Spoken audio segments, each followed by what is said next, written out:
Welcome. For some of you, I should say good morning, but for many of you, it is good afternoon, and for some, good evening. Such is the world of an online conference. My name is Darius Solihup, and I'm so glad that all of you can join us today. I'm faculty in the Hilliard College of Architecture and Design at the New Jersey Institute of Technology. I'm also the principal investigator for the Newark Airport City project. And along with my co-principal investigator, Colette Sanasieri, and all on our NAC team, Barbara Faga, Marilyn Taylor, Nat Botigheimer, and Marka Hasek, we wish you all a warm welcome today. So first of all, we'd like to thank the Prudential Foundation for their generosity in funding this program. And we'd also like to thank Newark Mayor Ras Baraka for initiating the Newark Airport City Coalition in 2018. Today, we invite you to join our coalition in this virtual conference focused on how cities and airports can work together to optimize economic, environmental, and social goals in support of job creation and equitable growth. In a few years, Newark Airport will celebrate its 100th birthday. And in that 100 years, it has rebuilt itself 4 times. Terminal A will open soon, and this represents a new generation for Newark Airport that we'd like to talk about today. As part of that work, the AirTrain, which was first built in 1996, will have to be rebuilt. And this offers an opportunity to rethink the connections between the airport and the city. The Regional Plan Association has been working for years with the Port Authority to consider the importance of New York City and New Jersey's airports in a global environment. And that's the background by which we're going to operate today. How can Newark Airport rise from the pandemic in a new form, in a new shape for the 21st century? We will learn today for some great airports around the world that have coined the term Aerotropolis, building a city around airports. Atlanta has done this marvelously in the last couple of years, and this was pioneered by Schiphol several decades ago. And the brain trust from those organizations will join us today to tell us their stories so that we can plan for the future. So today we have an exciting program that's replete with presenters and 3 panels. We'll begin with a welcome by NJIT President Joel Bloom, and then Newark Mayor Ras Baraka. Our keynote today will be Shirley Franklin, the Atlanta mayor who shepherded in the expansion of Hartsfield-Jackson Atlanta International Airport. She will then be joined in a panel by Ben DaCosta, the airport's former general manager, and Professor Catherine Ross of Georgia Tech. This panel will be moderated by Barbara Faga. After a short break, we will follow this with a panel on Schiphol International Airport in Amsterdam, joined by Moritz Schaftsma, Bart Vanderheide, and Kyle Kloosterzeil, and moderated by Marilyn Taylor. After an hour-long lunch break, we will resume with remarks by the Dean of the Rutgers Blaustein School, Vanu Thakuriya, remarks by the leadership of the Port Authority of New York and New Jersey, Kevin O'Toole, its chairman, and Rick Cotton, its executive director. And then we'll close out this portion of the program with remarks by Tom Wright of the Regional Plan Association.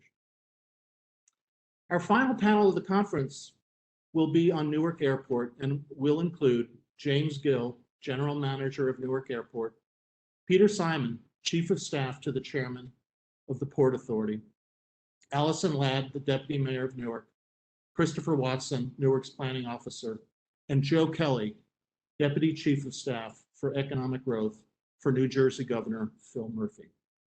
This panel will be moderated by Marka Hasek.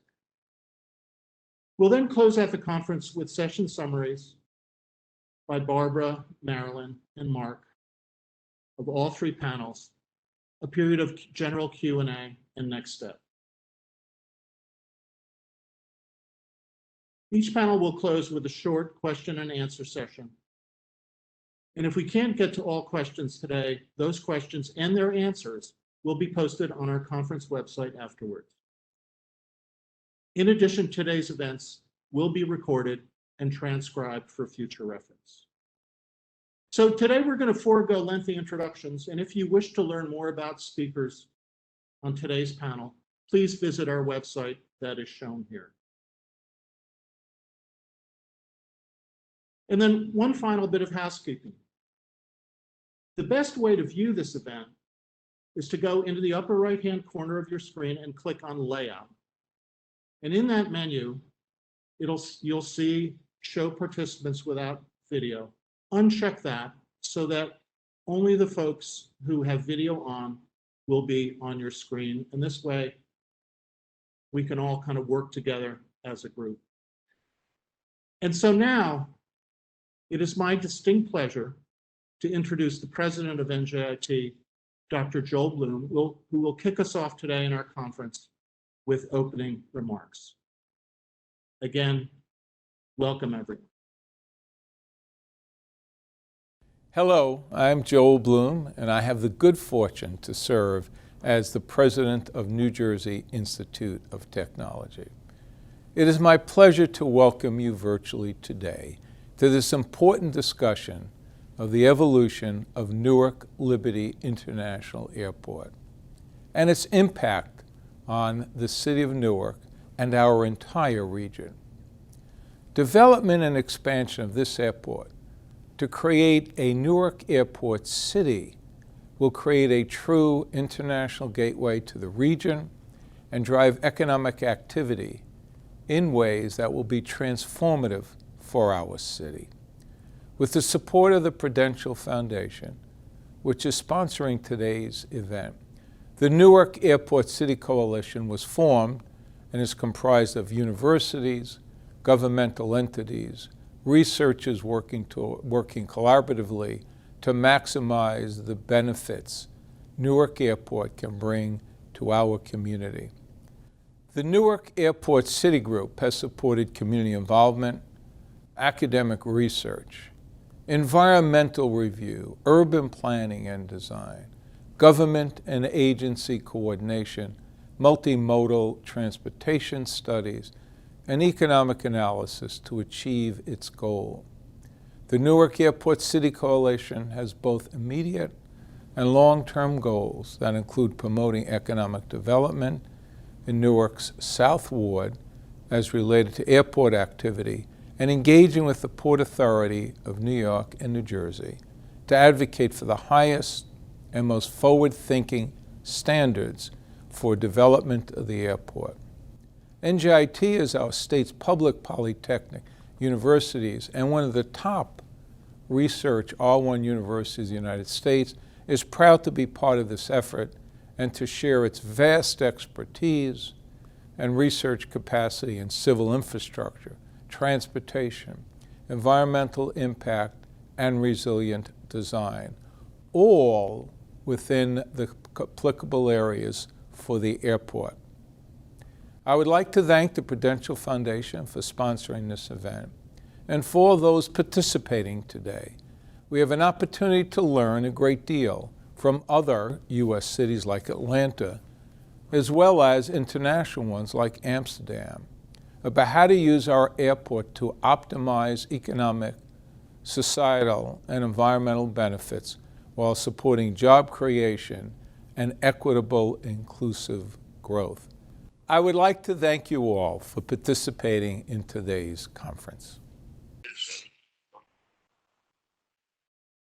So the mayor has joined us, and it is now my very distinct pleasure to introduce the mayor of the city of Newark, Roz Baraka.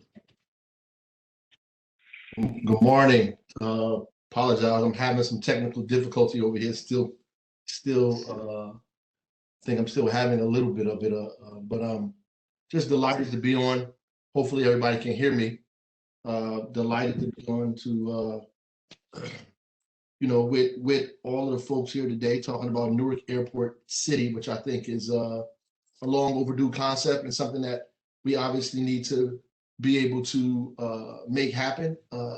as the Port Authority plans its master plan from now and into decades from now, that it would be remiss if Newark was not involved and engaged in that in some way, from something simple as making sure that AirTran has a stop in our city to connect hundreds of workers to the airport, to help rebuild and revitalize neighborhoods of our city that have been in need of revitalization for decades, to also even expand the development there so that the airport can truly be a part of the city, and the city can truly be a part of the airport. Newark is a transportation hub for this region.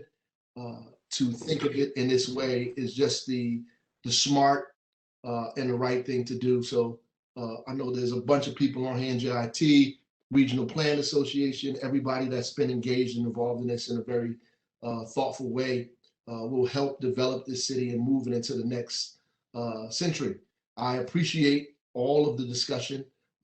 What I would love to do even more so is to figure out how we can move from intellectualizing and this and the concept and visioning of this into planning to take some steps to begin to move on making some of these things a reality for the state and for the residents of our city. So thank you for having me on this morning.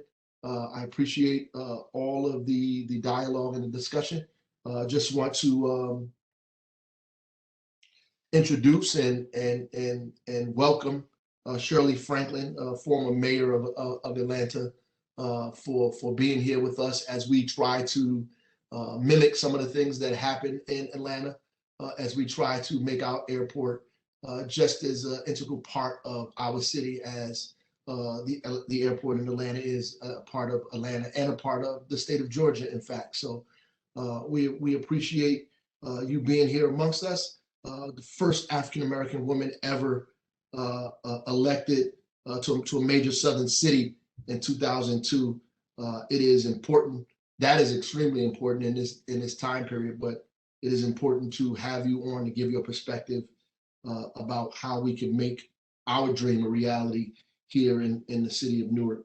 And I know she currently serves as the president of Clark Franklin and Associates, and she co-chairs the United Way of Metropolitan Atlanta's Regional Commission on Homelessness. There's incredible work you're doing. It's a pleasure to have you here. I know this is going to be an incredible forum, so thank you for being with us. God bless you, and thank everybody for being on this morning. Good morning. Welcome to our first panel. We're going to start with that. We're having a little technical difficulty here. And our first panel is on Hartsfield-Jackson Atlanta International Airport. I'm Barbara Thega. I'm a professor at Rutgers University. And our first panel speaker this morning is going to be Dr. Catherine Ross. Dr. Ross is Regents Professor in the Schools of City and Regional Planning and Civil and Environmental Engineering. She's also Director of the Center for Quality Growth and Regional Development, all at Georgia Tech. Catherine is a former State of Georgia Regional Transit official. Currently, she is the Vice Chairman of the Board of Directors of the American Automobile Association. Catherine has chaired and served on almost every committee that exists in Atlanta. Our second speaker will be Ben DaCosta. Ben is a leader in aviation with 40 years experience, including 5 years as the general manager at Newark Liberty International Airport. In 1998, Atlanta was fortunate to attract Ben as the general manager for 12 years at Hartsfield-Jackson Atlanta International Airport. Ben has served on the boards of 2 leading worldwide aviation organizations, Airports Council International and the American Association of Airport Executives. Ben is widely recognized for negotiating with the surrounding communities what is labeled the most important runway in America, the 5th runway at Hartsfield-Jackson. Ben currently consults on aviation throughout the world. And then Mayor Shirley Franklin will join us. She is as Mayor Baraka said, the first elected African-American woman mayor in the Southeast, and the first woman mayor of Atlanta, serving 2 terms from 2002 to 2010. Shirley worked with two mayors, Maynard Jackson, Atlanta's first African-American mayor from 1974 to 1982, and again from 1990 to 94. Also worked with Mayor Andrew Young, former UN ambassador who was mayor from 1982 to 1990. Shirley served on the Delta board, the Delta Airlines board, and was on the faculty of Spelman College, and also at the University of Texas LBJ School for Public Affairs. She is currently chairperson of the National Center for Civil and Human Rights in Atlanta. She serves on other nonprofit boards, including the American Institute of Architects and Purpose Built Schools Atlanta. These are the three busiest people I know in Atlanta. And please see the NAC website for additional information on each of our speakers. Our panel will begin with setting the context for discussion by our first speaker, Dr. Catherine Ross. Dr. Ross, from your several viewpoints as Georgia State government official, distinguished academic, involvement with local government, and your participation on every committee on planning and transportation in the Atlanta region, please tell us how important Hartsfield-Jackson is to the city, the state, the mega region, the US, and throughout the world. Thank you. Thank you for that introduction. Good morning. I'm excited to have the opportunity to speak with you and talk a bit about Hartsfield-Jackson Airport and the city of Atlanta within the context of your unfolding vision of Newark Airport City. First, a few observations. Everybody loves the airport. I often ask myself why, and there's a multitude of reasons. First and foremost, it works. The airport has become a place. It's like you'd say, I'm going to Midtown to have coffee, I'm going to the airport to hang out. So it has established itself as a destination. My excitement is a potential contribution that airports make to a region's economy and quality of life. Our biggest challenge is to make benefits or potential benefits tangible and visual to communities and major stakeholders, especially in the planning stage. These substantial benefits come as a result of greater connectivity. For example, the proposed extension of the Trans-Hudson Path train 2.4 miles from Newark Penn Station to the Northeast Corridor Airport Station. You might ask, what benefits? There are many. I'll mention only one or two that causes hearts to go a-stirring. One is increases in taxes, increases in tourism, and the list goes on. But successful ones do something else. They make and keep a pledge to communities that they will share in that growth, in those benefits. Like many of you, my intellectual curiosity and passion are rooted in a desire to help policymakers and citizens understand and make sense of what is happening around us and the emerging world of tomorrow. Providing that information will help you contribute to the competitive position of Newark, New Jersey, the Northeast mega region, and the United States in the world economy. The Organization for Economic Cooperation and Development says that global air passenger traffic could double in 15 years. Air freight could triple in 20 years, and port handling of containers would quadruple by 2030. Major international gateway and corridor infrastructures that are important to imports and exports will become even more important. Our transport infrastructure will not be able to meet 2030 demand. Infrastructure enables economic growth and competitiveness, offering the potential for improving the quality of life. I'll go so far as to say infrastructure is economic development. How do we communicate the benefits and solicit the support of major stakeholders? By embracing these emerging technologies, acknowledging the need for greater connectivity and increased equity among stakeholders. How do we create a map of possibilities? and the future that might otherwise not be envisioned. Let's take a brief look at Hartsfield-Jackson Airport in the city of Atlanta. How important is the airport to the city? Let me step back for just a moment and talk about an experience, and Barbara was very much involved with this, the creation of our Beltline, as was our mayor and everyone on the panel today, which started off as looking at an abandoned railroad in the heart of the city around which nothing was happening.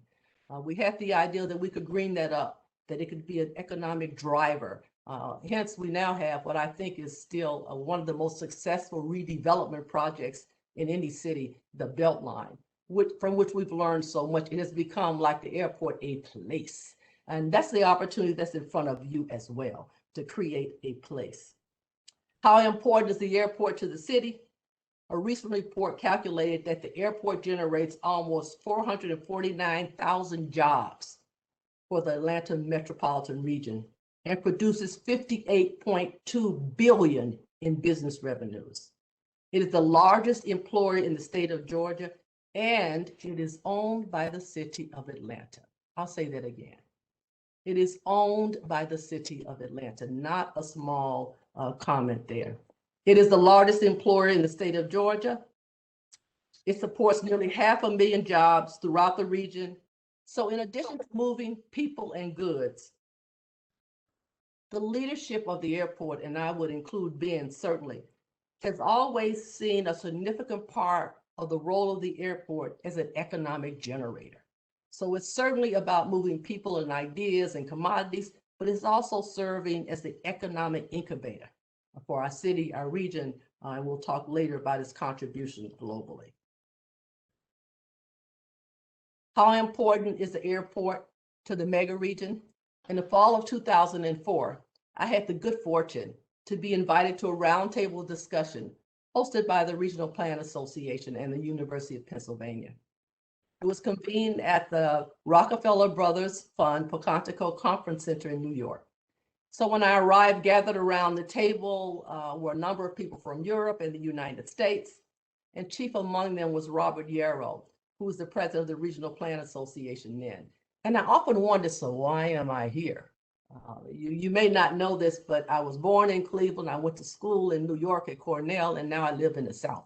And sometimes the communication to the South takes a little slower to work its way down. So I thought, aha, what's going on?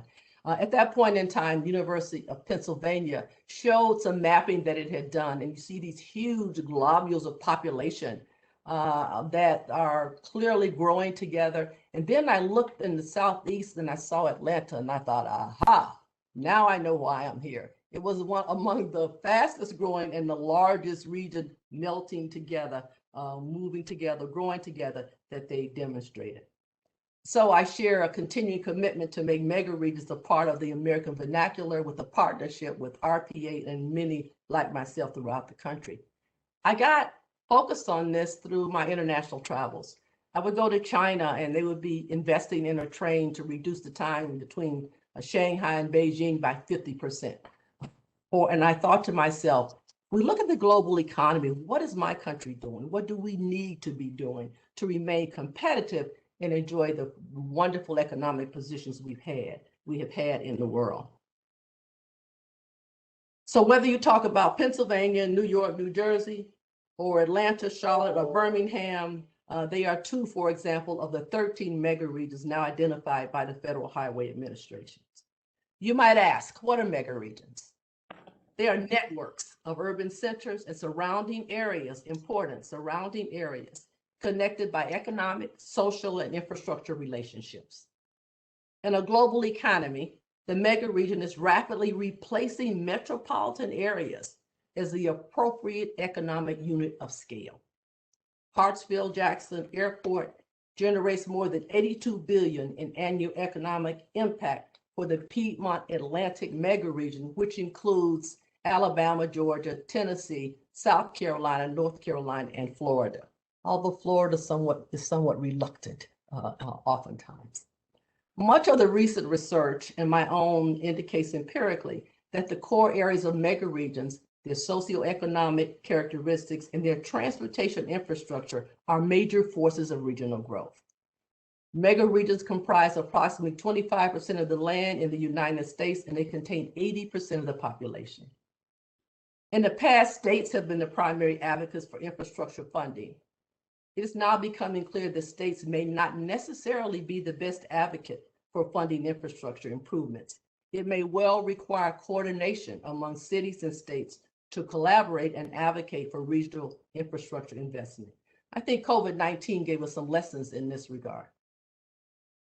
E-commerce, telecommuting, and disruptions will increase the need for greater connections, both physical and social. How important is Hartsfield-Jackson Airport to the United States and throughout the world? The airport continues to serve as the prime economic engine for the entire Southeast region. It's a job center of more than 63,000 positions in airlines and airport support functions. It accounts for 20% of every job in the regional economy. Sub-areas in the region are developing complementary economies and cooperating to better integrate themselves in the global marketplace. This requires coordination at the local, regional, national, and global scale. Cities and regions contain internal and external networks. Our challenge is to make them more innovative, resilient, and connected, robust regional systems. Newark Airport City is one such example. Forecasts suggest employment will be much less concentrated by the year 2040. The new employment nodes will transcend existing jurisdictional boundaries, even as they connect industrial clusters, employment, and expanding job opportunities. This will require that we provide greater accessibility for small communities and large cities. The port. With the recent deepening of the Panama Canal, although it seems it's not quite deep enough based on some recent experiences that we had, was a primary concern was the impact of the canal on the Port of Savannah, passenger and freight movement between the port and the city of Atlanta and the airport.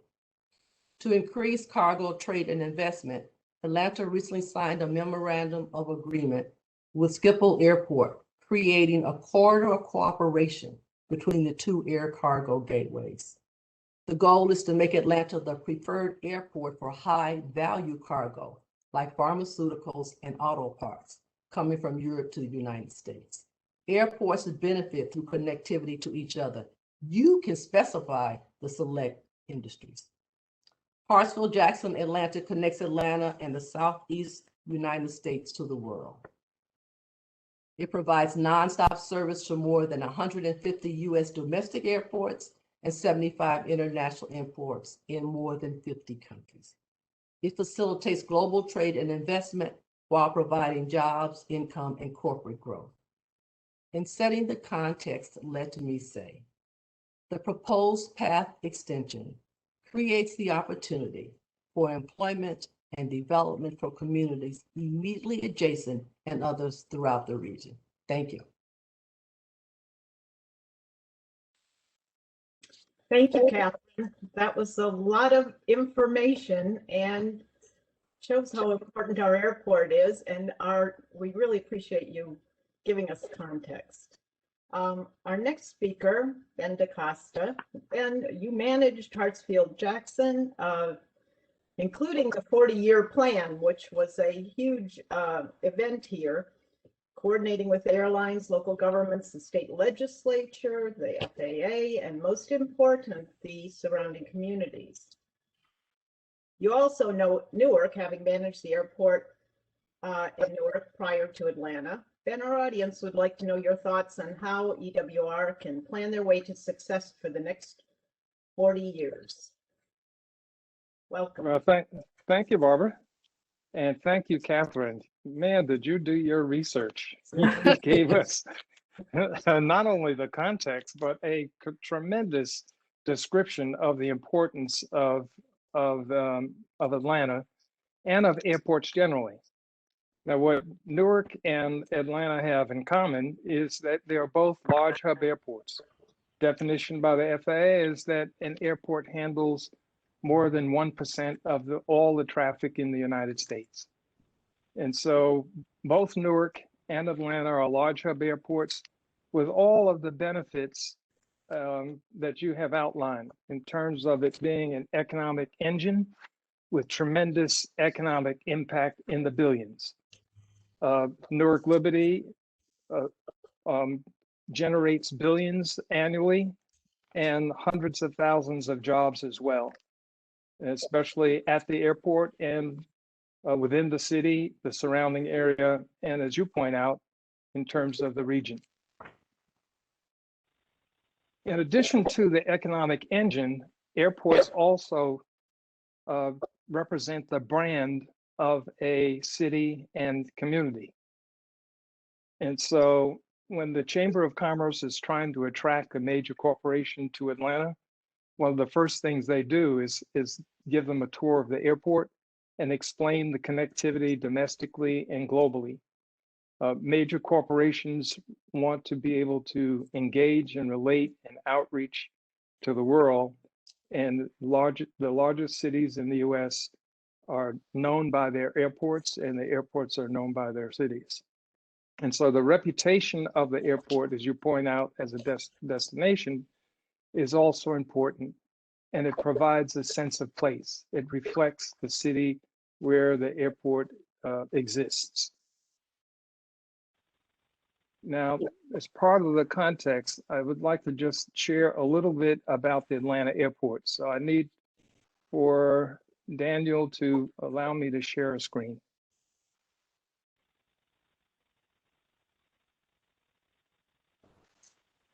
So here you have an overview, an aerial map of the airport. I'm only going to spend a couple of minutes on this map just to give you a little bit of context of what exists at a large hub airport.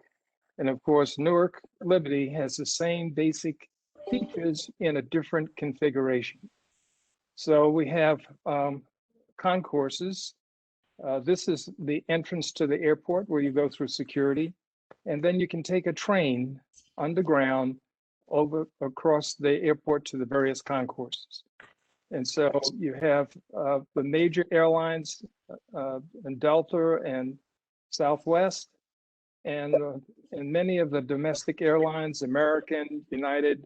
We have all of the airlines operate at the world's busiest airport. And so you have a Concourse E, which is a 28-gate international facility, and a brand new Concourse F.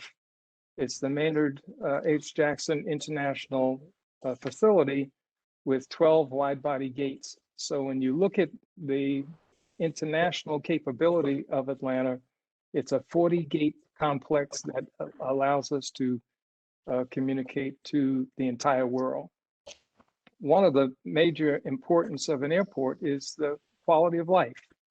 When we think of ourselves as passengers in the world, I remember my last trip out of Newark Liberty was to Beijing, and I learned so much about China and some things about myself. So looking at the airfield, you see that the airport has 4 runways, which are east and west in location.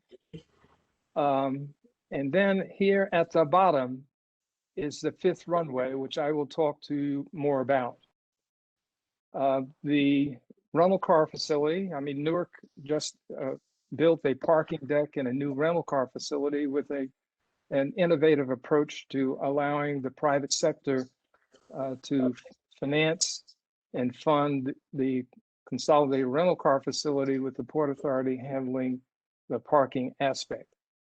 And so our rental car facility is off of the regular airport and is just a short roadway and a people mover. And I'll just track the people mover. I don't know if you can see it that well. And it goes to the terminal.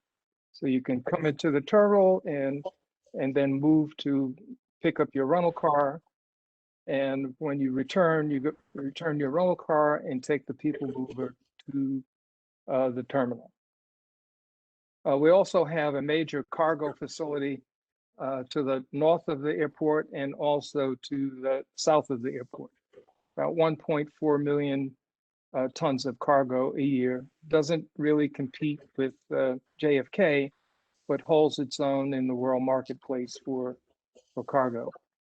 As Catherine said, we are the busiest airport in the world, with in 2018 over 107 million passengers. And in 2019, I think it broke 110. Of course, in the pandemic year of 2020, the passenger loads were down to 42 million, but they'll be back. So that's enough of an orientation to the basic features of the airport, runway system, airfield. And then what I would say is the key aspect for growth of an airport is the airfield. You need enough gates, enough concourses, but if you don't have enough of an airfield and enough runways, nothing else can be built. And so in Atlanta in 1997, the year after the Centennial Olympics, my predecessor, Angela Gittens, put together a master planning approach looking towards the future of 20, 30 years into the future, hired a very good planning experts. And the genius of what she did was put together a 40+ member master plan coordinating committee that contained all of the potential possible stakeholders for an expansion of the airport. And so the airport is 10 miles south of the city of Atlanta, and it is surrounded by 5 or 6 cities close in, and spread across 2 counties, Fulton County and Clayton County. And so key among those cities are College Park, Hapeville, Forest Park, Riverdale, Jonesboro. And so you've got a number of cities, and some of the cities exist in both counties, both the Fulton County, in which the city of Atlanta is, and Clayton County. And so I'll go back to College Park later. And so an important aspect of this master plan coordinating committee was the wide spectrum of its constituents. Every stakeholder is represented, even the environmental activists, which is in those days wasn't as usual. You try to keep the people who are raising their voices in opposition away from you so they don't poison the minds of the others that you're trying to get to agree to something that makes sense. But of course, in today's world, transparency is key. And Angela Gittens understood that even then. And so she invited the FAA, all of the federal government aspects of airport development. And the FAA, as you'll find out, is absolutely critical because of the decisions they can make as you go forward. And so Angela had a consultant group that also allowed for these 40+ members to give feedback on the various aspects of the master planning effort. Also a innovative and unique way. You know, if you have a crowd of people in a room and you make a presentation and you ask for comment, you may take some minutes and notes about what they might say. In this case, they actually are able to give their impressions and vote by computer. And so you had a permanent record of how people felt about the various aspects of the master planning effort. And so at the end of the day, they came up with an expansion plan for every possible aspect and configuration of the airport, including 2 additional runways, one to the south, which I call the 5th runway, and one to the north, which was the 6th runway. And of course, the 6th runway was one that would have pretty much wiped out two major cities, the city of College Park and Hateville, with the relocation and movement of close to 10,000 people. So you say, well, that's pretty heavy lifting in terms of public impact on the people who live around the airport. So we had a plan. It was close to, well, it was over $7 billion. And by the end of the day, instead of allowing for votes by this master plan coordinating committee, this new guy from New York decided that we would make the decisions on the master plan in a more professional way, eliminated the prospect of a 40+ person vote on which of the elements where the airport should go forward. And we decided to change the plan, make a decision on which version, and to move ahead with it. Now, Catherine said that everybody loves the airport. Well, I discovered that it ain't true. Especially the people who are living off the ends of runways and who are impacted by noise. And worse than that, the people in cities where, in the wisdom of the past, where the airport spent $400 million in buying land and moving people out from under the noise land, or soundproofing homes, we found that, well, we thought we were doing the right thing, but in the cities that were affected, they lost the tax base and also lost many of their neighbors and their sense of community. And so when I took the master plan, as I replaced Angela, and started going around meeting with some of the people who had been on her master plan coordinating committee, I found out that they were not a happy group about the airport. Now, the master plan coordinating committee exercises gave people a tremendous understanding of what the airport needs, what the airport does, and what the benefits are of the airport. But it didn't really speak to them personally in some of their cases. What's in it for me? And so when I met with mayors of these 5-6 cities and their city council members, and to the commissions for the counties, I found that they were not really applauding the master plan. In fact, the chair of the Clayton County Commission told me that this airport and runway would be built over his dead body. And so it was important for me to understand why the opposition. And I was very lucky as a newbie of having a superior, excellent team comprised of the airport staff and also the Delta Airlines. Delta Airlines was very heavily represented on the Master Plan Coordinating Committee, understood the plan, reached agreement with me and my team as to what would be the plan going forward, including 6 runways, and then determine how we would go about getting the assent and approval of the people who needed to make the right decisions. So unlike the city of Newark, the Port Authority has probably pretty strong muscle for the acquisition of land. Although the politics of the acquisition are probably equal in its terms of possible restrictions.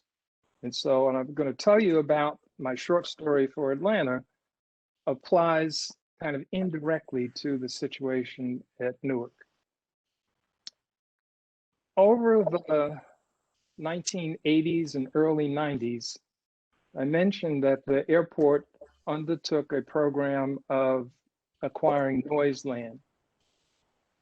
And that acquisition of land, which was environmentally friendly, we thought, also caused people to be fearful of the airport and kind of opposed to its expansion. And so as I went out and talked to leaders, I found out that they were not really interested in the expansion of the airport and the increase of noise emission and other environmental impacts. And so you think, well, you can talk yourself into it and finally get people to be influenced, and then you can move ahead. In order to get the land necessary for the fifth runway, you need to acquire 1,000 acres. And so we went around buying property. But you know, if you just want to buy property from people who can either sell or not sell, you can pay a lot, or some people will be really committed to their ownership and you can't buy it at any price. They'll say, you know, the answer is no. So condemnation is vital for you to basically acquire the over 1,000 acres to build this fifth runway. And the law in Georgia, which the local cities around the airport got passed in the 1980s because of their fear of the airport and their dislike of what the leadership would do without their participation, they got the state legislature in Georgia to pass a law saying that for any municipality condemning land in another municipality, they need the consent and assent of that municipality.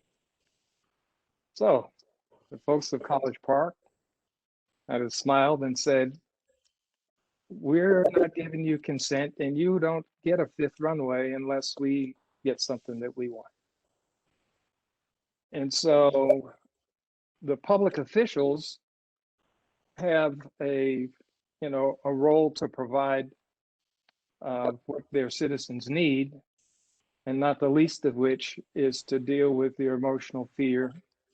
And so when the chair of the Clayton County Commission said there's no way, what he was basically saying is that I am not going to get unelected because you feel that a runway is important to the economy of the region and for the city of Atlanta.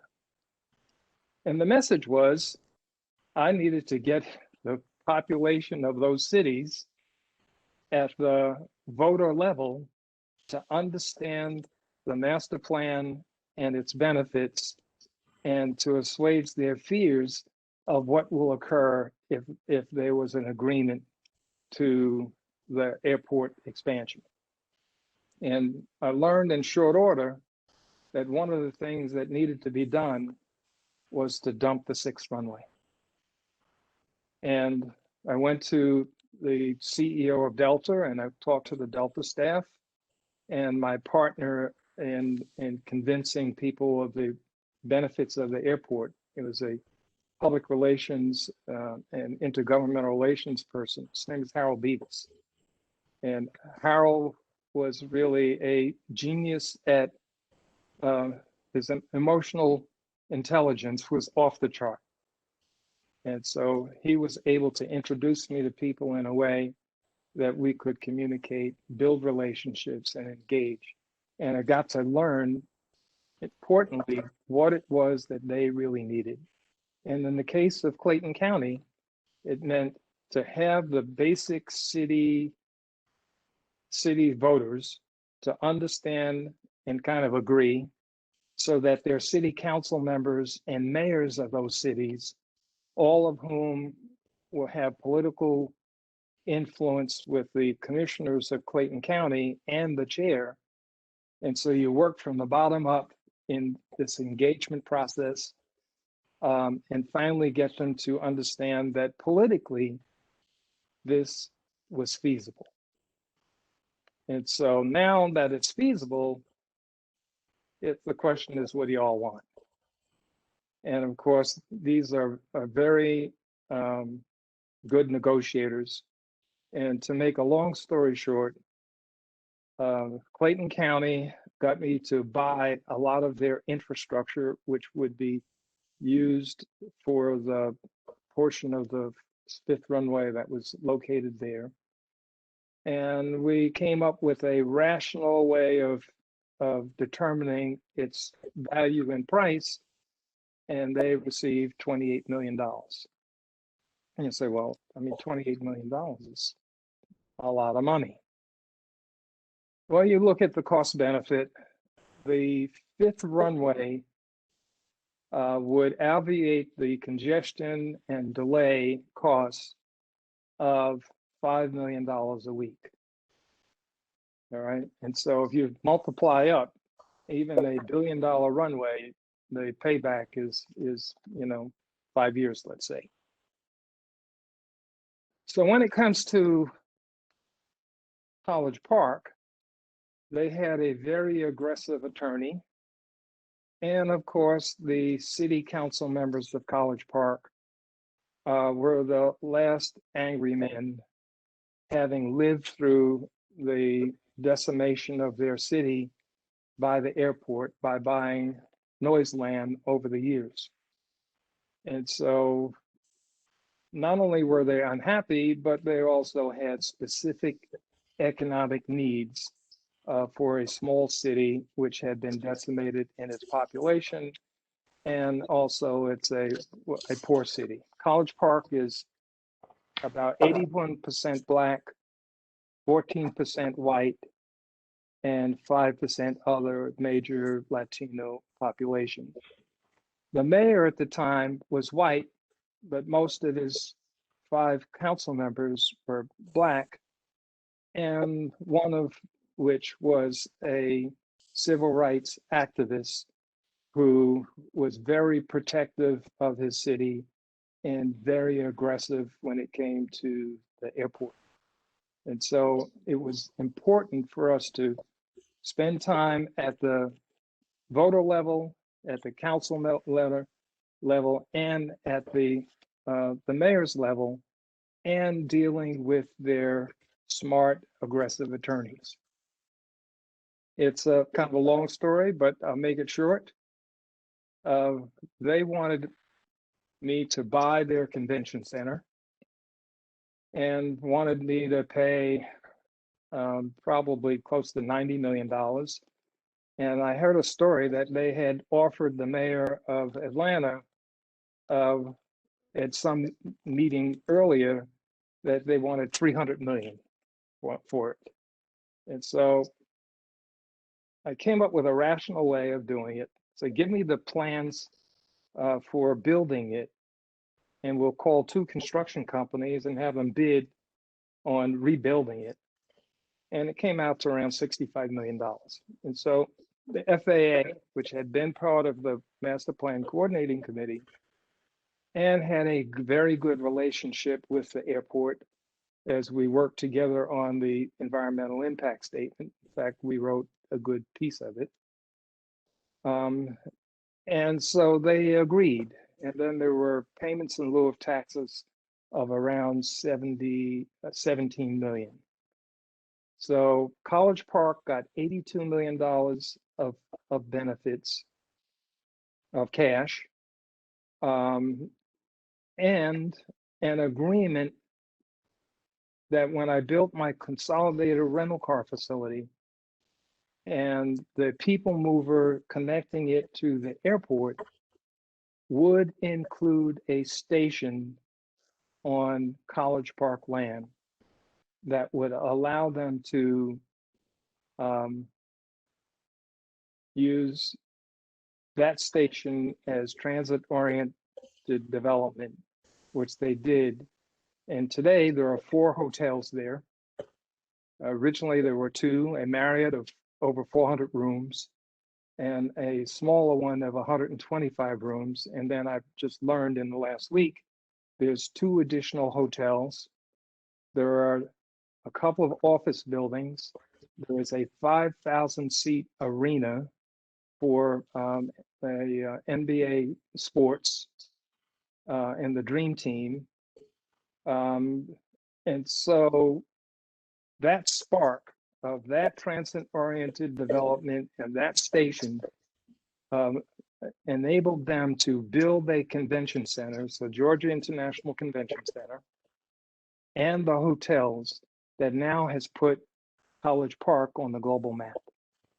And so they have now experienced the benefits and joys of the busiest airport in the world because they stuck to their guns and they made agreements. So there's an agreement with Clayton County for their development with some cash, and there are agreements in College Park that would spark their development that has spread to a new kind of growth in housing throughout the city. And so much of the noise land that had been bought in years past has now been repurchased by College Park for their continued development of this small city. So it's a story of how, in order to get the expansion of the airport and a fifth runway, which without this fifth runway, there would be no international terminal. There would be no consolidated rental car facility. There would be no growth of the airport to over 110 million passengers and no growth in the cargo. And so the benefits to the entire region stem from the fact that the airport is prosperous, has the airfield that will support its development. And the local cities, as Catherine pointed out several times, the local cities require equity and inclusion. And I think that is the key. And in our case, it was demanded by the cities, but in any case, it must be part of the chemistry in order for the expansion of airports to work. Ben, that is a great story, Ben. I've not heard it in such detail before. That is fascinating for all of us. And so just to conclude, there are many lessons learned, and I'll try to go through it really quickly, and then maybe there will be some questions later. The first thing you got to do is understand what you're dealing with, and that means you've got to listen really well to people who have been around the planning process and know things. And so when you build your team of people who know what's going on. Not only know the airport, but they know the local community and what they need, what they want, and what they expect, and what their fears are. Because part of this is dealing with the emotional aspects. You have to do outreach in an honest way. You need honest relationships. You need to engage communities at all levels. And the sequence in which you relate to them is vitally important to be successful, to influence people and to get the buy-in. Critical is listening. A lot of people want to sell. Well, in my case, listening was much more important than speaking, because when I did speak, I knew what the hell I was talking about. You need to be transparent, and it's very important to be present. You can't relate to people from a distance. You have to be with them, look them in the eye, shake their hands, and let them know that you are an honest, authentic person who is going to tell them the truth. And then the last piece is you got to pay attention to your message. You have good people to help you with your messages, PR, and managing your relationship with the media. The media can speak loudly and more often than you can. And so I was fortunate of having a range of newspapers, whether it was the Atlanta Journal-Constitution or the business press. I had good relationships and lots of good stories that helped the effort. That's kind of, a quick on the lessons learned, and I'm certainly happy with any questions as we go forward. Thank you, Ben. That's a great list that you have of community participation guidelines for all of us who work with the community. Very, very welcome. Thank you so much. You and Catherine have given us so much information. And now I'm pleased to introduce Mayor Shirley Franklin again. And I understand that her video is not working, but we have her by phone. Is that correct? Yes, you do. And I've had the pleasure of listening to both Ben and Catherine, who have covered a lot of the major points. How would you like me to proceed? Proceed. Anything you tell us, we will love to hear. Thank you, and good morning to everyone. I apologize for what is, I'm sure, my mishap in not being able to be on video. So Atlanta's airport has a storied history. Both Catherine and Ben have talked about some of the successes and some of the challenges, but I want to take you back a little bit. Atlanta knew that it wanted to be a cultural center, a business center, a center of trade back in the 1800s. Some of you might know that Atlanta was burned during the Civil War. Most of it was burned because it was a logistics center, a center of railroads. Around 1890, 1880s, 1890, there were 10, 11 railroads that came from the north, went north and south and west from Atlanta. So it's been a logistics center for a long time. Many people are surprised by the success of the Atlanta airport because we are not a port city. But the people, the leadership, and it included black and white leadership, the publisher of the newspaper, Henry Grady, and Booker T. Washington, a very famous educator from Alabama, declared Atlanta would be the crown jewel of the South for business, for culture, for education, a long, long time ago. At the time, Atlanta was a very tiny city, very small city. Georgia was a relatively small and agricultural state. So this was a bold statement. Fast forward to the early part of the 20th century, and there was a mayor, Mayor Sims, who had an idea about buying an old racetrack or getting an old racetrack for overdue taxes.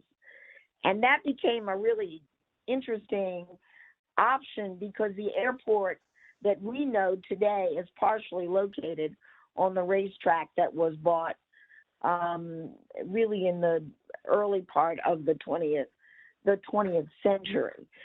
So when an airline came to Atlanta and said that they wanted to were thinking about Atlanta or Birmingham, the mayor offered the airline this old racetrack to start their operations. And that's both legend and fact. So mayors have been a part of kind of investing in infrastructure in Atlanta before it was apparent that Atlanta needed the infrastructure. And the airport is actually the best example of that. Fast forward to the 1970s, the business community, actually 60s and 70s, we had a functioning regional airport. And a new mayor was elected. Maynard Jackson was 35 years old, first African-American mayor of a southern city. And he was approached by the business leadership. And that business leadership was to propose an expansion of the airport. And Mayor Jackson said, great idea, but we have to include minorities, blacks and women, Hispanics as they were designated at the time, and other minorities in a fair way in the business. The business leaders said, oh no, we can't do that. those communities don't have the capacity to participate. And Maynard Jackson said, come back when you decided to cooperate on this. 2 years later, they came back. He did not budge for 2 years. And then put together a very aggressive, really the first significant program around airport contracting, from design to build and management for women, minorities in lead roles. That program was challenged. It was not, but while it was agreed upon by some of the leaders, it did not set well with the predominantly white business community at the time. So Atlanta's airport has not been, this has not been an easy road. It has been full of ups and downs. But what those ups and downs have indicated, and the lessons that have been learned, is that it's worth the effort.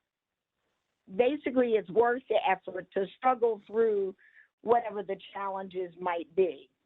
So even today, Atlanta's airport has one of the strongest minority and female business programs in the United States, and is often cited as the basis for the federal program in transportation around airports, because Mayor Jackson met Senator Jackson and told him about the programs here, and Senator Jackson got a lot of the information that ended up being in federal law around minority and female business associated with airports and transportation.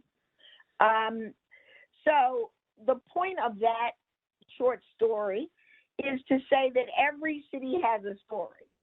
Every city has a history. And one of the things that I learned in my 21 years in city government, both as an appointed official and as a mayor, is understanding the history and the story helps you understand what the opportunities are for moving forward. Atlanta likes to build infrastructure. It has done so for a long time. The largest water and sewer system, the largest public hospital in the state. I mean, you just go on and on. Atlanta likes to build infrastructure. And the airport is, of course, our best example of that, but not the only example.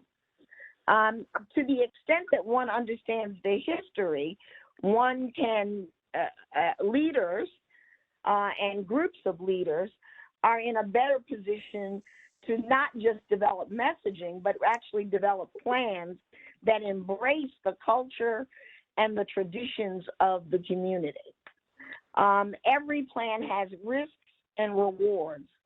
And as Mayor Baraka said in the beginning, all of us who are mayors or have been mayors really like to focus on how can we get the rewards, and we want to move past the conversation to actually the implementation. But one has to understand the risks and the rewards. You take the history into consideration when you are understanding your future rewards and in building a consensus. Both Ben and Catherine have talked about how one builds a consensus. It is impossible for a mayor of Atlanta, or frankly, even a governor, a gubernatorial candidate in Georgia, to talk about dismantling the Atlanta airport. It is now ingrained in the culture of the place and the people, even though we are 6 million more people today than we were in the 1970s and the 1980s.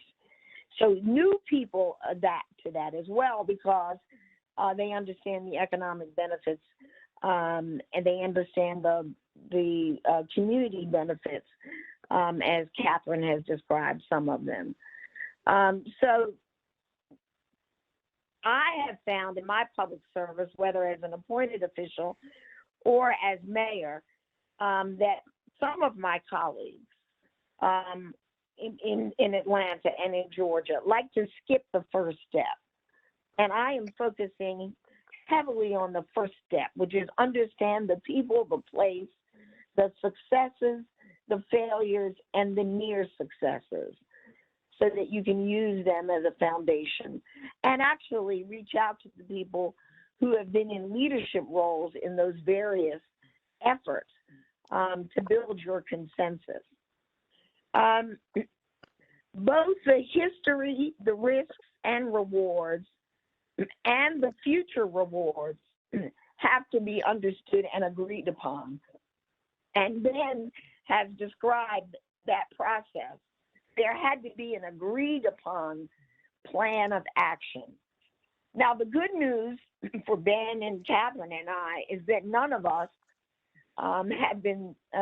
none of us are intimately involved, or at least I'm not intimately involved in the planning that is underway in Atlanta's airport today. And the truth of the matter is, but we're not surprised that the planning is underway, because what we all are talking about is almost 20 years old now. And there's no way that Atlanta's airport can continue to be the economic engine that it has been unless we're looking forward another 20 to 30 years. There are many people who talk about how important leadership is. And leadership certainly counts, but so does fellowship. And I think the notion of community outreach, but stakeholder outreach, is as much about fellowship as it is leadership. It takes time. It takes patience. It takes the willingness to compromise. It takes transparency. It takes focus, honesty, integrity, persistence, and it takes planning. Developing fellowship among elected, appointed, and self-appointed leaders cannot discount any of that. One of my favorite John Lewis stories, our congressional representative, whose service in civil rights is unparalleled in many ways because of its duration and his youth at the time he started. One of my favorite stories is that the congressman that represented much of the airport was another congressman. And that congressman was worried about the issues that Ben described, the noise at the airport, and the takeoff and landing patterns, the flight patterns. So the other congressman asked Representative Lewis to sign a letter during my term as mayor. Now, mind you, the plan for the expansion was underway. There were numerous meetings. I actually attended monthly meetings and then quarterly meetings with representatives of College Park that you've heard so much about over a period of almost a year to settle some issues with the airport. And frankly, they were some of the hardest meetings that I went to because our areas of interest were so different. But Congressman Lewis, who loved Atlanta, who supported the airport, who supported me in my first election and my re-election, signed a letter with another congressman threatening to cut off all federal funds if we didn't settle our issues with College Park. An official letter on congressional stationery. And I called him from the office and said, I don't understand this. And he explained to me that he was supporting his colleague because he thought that we were not doing enough. Mind you, Atlanta at the time was serving 60 million people a year or so at the airport. We had a $4-5 billion plan underway. And we had no indication about it. But in spite of that, the politics sometimes gets in the way. Now, I adored the congressman and believe that he is a big part of why I could be elected to begin with as an African American woman. And I assured him that I was not upset. I was just puzzled.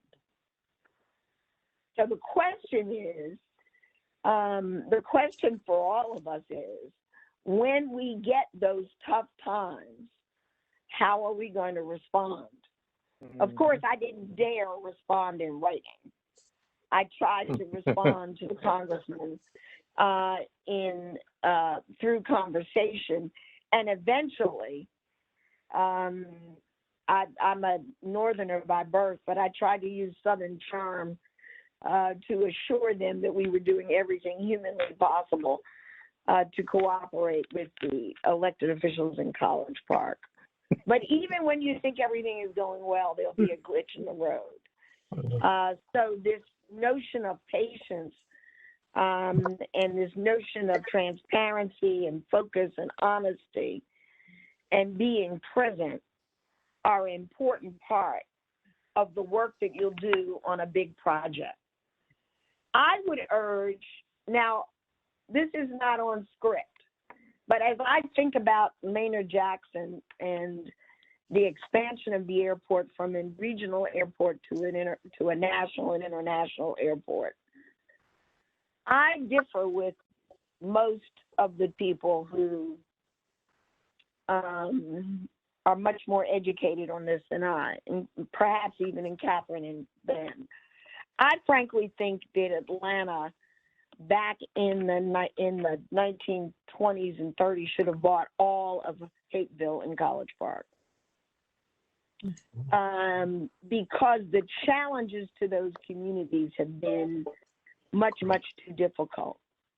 I think we should have bought all of the land and developed a metropolis, aerotropolis from the very beginning. So that's a pretty controversial view in Atlanta. It's not one that I talk about much publicly, but I especially like being on programs at universities because I think it's a place where you can talk about controversial points of view. But anyway, with that, I will stop. There is more to talk about, but I thought I would just end on that, Barbara.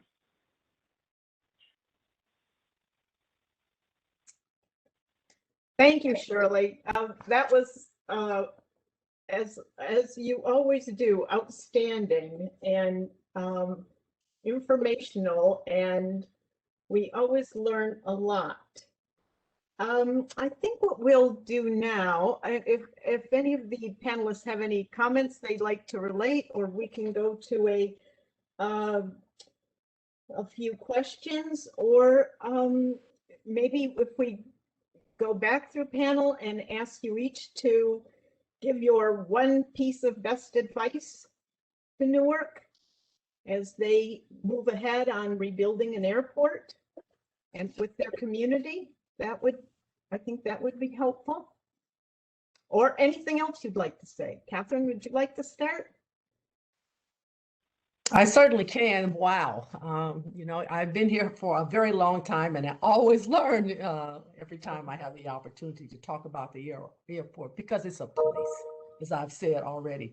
Only to encourage you, I think, to consider the tenets relative to the inclusion of the community, the benefits and the spread of benefits to as many stakeholders as you can. And the point that, Ben made the point about the idea of money. Of course, you have to pay. That's what people sell, right? That's what they negotiate. But all of those kinds of challenges are well worth where Atlanta is today. I would argue that if we were to step back and have to redo it, I would argue that we focus on even being more inclusive.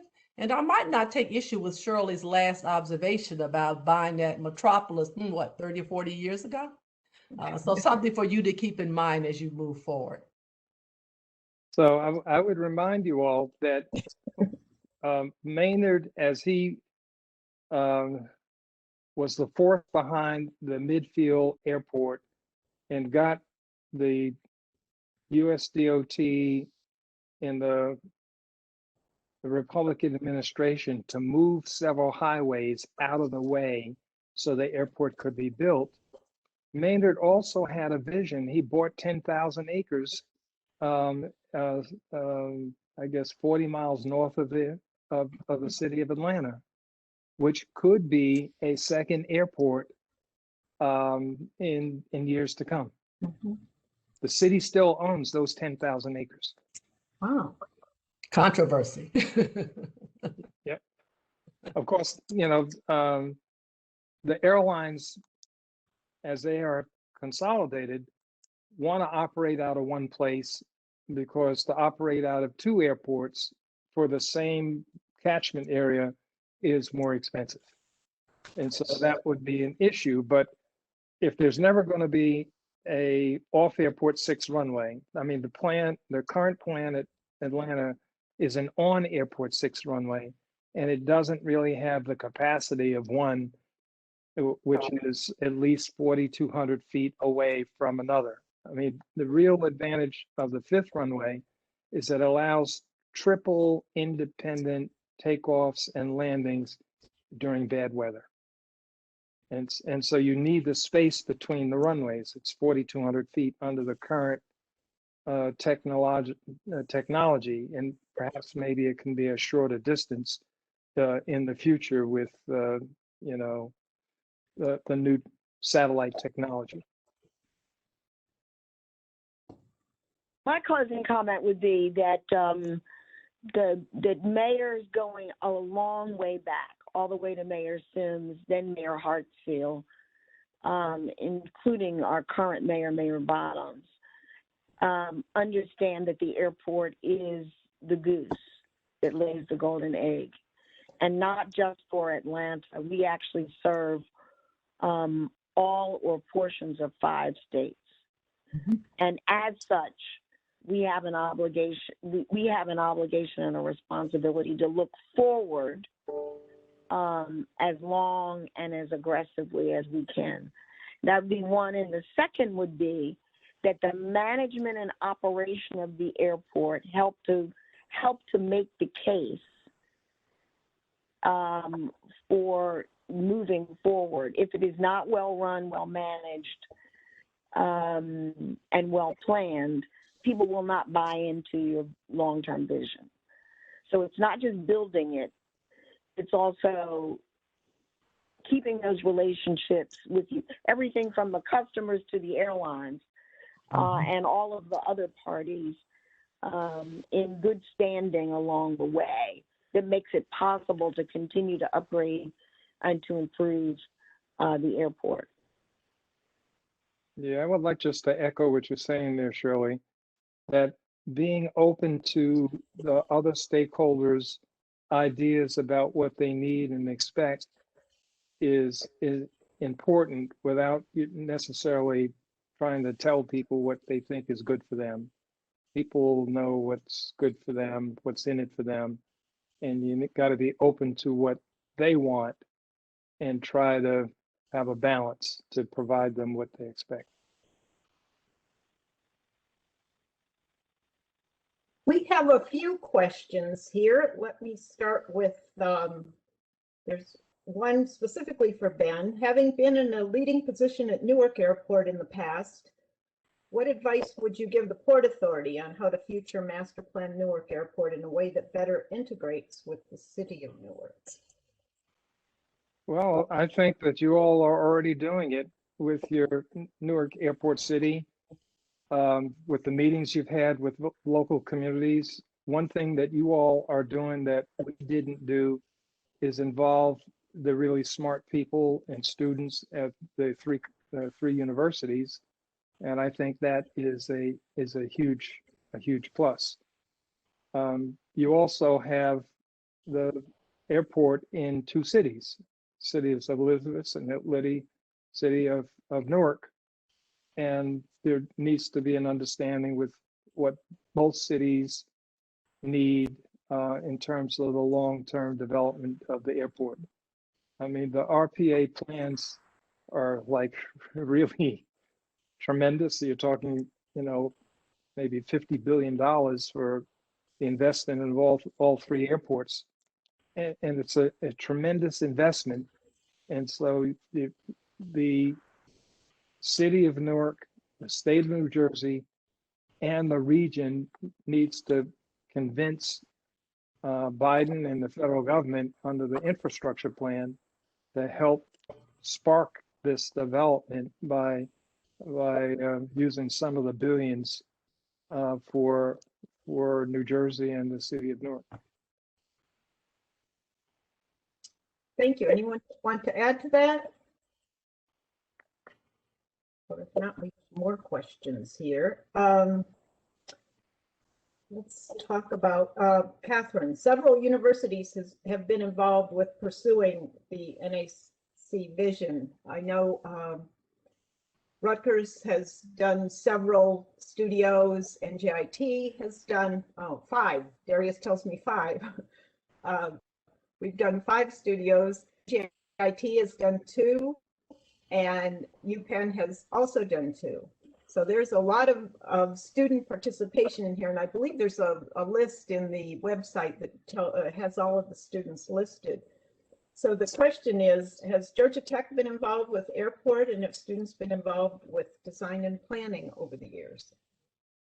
It's a great question, and absolutely that's the case.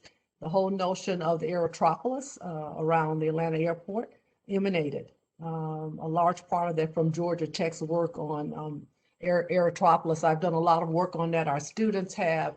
It's really funny. I think about it. We were actually supporting the opposition to Ben a lot of times in terms of working with some of the cities around the airport. They invited us in to do analysis and studies, and then to present the information to them. So they then sat down with Ben and negotiated around. He may not know that, but in fact, yeah, this is news.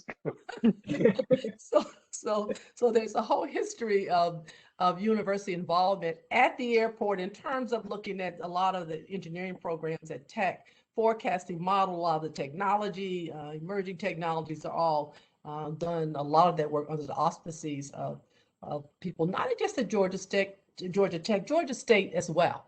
And with regard to the kind of political acumen many of the students that graduate from there have. So absolutely, I was really impressed with, and being referenced it, the kind of integration you've accomplished so far with the inclusion of the universities. Right now, that is an important way to begin to not only educate students, but to take advantage of expertise on an ongoing basis. In a way that's relatively, comparatively inexpensive with regard to other routes that you might take. So our handprint is all over the city of Atlanta, as the mayor will tell you, the Atlanta airport, the state of Georgia. We are in universities, and particularly Georgia Tech, and I've had the good fortune to be there for a while now, has been extremely active and is extremely active in the life of the city, the airport, and those communities that sometimes don't want airports to expand. Well, Shirley pointed out the history of the airport with Delta Airlines, and an important aspect of the brand, the culture, and the traditions is the impact that Delta Airlines has had on the city of Atlanta and on the airport and on the decision making. And I wonder whether United Airlines, which is the hub carrier, the combination of Continental and United at Newark, where are they? Are they part of the brand of the city of Newark? And are they actively involved with the planning for the airport and the contribution to the local communities, which are important politically to get it done? It's a great question. And Shirley has great history with regard to Delta, probably as good as you'll get. And Delta has made the city. There's no doubt about that. Well, and also with Eastern. I mean, I worked for Andy Young when we did the 4th runway. So, I mean, the fact that Eastern went out of business and Delta was able to take on those gates was a huge advantage to Atlanta. So I would say it slightly differently. The public-private aspect of this, and making sure that you have strong business support as you go along, and that's going to take some negotiation because the interests are not always aligned. But relationships matter, and to the extent that you are able to develop them and nurture them, you have a better chance of moving forward. I did want to say that I've worked on several large airport, water and sewer, Olympic and park initiatives, 25 and 30-year projects over the course of my public sector career. And in every single case, we did not buy enough land. In every single case, we should have bought more land on the front end. I have to make one comment. I would not forgive myself if I didn't. Shirley's moniker was the pothole mayor, and I just think that says a lot about her commitment to infrastructure. Mhm. That and water, we know about water. Exactly. Shirley, you wore a lot of hats. We do have one question that's not entirely related to airports, but is related to leadership. And what advice would you give young women and students who are listening to this video and audio on how to get into politics?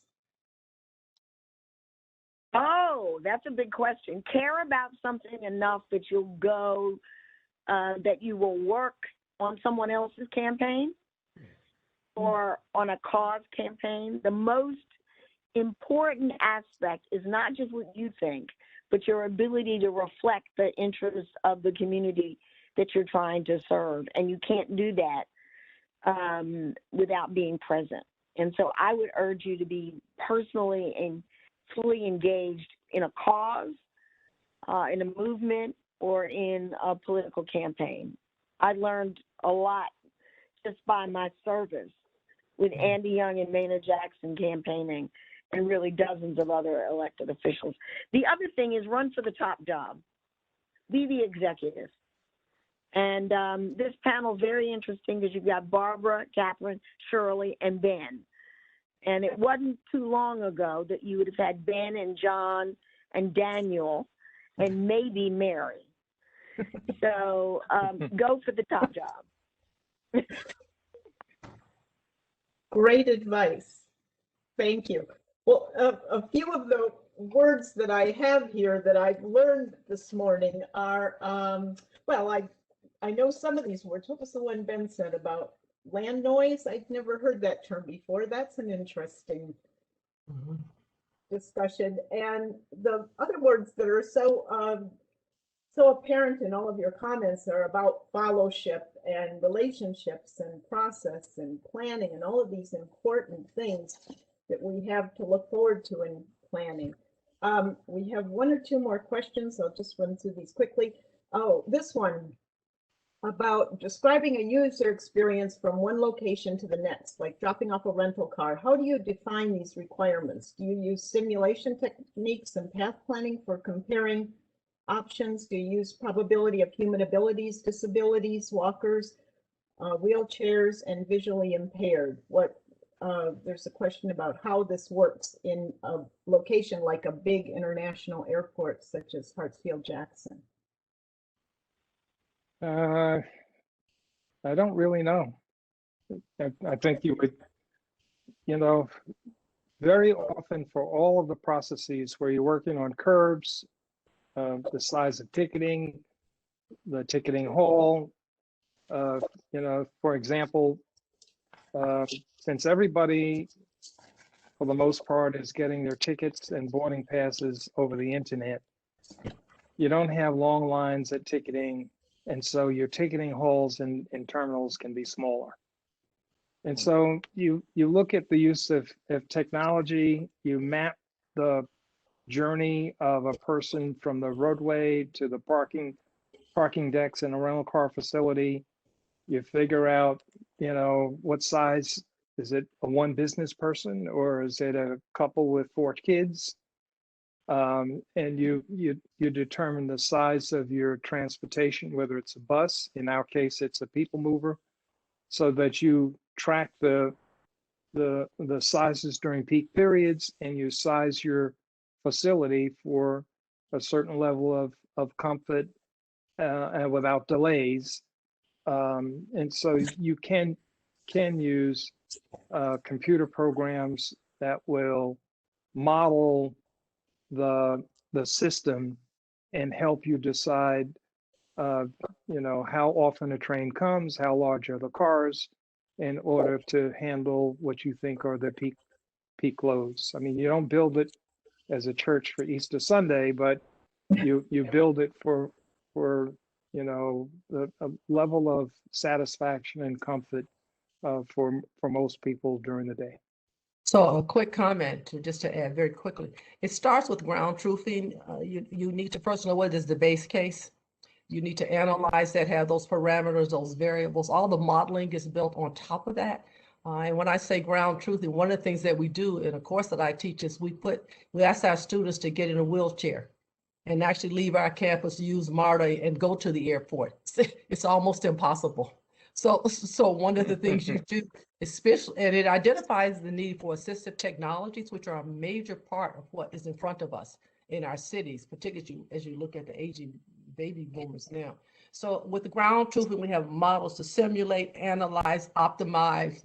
You can forecast up to any level that you want, but it's really important to specify the kinds of requirements to meet the needs that are on the ground, how those are going to change, and to make sure that your software is sensitive to those.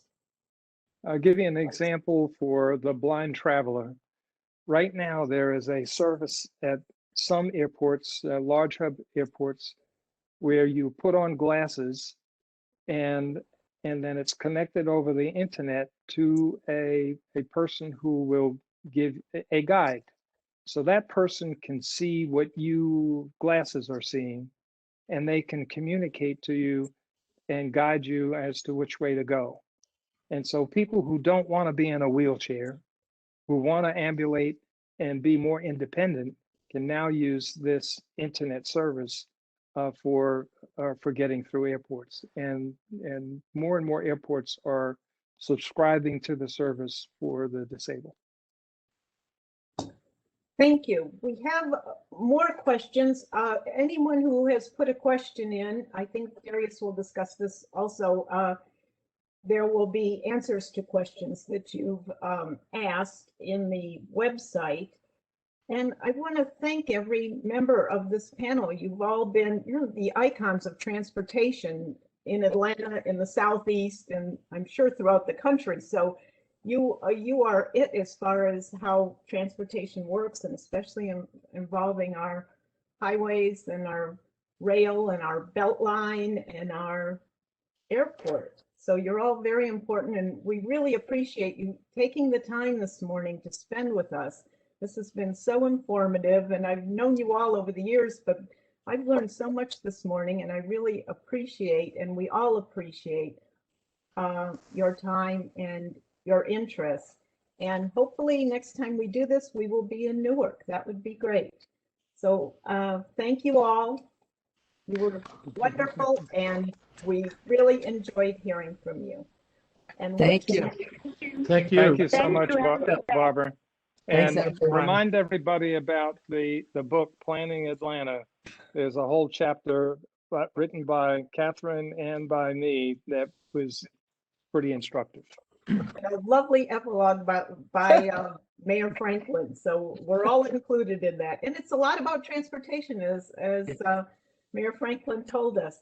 So I want to thank you all. We are adjourned for a short break. We reconvene at 10:45, and we look forward to seeing you in the next panel. Thank you all very much. Thank you. Bye. So I just want to extend my my thanks to everyone, and I think it's fair to say that Newark thinks of Atlanta as its big sister. And so thank you, Shirley, and thank you, Catherine. Thank you, Ben, for all your guidance today. And we look forward to working with you in the future. So we'll see you all at 10:45. All right. See you later. Thank you.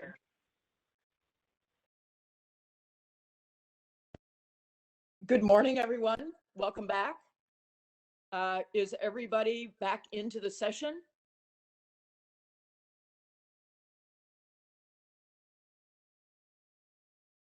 Okay, thank you very much. Good morning, and welcome to a virtual flight to the Netherlands. I'm Marilyn Jordan Taylor, an architect, former dean, and now professor of architecture and urbanism at the Weitzman School of Design at the University of Pennsylvania. I was fortunate to have the opportunity to found the Airports and Transportation Group at Skidmore, Owings and Merrill, an international practice, which I led for more than 2.5 decades. As professor, I led a cross-disciplinary design studios on the future of transportation, including 2 in conjunction with NJIT and the city of Newark that have explored the potential of the Newark Airport City. Thank you all for being here today to help us advance this initiative. Over my years of practice, perhaps the most transformational terminal I worked on was JFK Terminal 4, a Port Authority D-bomb project finished nearly 2 decades ago. The winning development team consisted of real estate developer Eric Eichler and Schiphol Airport Amsterdam. It was an extraordinary team and a great learning experience, and you'll see why in this session, which includes 3 distinguished panelists who each share in advancing the worldwide reputation for excellence that Schiphol Airport has earned and sustained for many, many decades. So I'll now introduce your virtual trip leaders. First is Kyle Kloosterziel. He is the director of Schiphol International of the Royal Schiphol Group. He's responsible for the international participations and partnerships of that Royal Schiphol Group. Kyle has been active in the aviation industry for over 20 years and has advised many hub airports around the world on their strategic development plan and major expansion projects. He also holds position on non-executive director of Hobart International Airport in Australia and as director of Schiphol North America Holding and Schiphol USA Inc., otherwise known as JFK Terminal 4. Secondly, Marit Schaafsma has worked for Schiphol Airport for 22 years as an urban planner. He developed the concepts of the airport city and the airport corridor, integrating airport development spatially in the metropolitan region. He is now working for Haarlemmermeer municipality, where Schiphol Airport is located and is responsible for its strategic urban planning. I think I have to get better at my Dutch pronunciation, but thank you for being here. And last, but second in order of presentation is Bart Vanderheide. He is Program Director of Metropolitan Affairs of the City of Amsterdam. He's located in the Department of Spatial and Economic Affairs and responsible for the coordination of regional and national cooperation by the City of Amsterdam. Before that, he was team manager for the metropolitan area of Amsterdam in urban planning and sustainability, a senior urban planner and policy advisor for the City of Amsterdam, a senior policy advisors for the Regional Transport Authority of Amsterdam, and a consultant at the engineering company Arcadis. I just want to add, in a plug for them, Maritz and Bart are co-authors of an article called Amsterdam South to Schiphol, which was published just recently in December 2020 in a special issue, Airport-Related Spatial Development, by the Scientific Quarterly of the Institute of Urban and Regional Development. So with that, Kyle, you're up. Thank you, Marilyn, and good morning, everybody. I'll start sharing my screen. I'll hope it's working. So I hope everybody can see it now. Yeah, good morning, everybody. It's a great pleasure to be here and to share together with my colleagues in this panel the story of Amsterdam Airport Schiphol and the Airport City.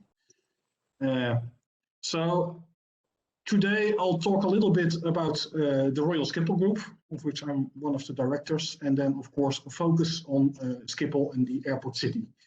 I'll focus on the part that's related to the airport, and my colleagues will seamlessly take over from me from there. So first about the Royal Schiphol Group. Yeah, the Royal Schiphol Group is an airport operator in the Netherlands, and we are over 100 years old. So our main airport is Amsterdam Airport Schiphol, which is used to be the third busiest airport in Europe. Before COVID, I haven't seen the latest number of last year, but I think we haven't changed that much. And besides Amsterdam Airport, we also own 3 regional airports in the Netherlands, and we have several participations outside of the Netherlands, or international participations, of which, of course, Terminal 4 at JFK is one of them, of which we are very proud. So I thought I'll start a little bit with what everybody is dealing with. I think we all know that the aviation industry has been hit very, very hard over the last year due to the pandemic. And here you see some of the numbers of last year from our airport. And I purposely included the differences compared to last year. So I think like all airports around the world, we've been hit very hard. The reason why I show this slide is that I think it also shows, if you're familiar with the numbers of other airports, is compared to our competitors in Europe, we've been hit less hard. And I think one of the main reasons for that is that we have developed an extensive portfolio of real estate, which we call the Airport City, which still has been producing positive results despite the pandemic. Of course, the numbers were also less, but still it helped us survive the crisis and move forward. So it's been an integral part of the development of the airport. And our business model is basically built up out of 4 areas. So that's the aviation part, which in the Netherlands is highly regulated. So in normal years, well, basically it's a break-even business that we have. Then we have the consumer products and services. You can think about the retail in the terminal, those kind of things, a big part. Hit very hard last year, of course, due to the downturn. As already mentioned, the real estate, and then we have the alliances and participation. I also mentioned that we have an international activities, and here you see the airports that are part of that international activities. And what I always like to tell about that part is that where we go, we also try to implement the lessons we learned at Schiphol from developing an airport city. So we've been sharing our knowledge and we've been investing in each other. In Paris, in Brisbane, we have developed an airport city. Or maybe we should call it an airport village for now, but it's being developed. And actually, during the crisis, they understood and they realized how important it was. So they're now investing more heavily in it, in the real estate development, on and around the airport. JFK, unfortunately, we only operate the terminal. So there we could not implement our philosophy and our view on that. But in Hobart, which we purchased about 2 years ago, we're also actively looking at developing real estate on the airport and integrating that in the operations. So if we look to the airport, and I think Maurits has been along for the ride quite some time, and he will present later on, so he can, I'm sure, tell you fascinating stories about it. I took a picture of 1985, and here you see how the airport looked. And I think it's pretty standard for an airport at that time. It was almost completely focused on aviation. So you see the planes, you see the terminal with the concourses, you can see cargo facilities, parking. You already see a hotel there, so there was something there, of course, but not that much. And then if we look to 1995, there you see the start of the development of our airport city as we know it today. So in the screen, well, little bit above the middle, in the middle of the picture, there you see a white building. That's the Sheraton Hotel, and next to that, you see the first phase of the World Trade Center, which is basically the start. Further down that line, you also see developments of buildings already. And then, yeah, if you look today, this is a top-down picture. You still can recognize, of course, the terminal. It has been expanding, and we're still expanding.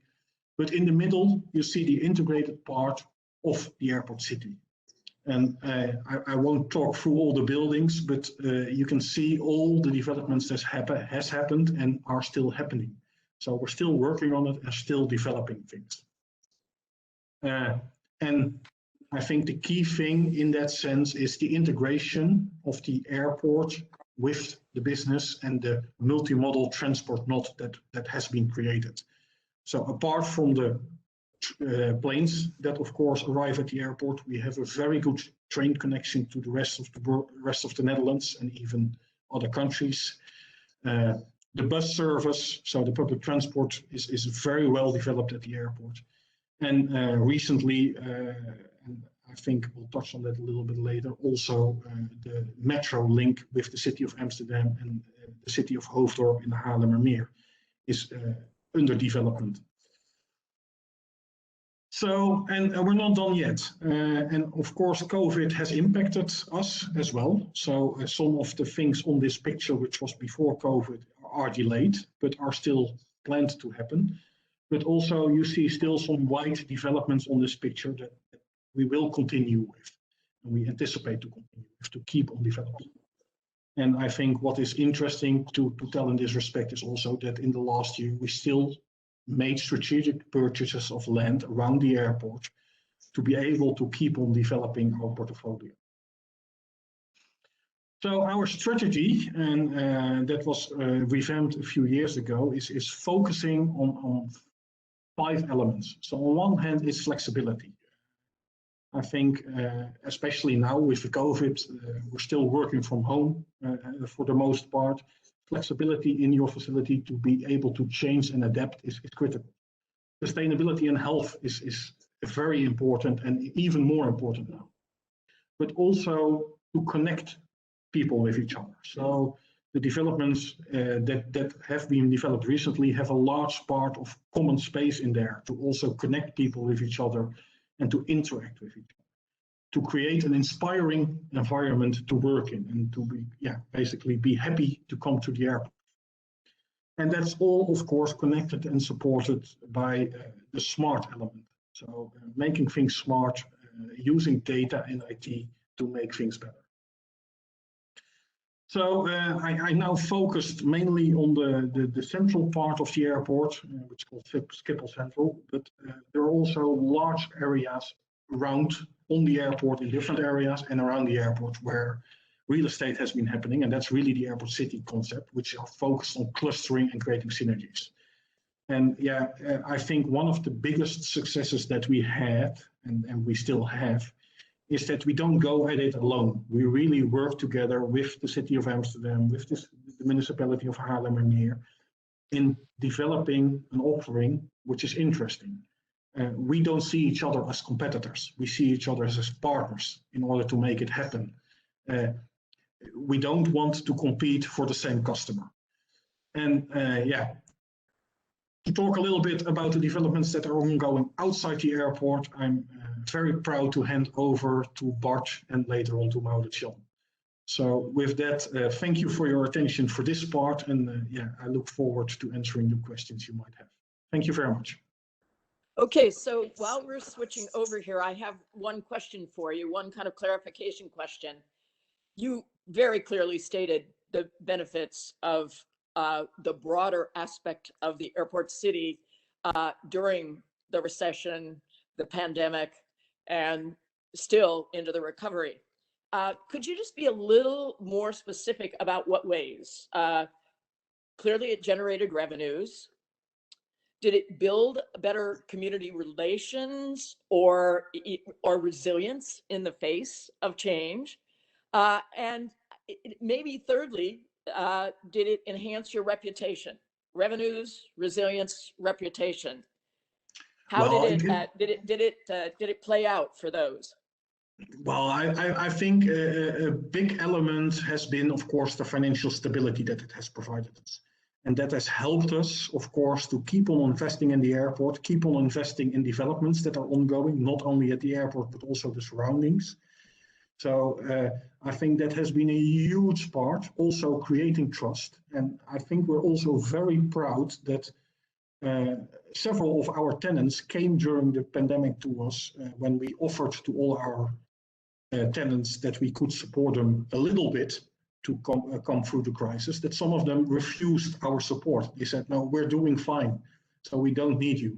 So that really shows the interaction that we have with the tenants and the trust and the appreciation we have for each other. We're really there to help each other. In the business world, that's really remarkable. Thank you for sharing that. Okay, Bart, over to you.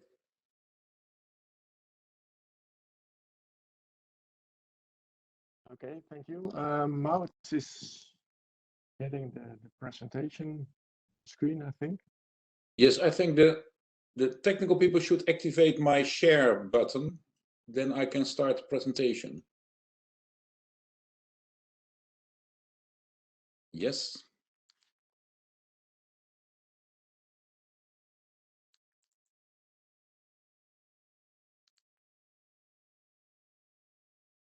You can see it now? Okay.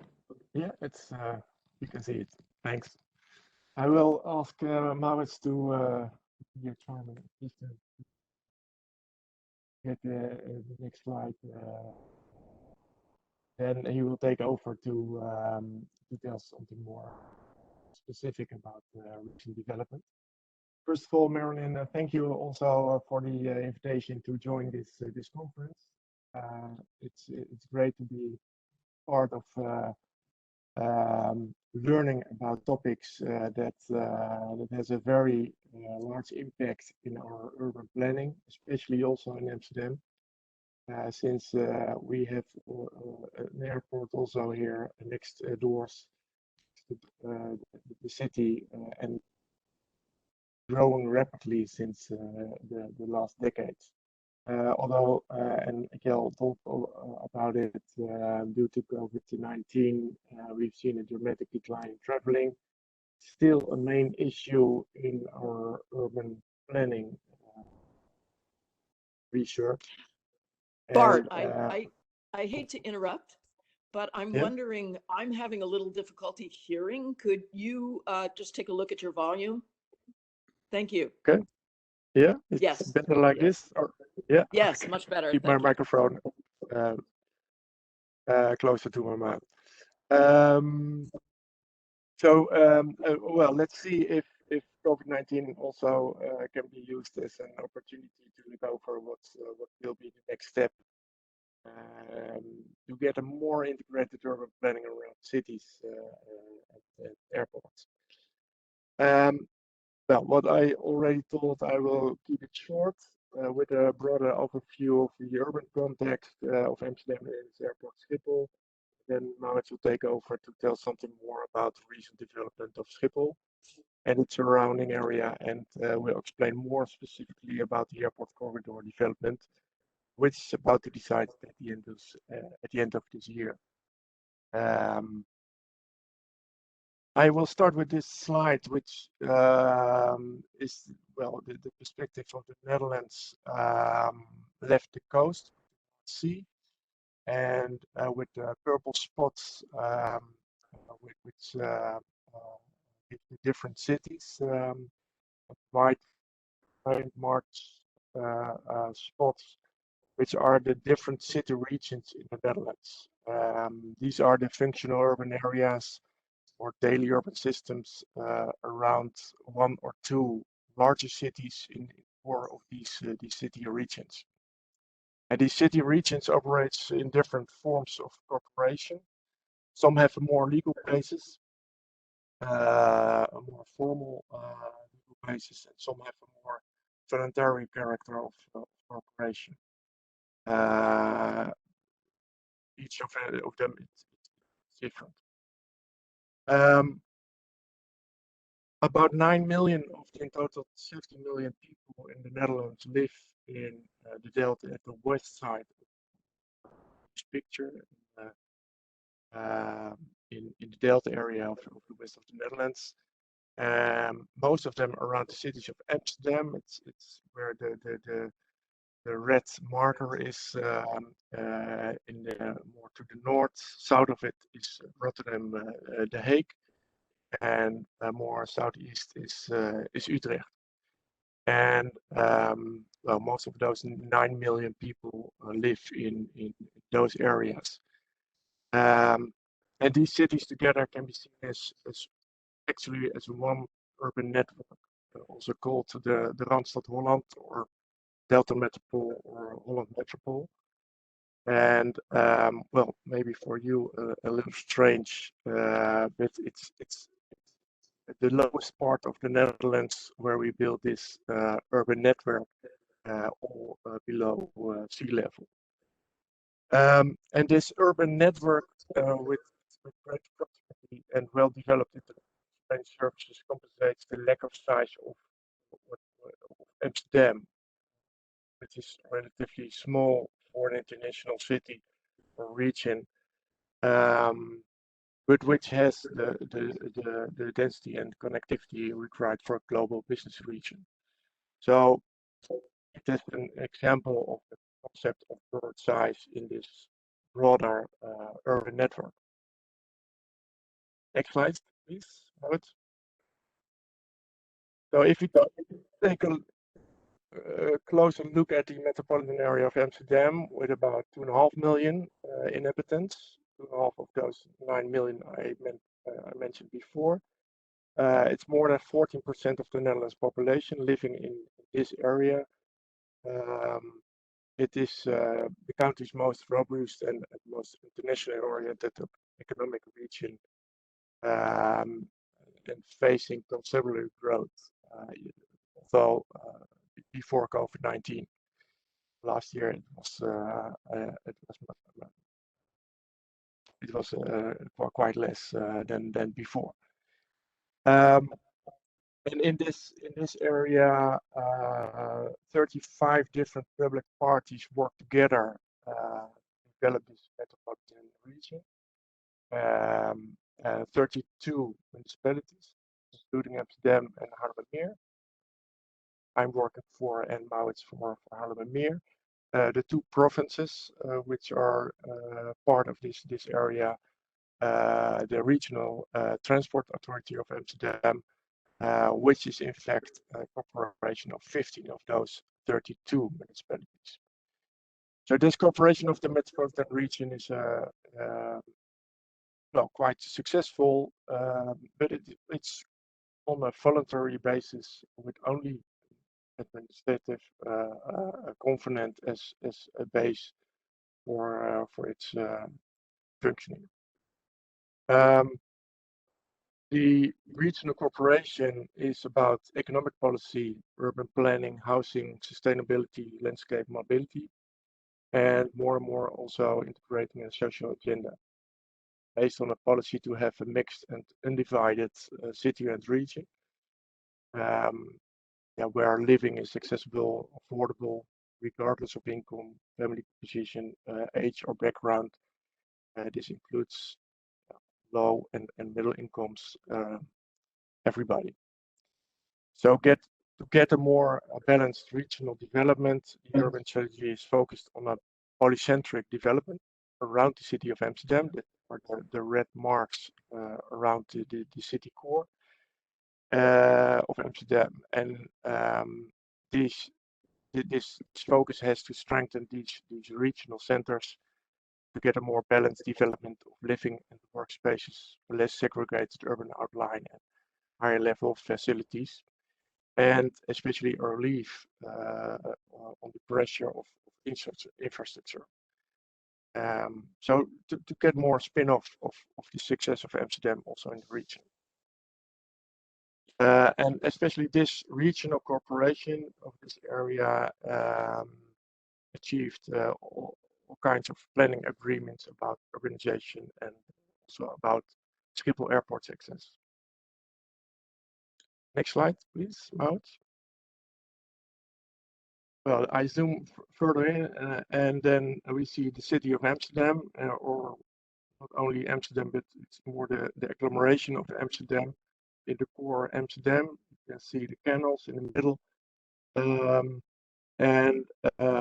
Well, Amsterdam is providing space for growth in urban development policy by increasing housing density and transforming existing built-up areas. It's especially in the more colored marked areas around the city core. And well, the next 10 years, by 2030, 75,000 additional homes will have been built together with the necessary social amenities. So that's 7,500 homes a year we will build in these areas. New homes will be built in these existing business parks and office locations. It will be transformed into more mixed living and working districts. Districts close to the airport. Before COVID-19, the city was growing in a very rapid pace with around 11,000 additional inhabitants and 5,000 homes each year. And also job opportunities were increasing the number of visitors. And the number of visitors was growing rapidly as well. So this success brings a number of drawbacks. Homes are becoming unaffordable for an ever-increasing group of inhabitants, particularly in the core within the A10 motorway and along the waterfront, the I. This affects Amsterdam's quality of life, measured streets, parks, and bicycle lanes. So Amsterdam is providing room for growth, not simply by expanding in all directions into the surrounding green belt, but by inventively increasing housing density and transforming existing built-up areas. And this policy is described in Amsterdam's environmental vision, where you see the 5 strategic choices which were made in this vision on this slide. And additional research is being carried out to get a closer look on opportunities to increase housing density, particularly along and outside the A10 motorway ring. That's the ring around the core you clearly see on this picture. In this ring zone, the main development will be at the south, where in addition to offices, thousands of homes and a number of amenities will be built. Station South, the heart of the South exit, it's well northwest of the airport.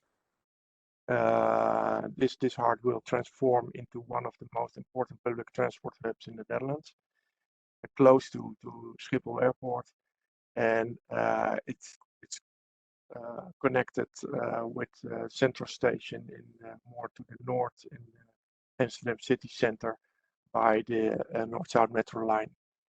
And Maurits will tell you something more about this development further on.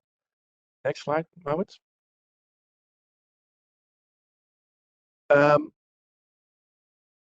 We have a pretty successful regional corporation, but well, challenges are huge, and only the region isn't enough because we depend on the national government when it comes to investment in connectivity, but also in for example, housing. So in 2018, we started together with the national government a program of projects called Building Accessibility Together.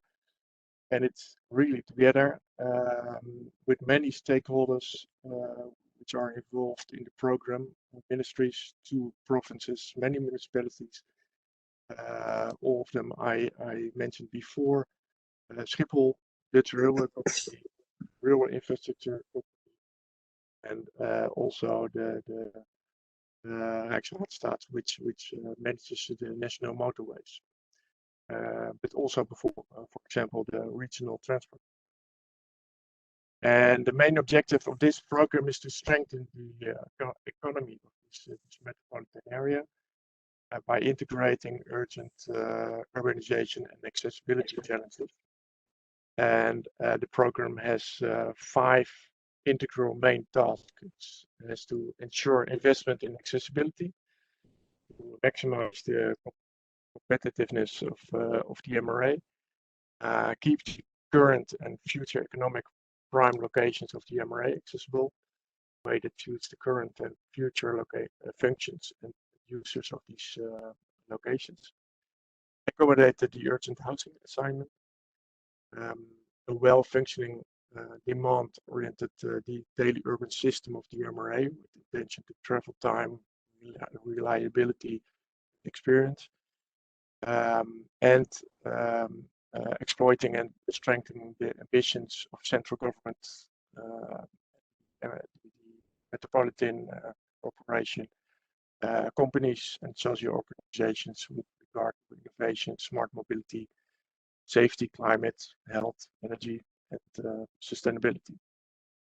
So, well, quite ambitious, but till now working really successful. So here I gave it to Maurits to. Okay, thank you, Bart. I'll take over from here. One slide back, if you see this map of the city of Amsterdam, you will notice that the airport is quite close to the city. And you see the historic city center in the middle, and just to the south of that is the central business district of Zuidas, and that's only 6 minutes by train from the airport. So that of course has its disadvantages with noise and other kinds of negative effects of the airport. But the advantage is this close proximity brings a lot of economic benefits. You can create a very efficient business region integrating the airport in the metropolitan region. And that is something we are working on for quite some time in a joint effort. And that started in the 1990s when it became apparent that the airport could be a major engine for the economic development of the whole metropolitan region under the condition that we work together. And we called that the main port strategy. If we work together with the regional authorities, the local authorities, the airport, the Ministry of Transportation and Planning, then we could turn this region into an economic success based partly on the strength of a good airport with its network. Amsterdam is, like Atlanta, a relatively small metropolitan region with a relatively big airport. And in the case of Amsterdam and Schiphol, the strength of the airport has a strong historic root in the entrepreneurship of KLM, the oldest still existing commercial airline. And we also had the aircraft company of Fokker building aircraft and Schiphol. And together they were a strong economic force in the region and in the country. So there was also always a very positive approach to the airport and its future. Well, in the 1990s, there was already this cooperation to use the airport to attract international companies. And that was based on if you are a logistics center, also head offices, regional offices will follow, and they will also come to the region. And to be able to work together on that in a constructive way, we founded a joint development agency that also did international marketing of the region. That was called Schiphol Area Development Company, and that purchased land around the airport with the purpose to develop it in the interest of the airport. So logistics centers and cargo centers, like they were supposed to locate there. strengthening the power of the airport and its economic power. And that worked quite successfully in the 1990s. And it was a cooperation between the province of North Holland and the regional authority, the municipalities of Schiphol and Haarlemmermeer, where I'm working now, and Schiphol Airport. And in the first phase, there was also a big bank involved for the financial part. And this cooperation still exists, and its purpose is to develop land in the interest of the company, to develop land around the airport. At this moment, you can say that the strategic importance of logistics is much less, and the relevance of the airport is much more in attracting service companies and offices in a more general way. For example, recently the European Medicine Authority, which is very important all of a sudden because of COVID, moved from London to Amsterdam because of Brexit. And they choose Amsterdam partly also because of its connectivity. And it is so easy to travel from London to Amsterdam because of the frequency of the flights. And so the airport is an important factor in attracting companies and institutions internationally. From the 1990s on, we worked on this idea of developing the airport corridor. And the airport corridor in this aspect is an element of what you can say of the Aerotropolis. The Aerotropolis is more the more general understanding of the integration of urban development, metropolitan urban development and airport development. And the airport corridor is more specifically between the airport and the city business center, in this case the Zuidas. And but also an extension to Hoofddorp in the south and until the city center of Amsterdam in the north. And the idea is we branded that Enter NL, Enter the Netherlands, and to say, okay, this is the international entrance to the Netherlands, and we should develop that area accordingly, and we should do that together. That's not new.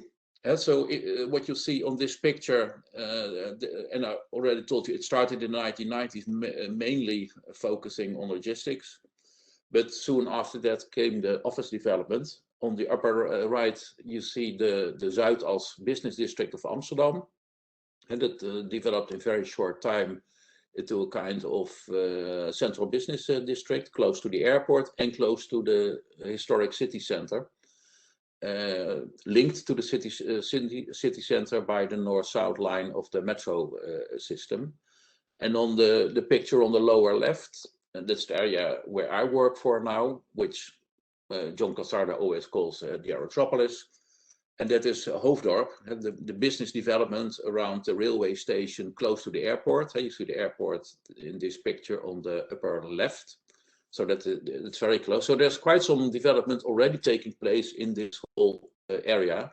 And you can even say that kind of a second generation of airport-related real estate development is taking place. If you say the first stage of this airport-related real estate development is kind of opportunistic real estate development in the interest of the developer and the future owner of that real estate. And now the second stage is a more integral urban approach, integrating this development in a kind of an urban system and an urban network on several scale levels, and not having it as an alien development, but as an integrated development. And we are still working on that, and a very important element for that is to improve the public transport within this airport corridor, to make it more integral part of the metropolitan region. And 2 years ago, the north-south metro line of Amsterdam opened between Central Station and Zuidas. And now we are very advanced in the financing and the decision-making on extending the metro to the airport and to Hoofddorp. And that would be an enormous improvement of the potential for the development of this area. And the main reason the extension of the metro came on the agenda was that the Schiphol train station was out of capacity, and we needed another system to handle all the passengers. And by doing that, by adding the metro to this area, we create extra room in the railway tunnel, the existing railway tunnel at the airport, to allow for more intensive frequent use by international high-speed trains, and to connect the airport to Belgium, to Germany, and to other airports. But it also would enable the huge housing program that Bart already showed you. We have a big housing problem. The house prices in Amsterdam skyrocketed because of the shortage of housing. So this huge housing program can only be developed when two metro projects are joined together. That is the extension to Hoofddorp, but also a missing link in the ring line, which is more to the north near Central Station, which is facilitating the transformation of part of the port area into a housing area and connected to the city center of Amsterdam. So big project, another 3 billion euros investment, probably. Like I said, the railway station of the airport is out of capacity, and that is a very interesting aspect, because the railway station is relatively new. It was opened in 1978, and you see it here on the drawing on the upper left, the green triangle. That is the roof of the railway station, but it's also kind of an indoor square connecting the terminals, the airport terminals together, and to the railway station and to the real estate development. So this kind of an integral development in which the railway station is the pivotal point connecting the terminals and the real estate development in one system. In a transportation sense, the railway has helped the development of the airport city because with the railway, it was very well integrated in the national railway system and in the regional railway system. And this landside access is a very crucial element in the success of railway, of airport city development. And that's more or less comparable to the Newark situation, where the airport is also located on the main railway between Boston and Washington. And that's a big opportunity for development, I think. At this moment, the train station of the airport is one of the biggest stations in the Netherlands. It's the fifth in size. So Schiphol train station has more passengers than the Hague Central Station, for example. And it is served by regional trains, by the national intercity trains, and by the high-speed train. At this moment, the Thalys high-speed train to Brussels and Paris has a stop at the airport, but in the future also the ICE to Germany, to Frankfurt, to the Ruhr area, and Frankfurt will also have a stop at the airport. The problem is still that the Eurostar to London, the high-speed train, it comes through the airport, but it can't stop because it has its own security and customs regime that needs so much time and space at the station that we can't fit it in the existing station. It is now 3 platforms with 6 tracks, and that's not enough to also accommodate the Eurostar to London. But by extending the metro, we can remove the regional trains from the train station and have additional high-speed trains and intercities. And like I said, the strength of the airport city is that it is connected not only to the airline terminals, and you can walk indoors from your plane to your offices and your hotels, but also to the train system on these scale levels. So that's about the landside access. The airside access. Schiphol is one of the biggest airports in terms of connectivity. And so the number of direct destinations from the airport is very big. On the left, you see the picture from the master plan of 1989 of Schiphol. That's when the first drawing was made with an airport city. As you can see in the red, that is the proposed development of the terminal complex and the piers. But in the center of the airport, you see this line, this pink line. That is the axis of real estate development. And as you can see, it is directly connected in the transport node, but it's also free from the borderline between airside and landside. So we have no interference of the airport city with the airport operation, only with the landside access, as a freestanding development integrated in the whole airport development.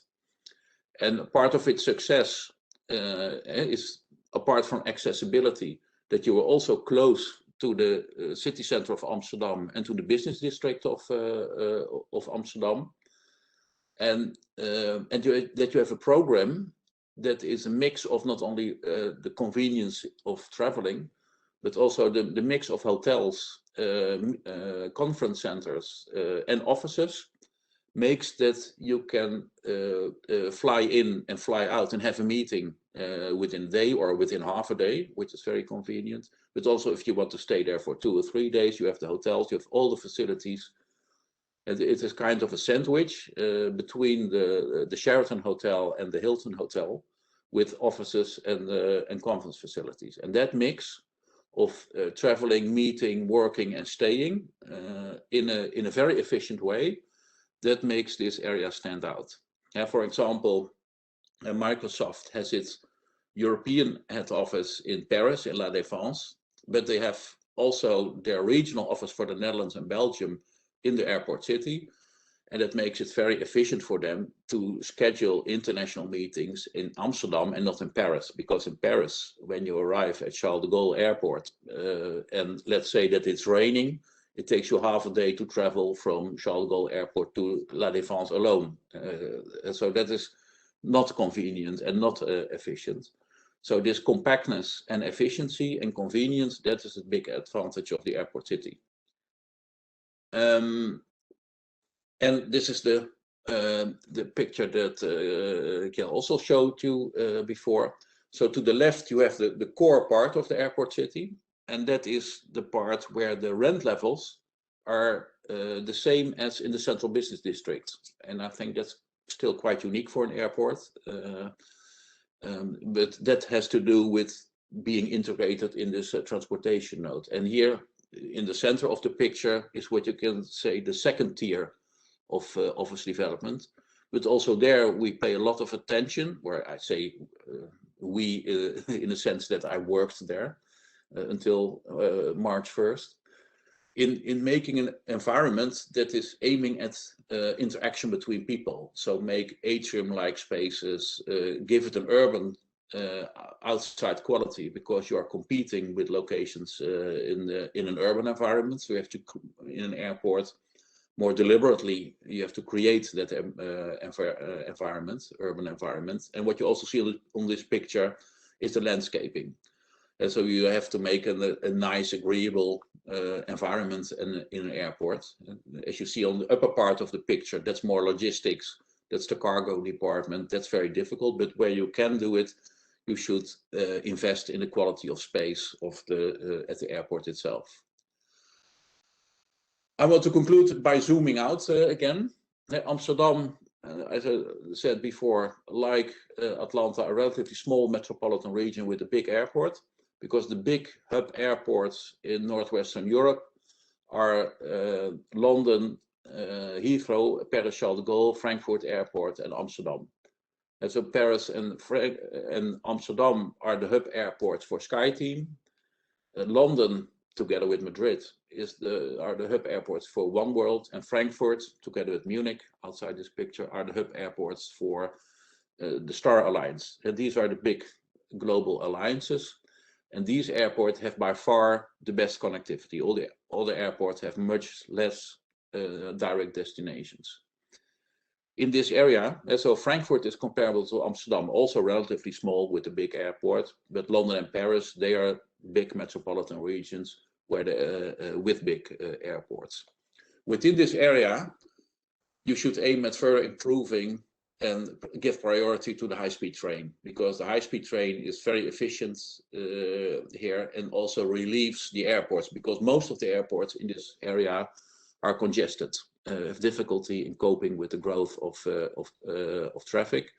And you can also contribute to the climate agenda by moving to the high-speed train. And between by far the most intensive relationship in Europe is between London and Paris, but the second is between London and Amsterdam.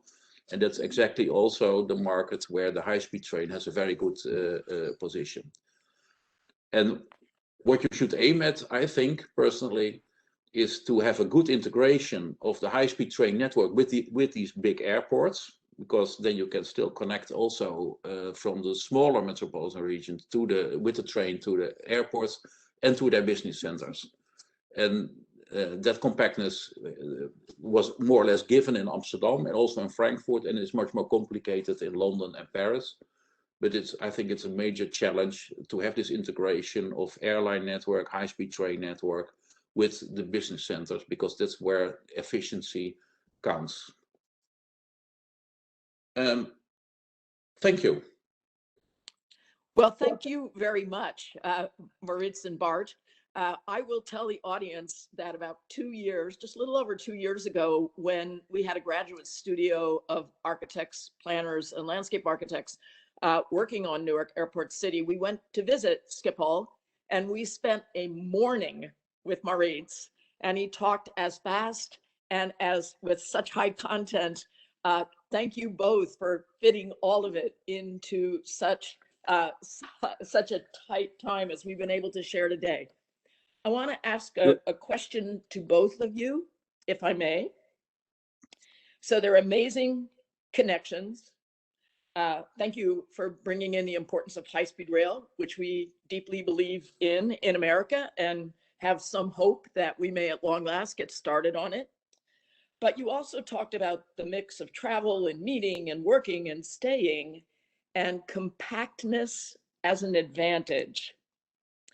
Is there a figure in your mind of what it takes to achieve critical mass? Do you find it by size, mix, urban planning? What are the ways to get there? I must confess that I have no idea, but I think you're right. It's a good point, because you need some critical mass. And in our case, the core of the airport city that's on this picture is about 60,000 square meters of offices, and that's a good start. But I can't say that there's a kind of a threshold, you can say, for this critical mass. That's difficult to say. But to have two of these more high quality hotels, that's good, because then there has to be some competition. That's always good, and you should be able to choose in restaurants and meeting facilities and things like that. So I would say that what you see on this picture could very well be the critical mass that you need. It is extremely interesting, challenging, and really a breath of encouragement that one can make this happen over a decade or two, and not forever in the future. Here's a question from the audience, and I will be looking for more of those now. Has Schiphol found that the presence and activity of an airport city has created incremental air service, nonstop markets, flights, and associated passengers? Are those higher and better than they would be if AMS didn't have an airport city?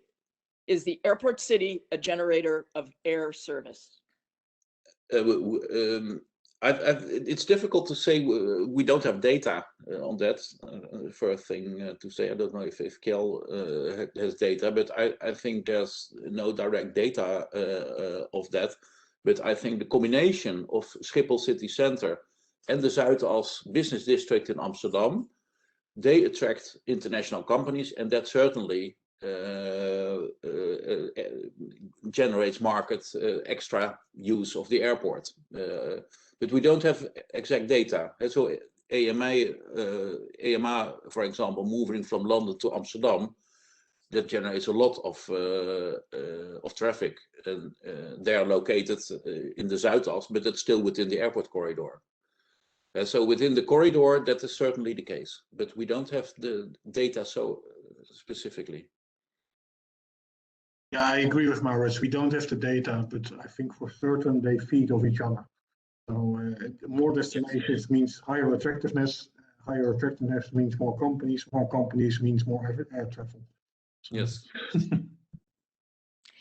Yes, and I'd just like to add another thought before I turn to the next audience question, which is one of the benefits of the trains, and in particular the high-speed trains for intercity travel, is that we have to be very careful about the amount of energy and carbon that goes into the air from airport operations. I know we're all thinking about that and working on it. It's really a different topic than today, but the ability to use very efficient vehicles of travel, depending on distance and time sensitivity, I think also you have offered almost all the possible options, and that is really great to see.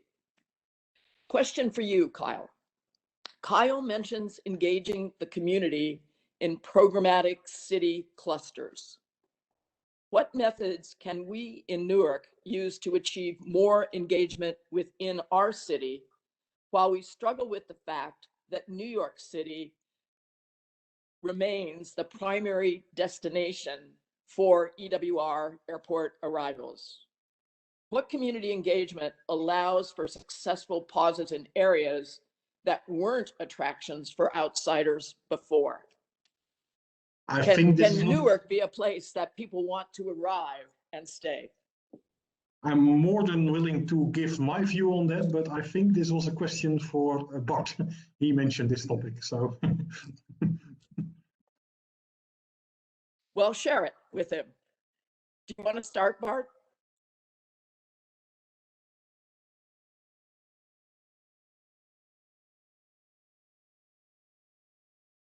Sorry, my connection is not that right.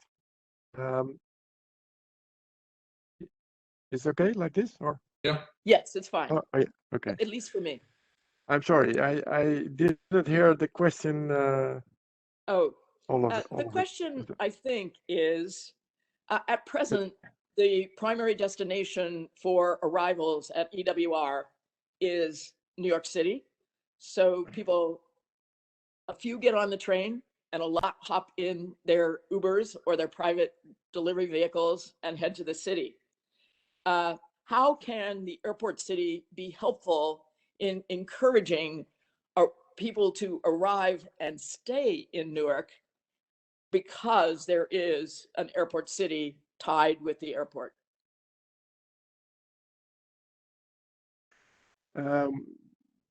Well, actually, in Amsterdam, it's already said it's the combination of the city and the airport. And if I look, I'm not sure how it works in Newark, but I think it's quite the same. It's a logistic node contributing to the network of the city, like it is in Amsterdam. And if you look at Schiphol, we have the advantage of all kinds of functions around the airport, and it's complementary to what's in the city. So it goes both ways, and it's so I think it's yeah, it makes it complete together. Mm-hmm. And yeah, well, it gives some pressure on certain infrastructure, of course. Well, that's the challenge we are facing right now to relieve this pressure on this these connections. And, So and, one and thing, if I go may ahead. add, Yes, Marilyn, please. we have kind of the same situation. It's quite comparable, the Newark situation to the Schiphol situation, because we are also close to a very attractive city and people really want to be there. But on the other hand, not everybody wants to spend time. Sometimes you want to be efficient. You want to just fly in or come in by train and come out. And for that market, you have to make an attractive environment. So I think that's the key thing. Make an attractive environment that is efficient and convenient. And then you can have a very specific use of your airport city.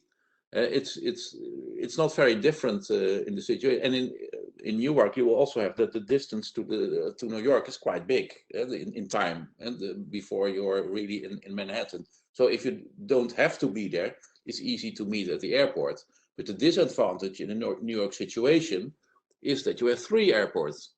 So everybody should be able to travel to Newark, because if you arrive at JFK, you have an issue if your meeting is at Newark. And so that is the downside of the situation in New York.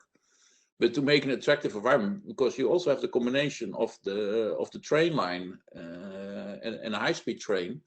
And if you connect that to the airport, you have certainly an opportunity to do something like this. And also, I think that the city of Newark needs to think very progressively and competitively about what makes it more magnetic. Next question. Marilyn, it's all about the quality, I think.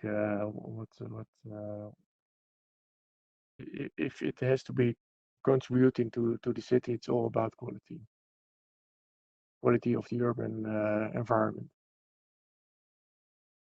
Thank you. Thank you for those insights. One for whichever one of you would like to take this on.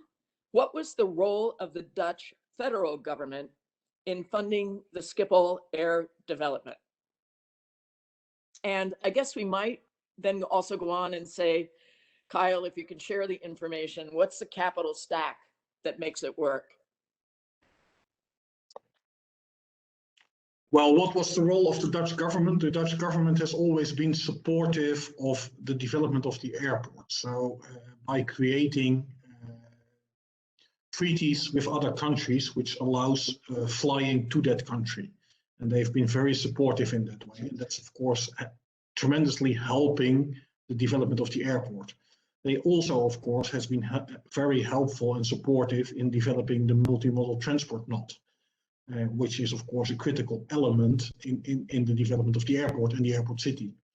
So in that sense, I think, they've been supportive. Of course, they have to balance interests, and I think that's now more than ever. So with sustainability, environment, living environment, we have to find the right balance. And I think the airport has also indicated that it's taking its role there. So we developed an ambitious program, becoming, as airport ourselves, neutral by 2030, and working on getting the aviation industry carbon neutral by 2050.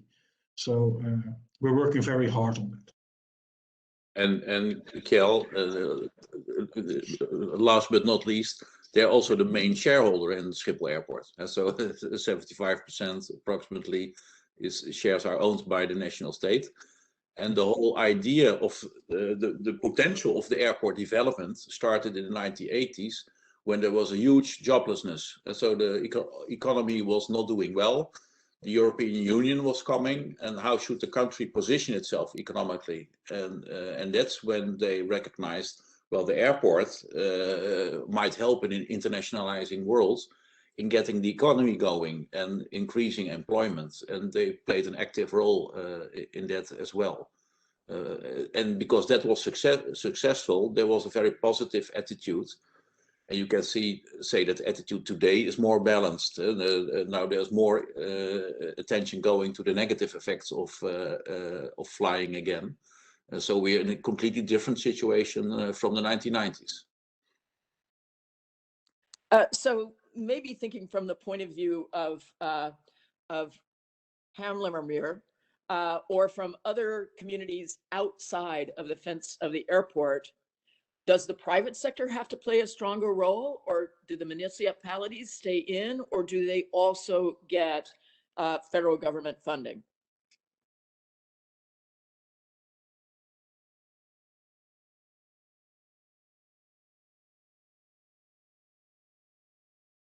I'm sorry, no one wants to jump in on it. Yeah. Maybe Bart, the municipalities get federal funding, yes. Oh, okay. And do they make the decisions about where it goes, or does it come attached to a particular program? Sorry, my connection is not that right, so I didn't hear the. Sometimes I get no. The federal government distributes resources to municipalities. If that's the case, does it come with an attachment to specific projects, or is it support for economic development generally? Well, it's always funding, especially for projects. So it's not a general funding of development area. We're trying to do that in our discussions with the national government. We are not that far as yet. So till now, it's funding specific kind of project, contributing to the general economic position. Yes, so we wish we shared some of the aspects of your government. Yeah, it's not a general funding. I see. Okay. Well, I have one last question for you. And if each of you could take about 2 minutes in short form, here's the question. This morning, the City of Newark Mayor, Ras Baraka, stated that Newark Airport City is a long overdue concept. How do we start? How can we jumpstart?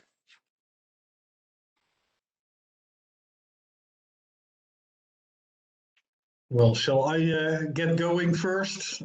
Please do. I think how to jumpstart is to work together. I think that's the critical thing that we've seen at Schiphol. If you work alone, you will not be successful. So start working together, develop a plan together, put your efforts and your resources behind it. Try to row in the same direction, at least. I think that's critical in order to be successful.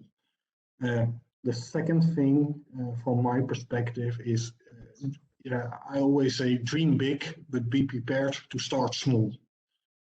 So start small, be successful, and then gradually grow.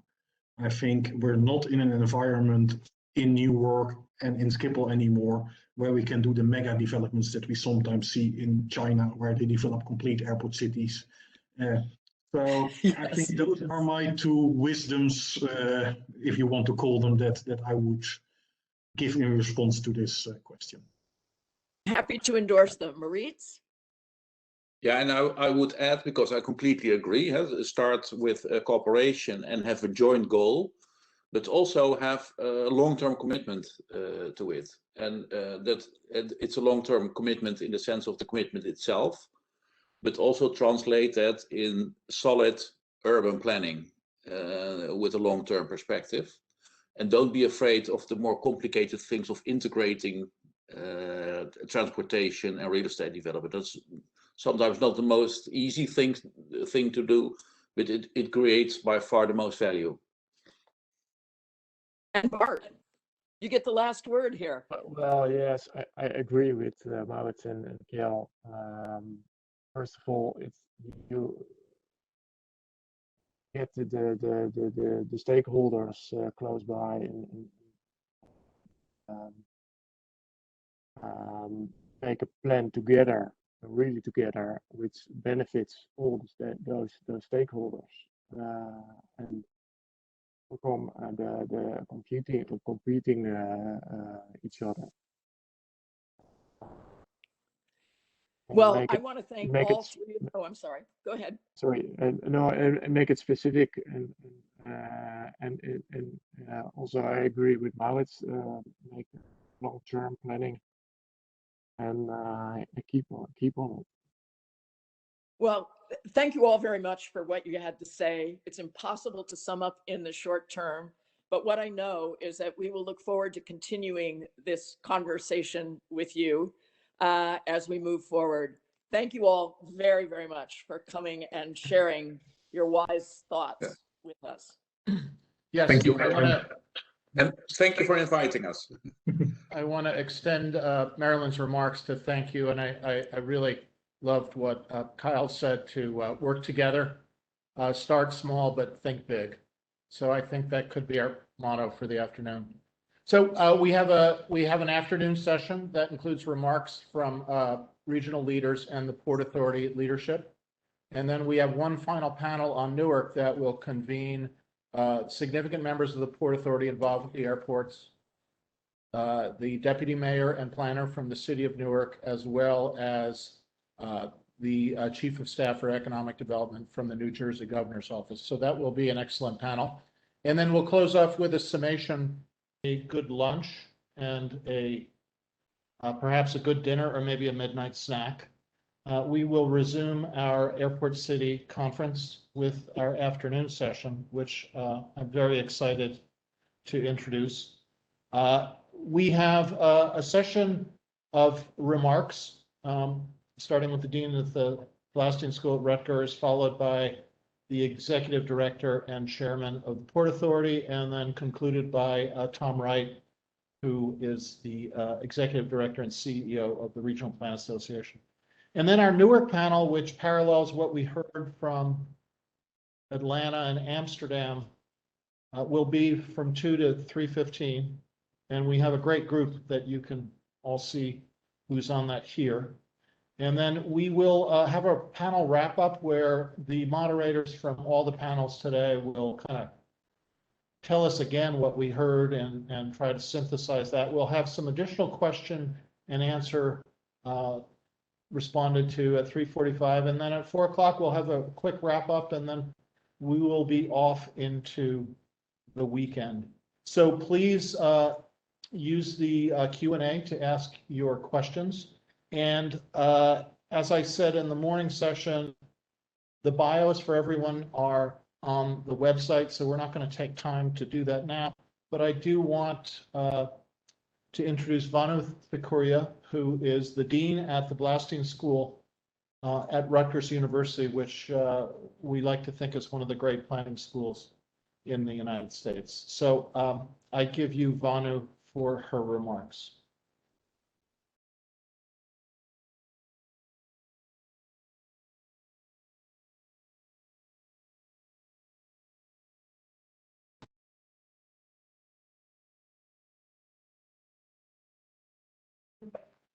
Vanu, you're muted. Yes, thank you very much, Darius. I hope you can all hear me. And I also sincerely hope I'm not in presenter mode anymore.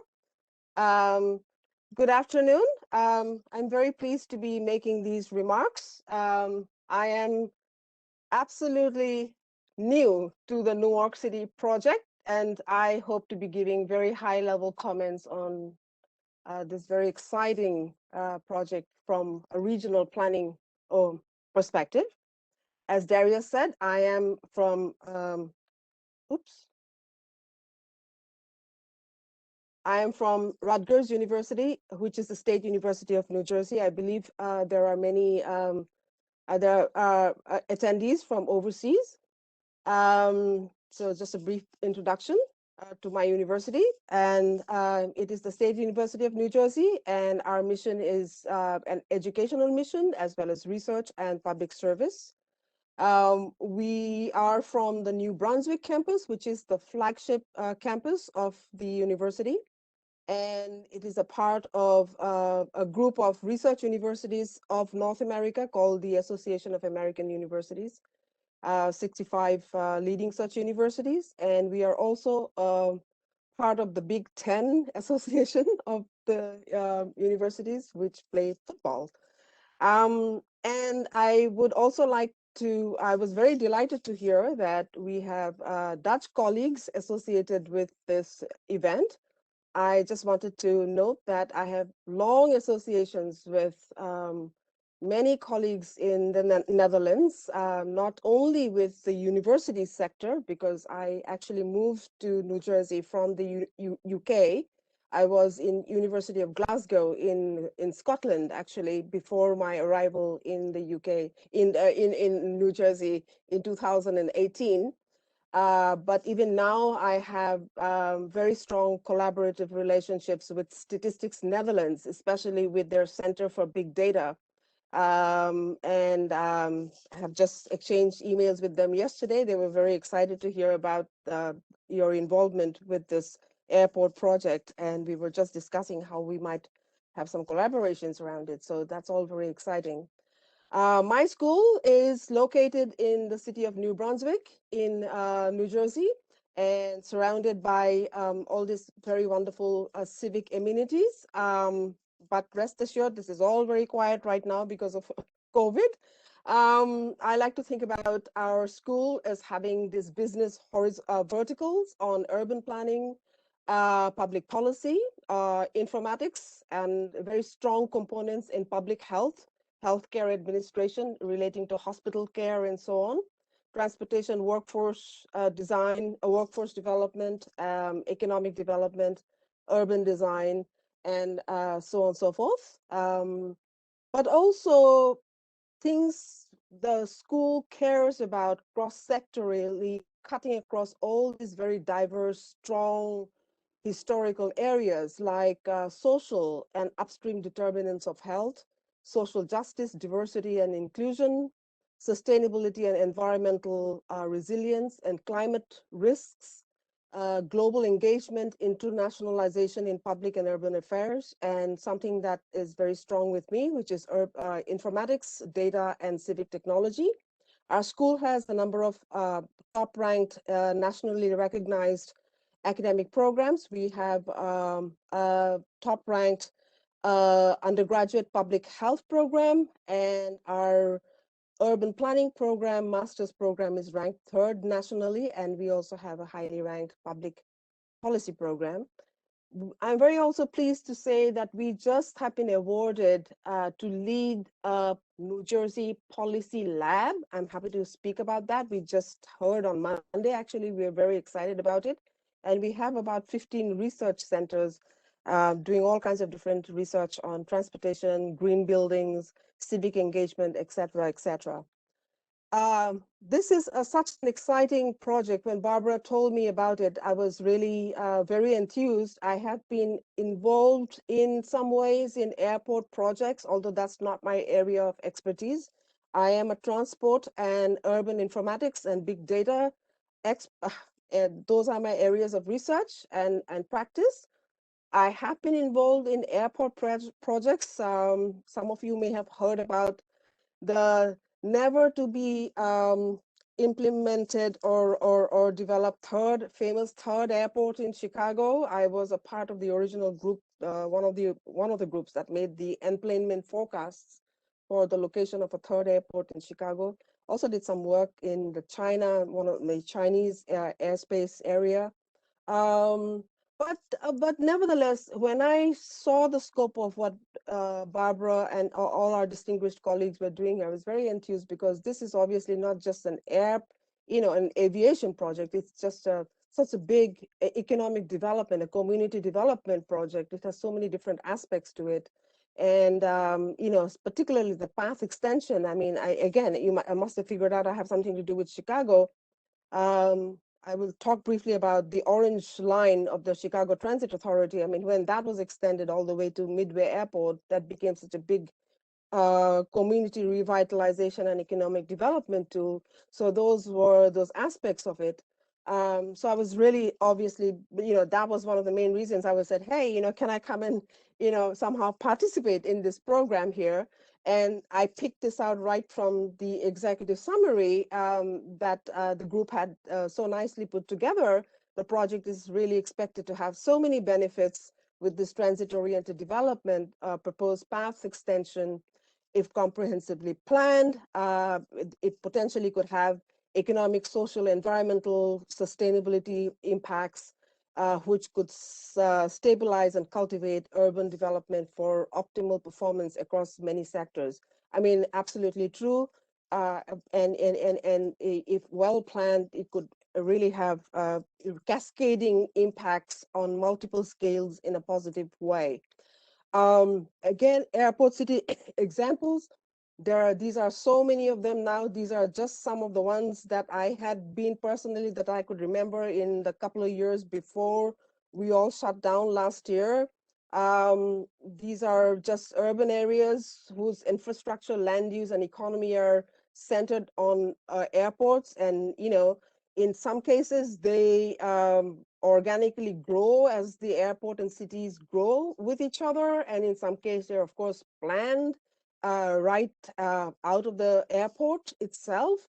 And they're coming out in different ways. The one around London Heathrow, the airport I used to be, I don't know how many times I've been through London Airport, Heathrow in 2018 or 2017.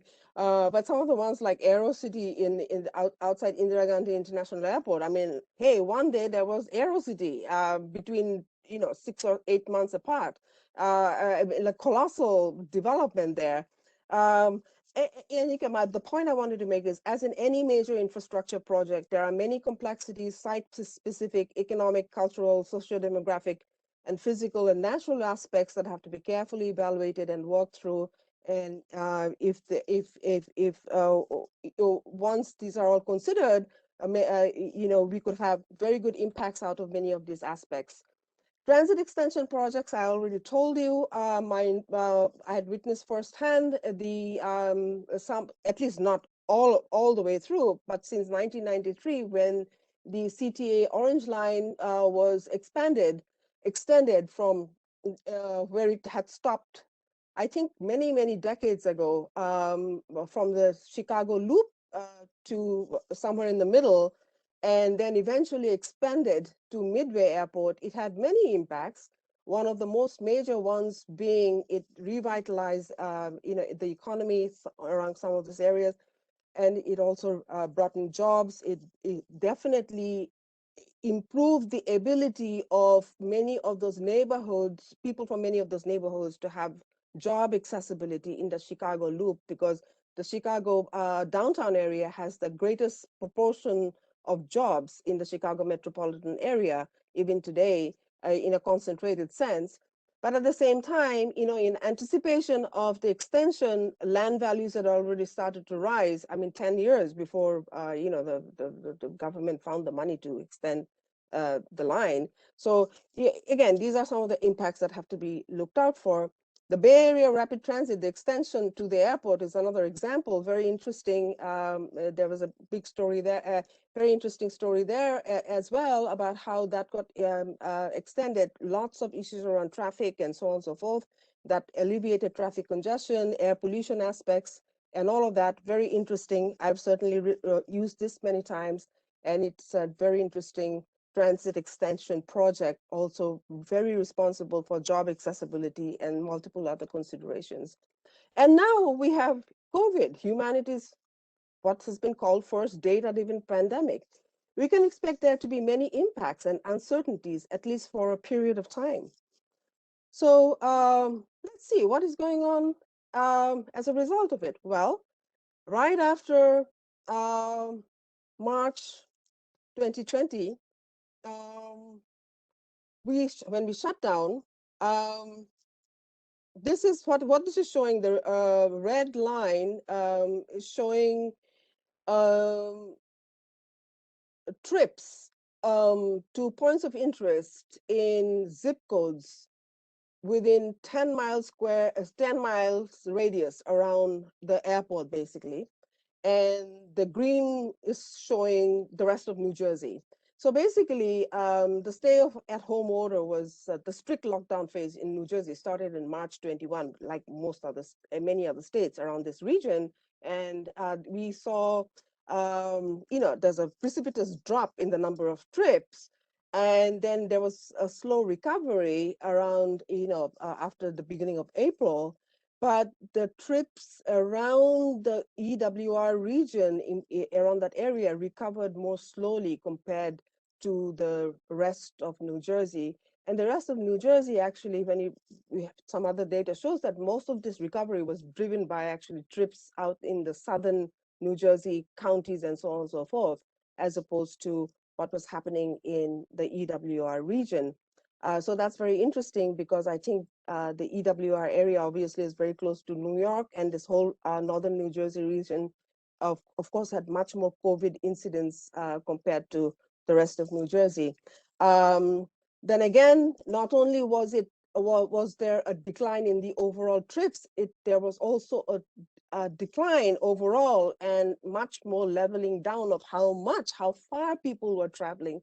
Overall, people were traveling much shorter distances, whether they were going grocery shopping or whether they were going, to other kinds of trips, including healthcare and so on and so forth.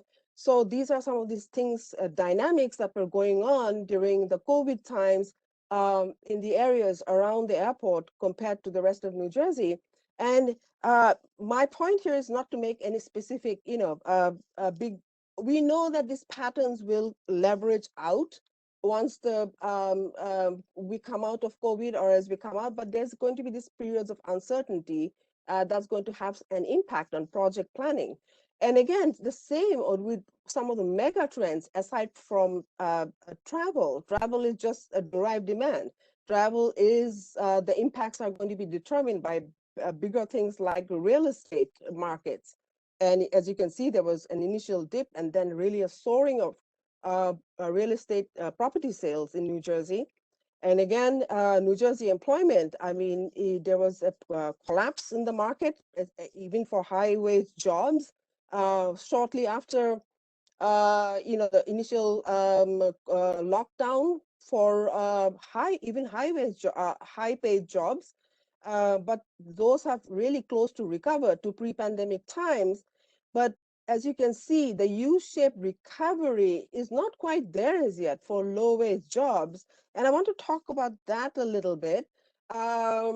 Because as you know, you must be seeing this in the news, or everybody, I mean, this is one of the big issues, right? I mean, the automation of jobs and the future of work for low-skilled jobs and how potentially COVID has expedited that.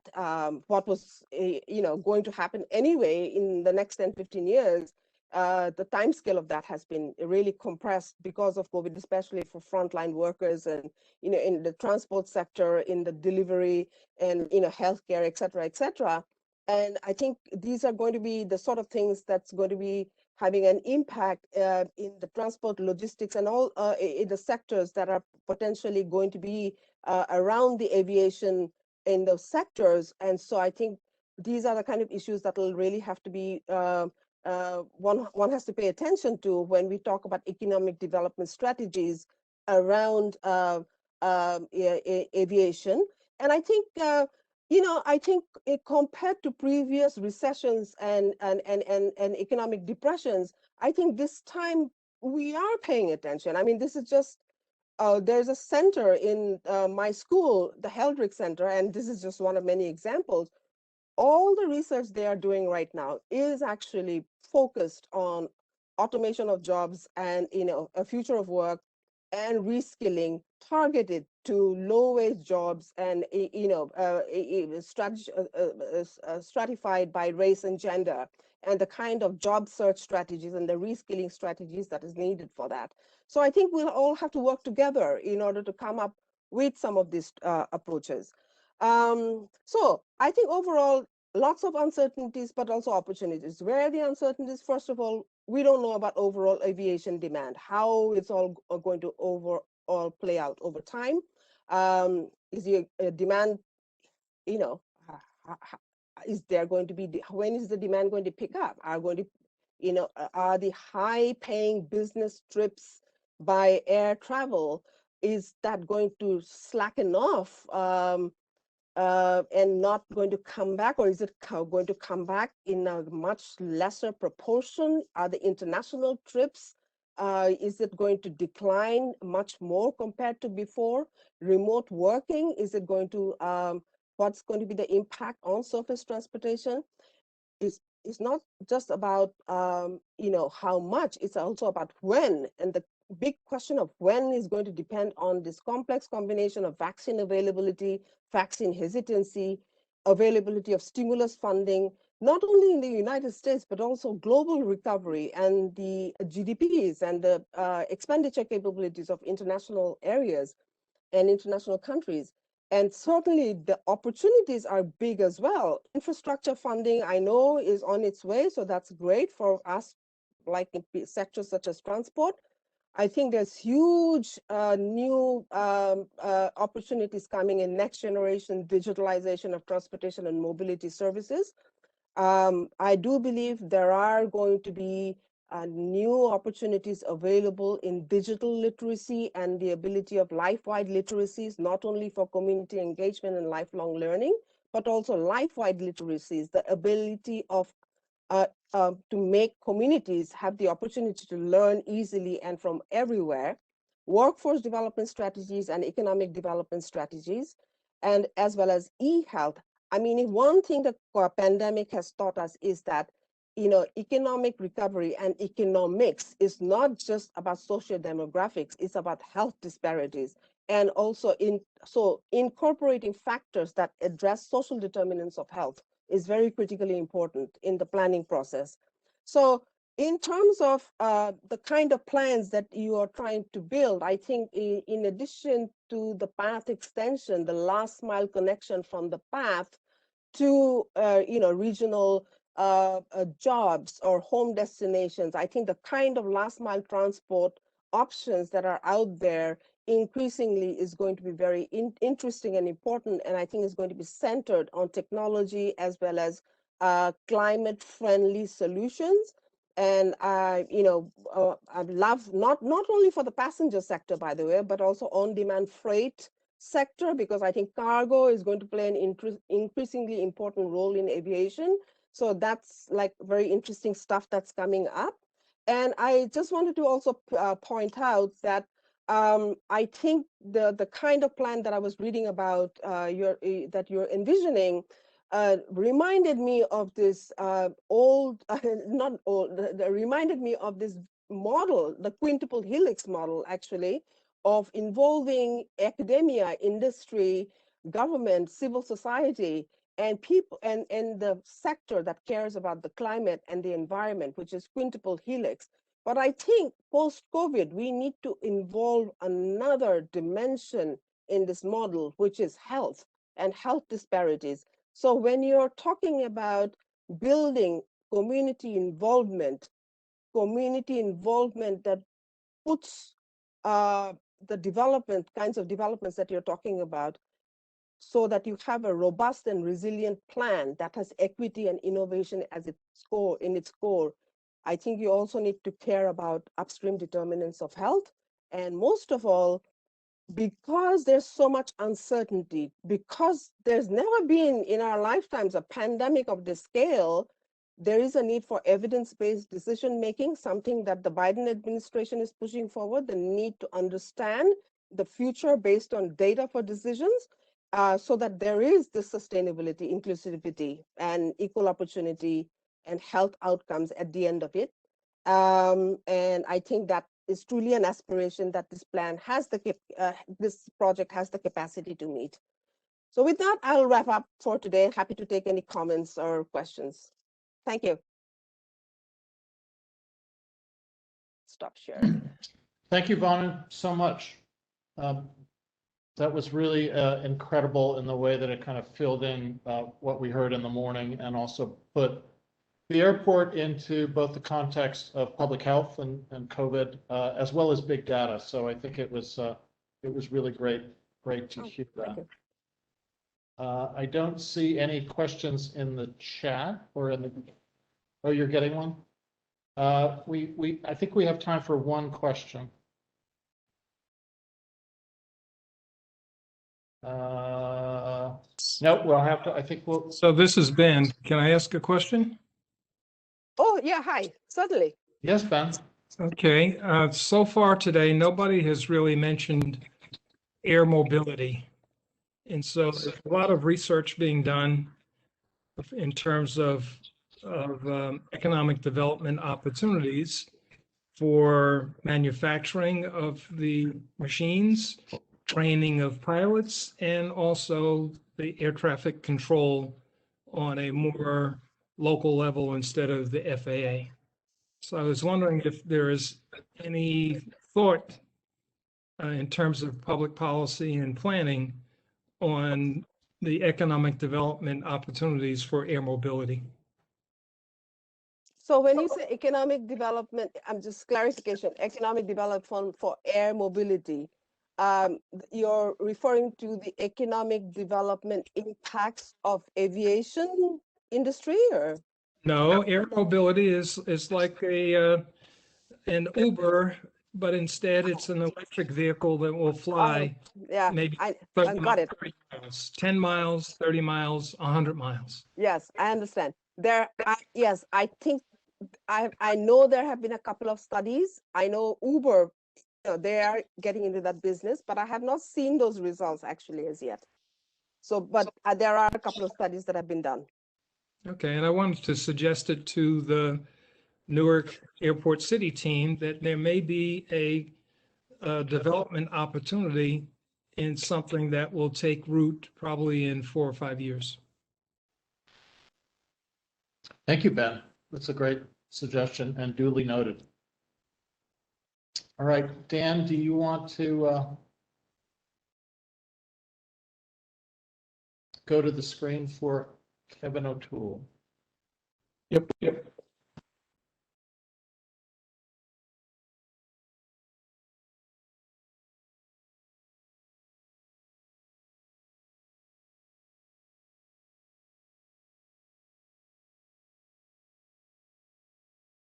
Kevin O'Toole, who was the board chairman of the Port Authority of New York and New Jersey. Go ahead, Dan.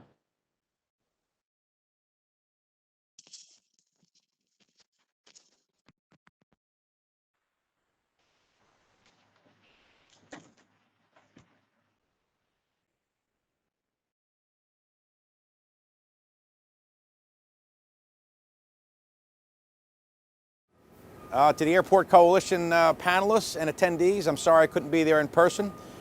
Rick Cotton and I and others will be actually celebrating the centennial of the Port Authority on the very same day of this important symposium. But we wanted to obviously talk about some of the exciting things at the Port Authority. And we are in the Newark Liberty Airport right now in Newark and Elizabeth. And as you can see behind me, there's a lot going on. So just by way of background, in 1928, Newark Airport actually opened up. In 1935, they opened their first terminal. And in 1948, the Port Authority took over the airport. And over the years, the Port Authority has made a significant investment in the airport, knowing how important it really is. As we stand here today, pre-COVID, 50 million passengers use Terminal A, B, and C in Newark Liberty. Astonishing, a huge amount of cargo, 850,000 tons come in here. And in terms of economic development, this airport employs over 20,000 people. It generates $11 billion in wages. And in terms of all the operations in Newark Liberty, $30 billion in overall activity. Astonishing. So what's exciting about here today, we are building from the ground up a brand new terminal, replacing Terminal A, which I'm sure you've heard a comment or two, it has not been the most seaworthy of terminals. So what happened in 2019, the executive director and I and the commissioners, we stood on this very ground and we did a grand opening. And we dug some dirt, and from the dirt, out of the ashes rose this wonderful being that is a structure that will replace Terminal A, a $2.7 billion investment, the largest investment the Port Authority has made in any New Jersey project. And we are really amped up about it, really, really excited. And I'm hoping that we'll be able to take a little bit of a tour and show you what has transpired in terms of the construction over the last 2 years. And I'm hoping a year from now, this will be fully functional, 33 new gates, very high technology, state of the art, really excited about it. And with that, we are also making a $2 billion commitment to replace the air train, which is literally right across the way here. A lot going on in the airports in Newark and in New York.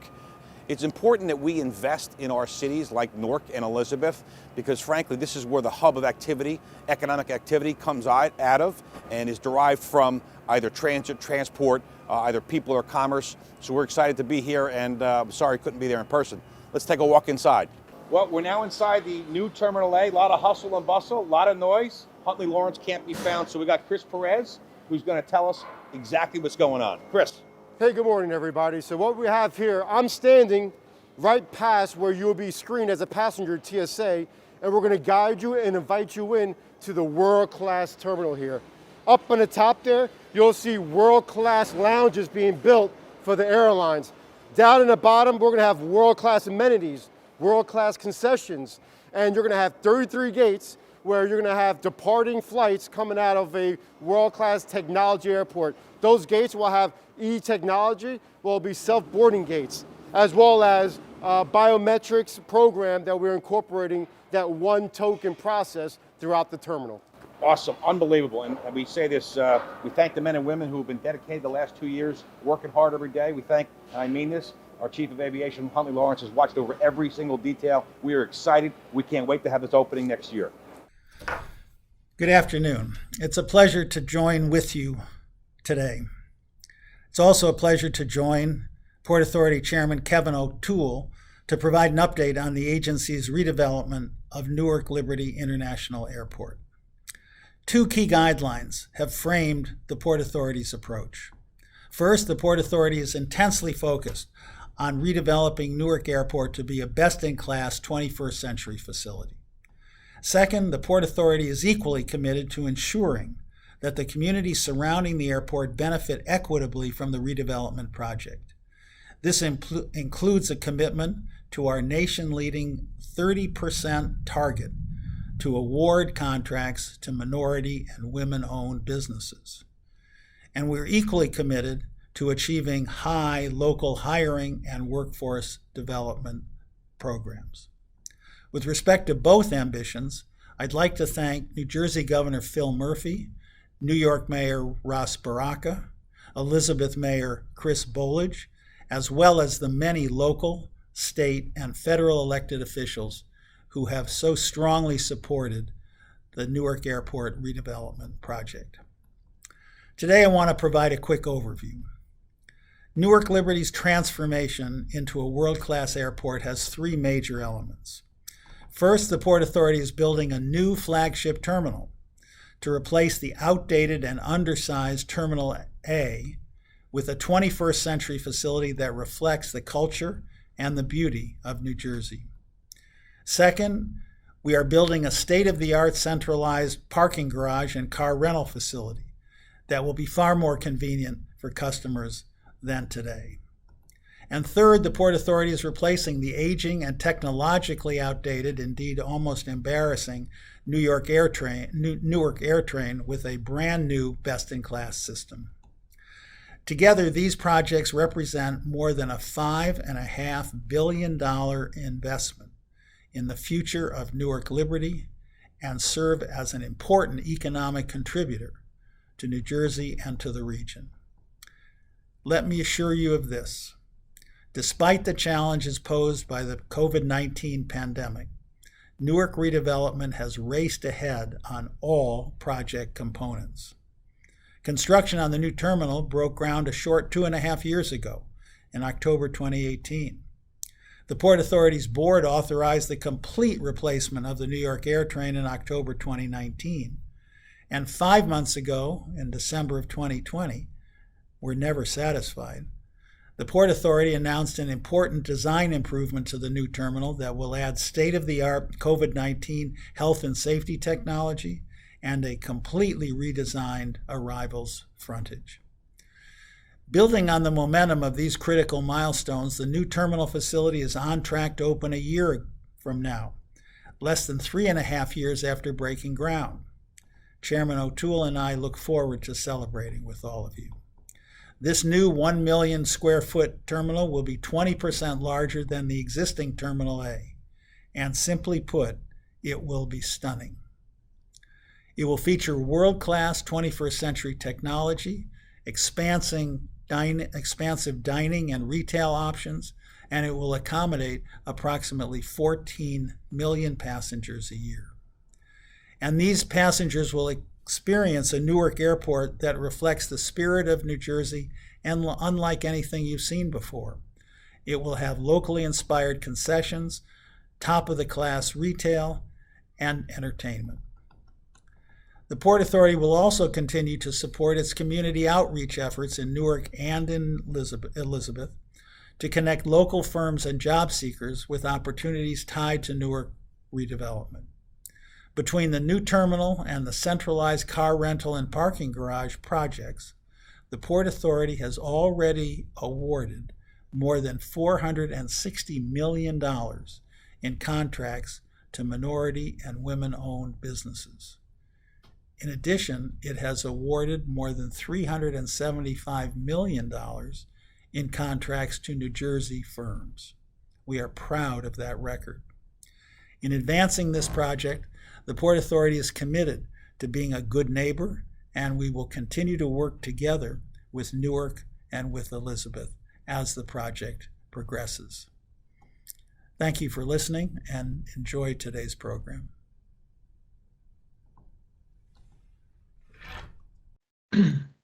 Well, that was great to hear from the Port Authority. And now it is my privilege to introduce Tom Wright. Tom, I see you in the chat. Would you unmute and turn on your camera?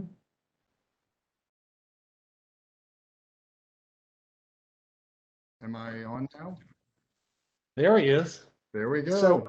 So I have said that we're going to keep introductions short because we can go to the website. But this is personal. I want to introduce my old friend Tom Wright, who many of you know was faculty at NJIT teaching here in the infrastructure planning program, along with many other RPA folks. But I think Tom's sort of real critical importance here is as a leader of the RPA for many years now.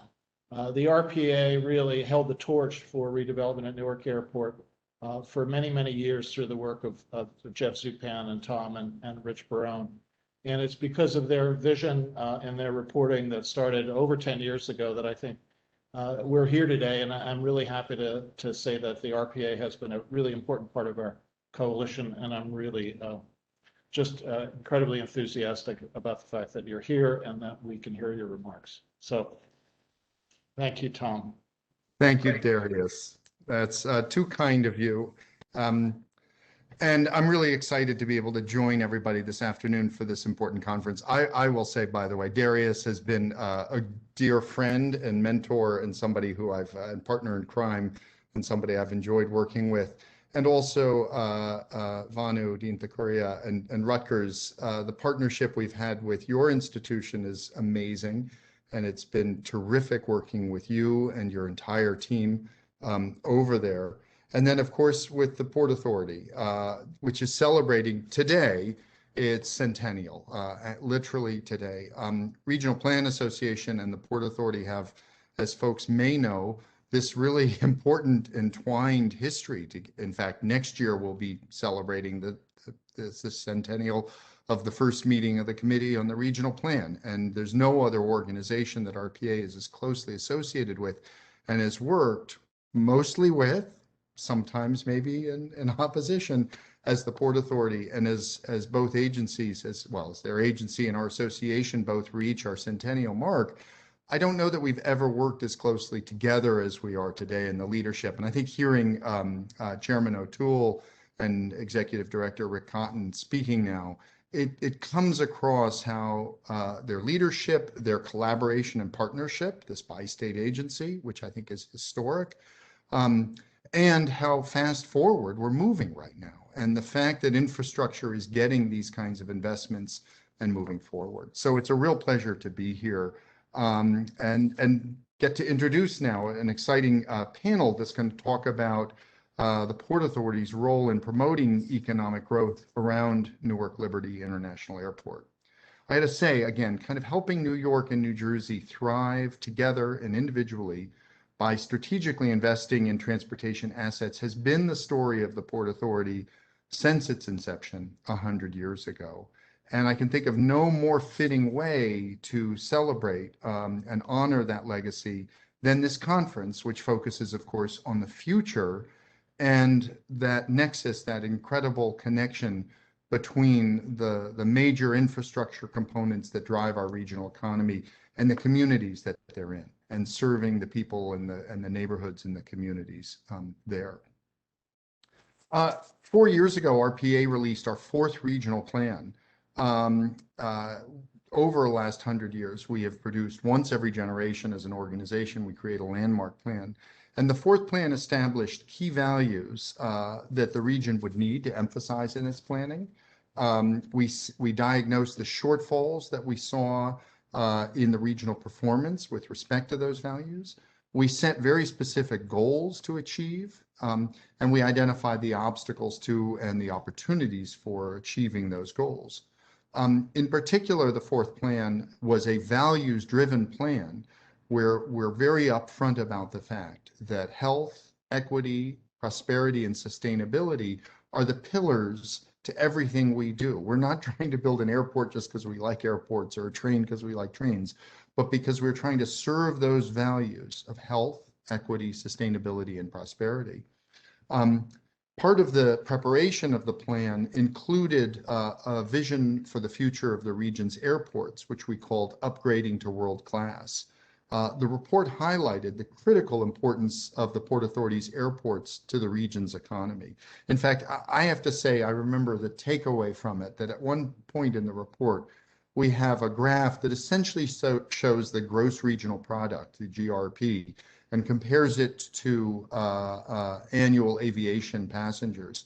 And I don't think you can find 2 lines that more closely follow each other than those 2 lines. Literally, growth in air travel is highly correlated to the overall prosperity and regional product of the region.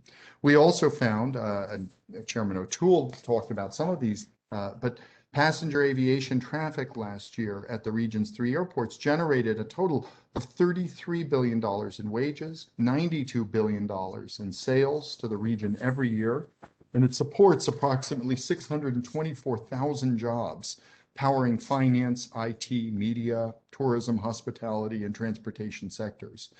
Of course, then supporting thousands, tens of thousands more of small businesses throughout our communities.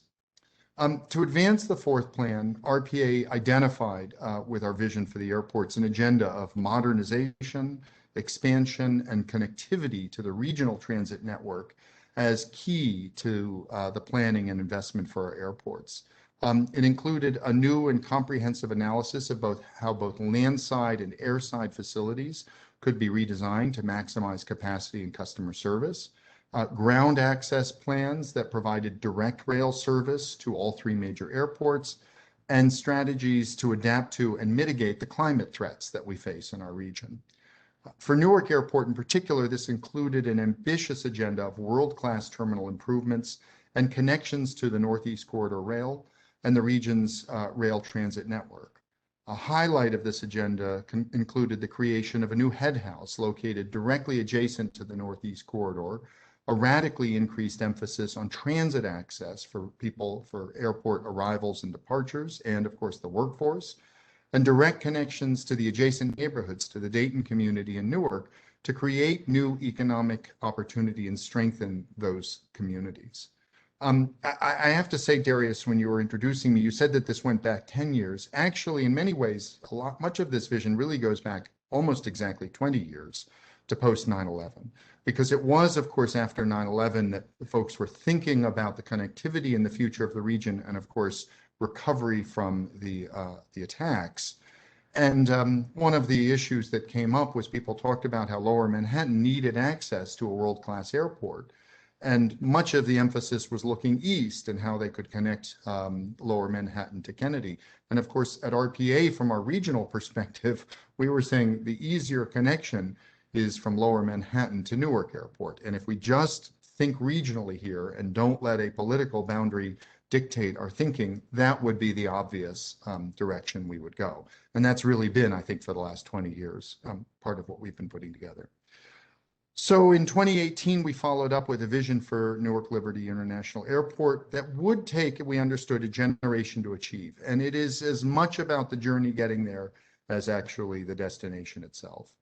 Since the publication of our report, RPA has been actively working with the Port Authority, the City of Newark, and many of its neighbors, the state of New Jersey, members of this panel, and organizers of this conference on every aspect of our vision to get to a world-class gateway to and from our region.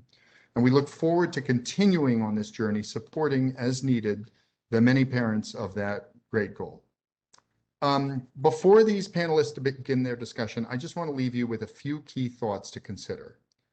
The nearest opportunity to make progress in the rebuilding of the air train is to make progress rebuilding the air train, connecting Newark's terminals to the Northeast Corridor. And as part of this project, it may be possible to add new direct connections between the airport rail station and the surrounding community, connections that do not currently exist and would represent an important down payment to the future and the vision that we're talking about. I really want to commend the engaged, constructive participation of Mayor Baraka, Councilman James, Newark citizens and activists, and private landowners, and including, of course, all the state agencies at the Port Authority and the state, all of whom have been working towards these common goals. We all know that President Biden's recently proposed American Jobs Plan provides numerous opportunities for infrastructure investment that could accelerate progress on plans to improve transit connections to and from Newark Airport. And so I really think that we're hopeful that the path extension could be among the beneficiaries of this vision. Finally, I just want to say that Mayor Baraka's Newark 360 Master Plan update beginning this year and led by two of the panelists, Chris Watson and Allison Ladd, offers, I think, an opportunity to put in place the community building framework that a visionary program of infrastructure investment could help make real.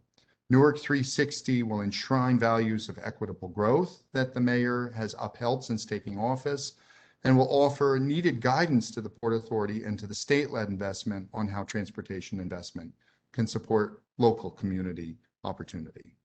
So thank you very much for the opportunity, Darius, and the organizers to speak to all your participants. I'm looking forward to listening to the panel myself, and I'm now happy to turn it over to Mark to take it away. Thanks very much, Tom. We appreciate it. Good afternoon, everyone. I'm Mark Ahasic from Ahasic Aviation Advisors, and I'm going to be moderating this final panel of the day, which will focus entirely on Newark after what we've learned from Atlanta and Amsterdam. Our topic will be the vision for Newark Airport City and how we can propel our vision into a reality. So I've been involved with the Newark Airport Coalition for about 5 years. I was compelled to get involved because of the unique opportunity that the airport, the cities of Newark and Elizabeth, the Port Authority, its airlines, the state, and the region have. The opportunity is really driven by the Northeast Corridor rail line that sits just along the airport's western perimeter, and the potential to create a truly world-class airport city centered on that air rail terminal that Tom mentioned. Imagine the ease of getting off an Amtrak, New Jersey Transit, or PATH train and simply taking an escalator upstairs directly into the airport terminal to check in. It would be one of the most innovative airports in the country, and if not the world. Ironically, the Northeast Corridor is also a major constraint. It's a physical barrier that literally separates the city of Newark and its people from the airport. For this reason, I'm excited about the potential to have the airport city serve as a true bridge that connects the city and its people and the airport, and also a connection for the residents of the city with local and intercity rail that currently stops at the airport rail station. This would truly be game-changing for everyone involved. So today for this panel, we're honored to have officials from the Port Authority, the City of Newark, the State of New Jersey, to discuss the airport city vision, the various goals that we all have, our priorities, and thoughts how we can use this conference truly as a springboard to make this vision a reality. So please join me in welcoming the following panelists. We have Peter Simon, who's the Chief of Staff to the Chairman of the Port Authority. We have Jim Gill, who's the General Manager of Newark Liberty International Airport and the other New Jersey airports. We have the Deputy Mayor of the City of Newark, Allison Ladd, Chris Watson, the city's planning officer, and we have Joe Kelly, who's the Deputy Chief of Staff for Economic Growth for New Jersey Governor Phil Murphy. So I'd like to invite our speakers to unmute and turn on their cameras so we can get started. And we're first going to have each speaker provide some introductory remarks, then we'll go into Q&A for the remainder of the panel.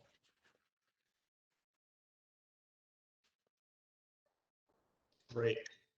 So I'd like to ask Peter Simon to kick it off with the first set of introductory remarks. Peter, could you speak? Absolutely. Thank you, Mark. I hope everyone can hear me. First, thank you, of course, to the Airport City Coalition, the Mayor Baraka and the City of Newark, and all of the folks in the city who we work with, the RPA, NJIT, my alma mater, Rutgers University. Very excited to be here and honored to be with the esteemed panelists that are joining me today. So I want to start off a little bit working and building upon some of the remarks earlier from Chairman O'Toole, from Tom Wright and Executive Director Cotton about the importance of collaboration and working with the local communities that bear such a heavy burden when it comes to transportation facilities. You know, the City of Newark, the City of Elizabeth, the surrounding areas have to deal with air pollution, noise pollution, light pollution, truck and passenger traffic. And for too long, those communities have not shared in the economic benefits that these transportation facilities bring. And I'm here to reaffirm the commitment that Chairman O'Toole and Executive Director Cotton have made to the city and the local communities of doing better. And we understand, you know, the Port Authority, as you heard, is celebrating its 100th anniversary today. And a 100-year-old government agency has some traits of 100-year-old bureaucracies. You know, we move slow. We often are inward looking. We, you know, think that if we've done it a certain way before, that's the way we should do it in the future.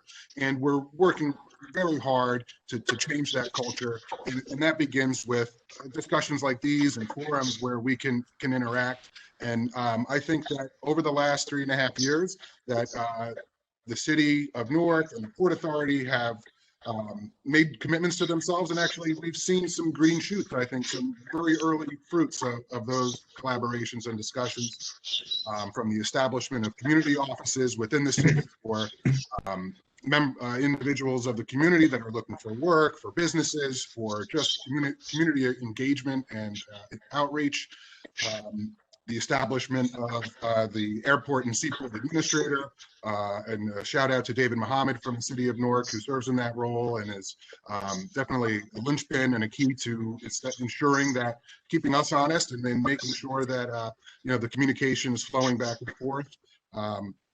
As well as some of the progress that was highlighted by Executive Director Cotton on the current redevelopment program of the new terminal and the parking and rental car facility, and building on those experiences and doing better when it comes to the air train, which is, you know, in the early stages of procurement.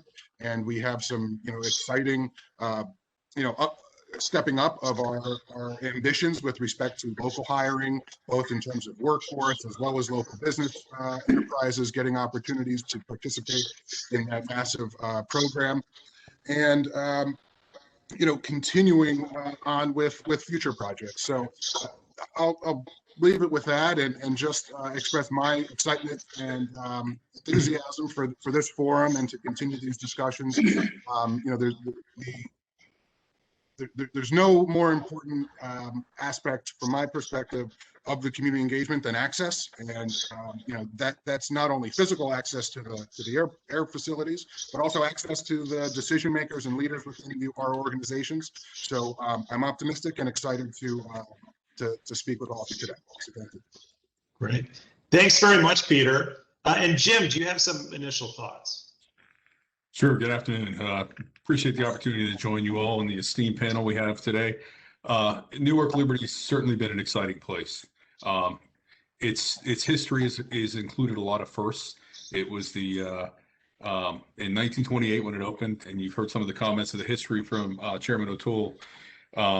We were the first airport with an air traffic control tower, the first one with a paved runway, and the first airfield with nighttime lighting. So a lot of firsts happened at Newark Liberty, and we're looking forward to what the future brings us. It's certainly been a story of growth as well. Back in 1973, we had terminals A and B open, and they're still operational. And at that point in time, we saw about 6.3 million passengers go through the facility.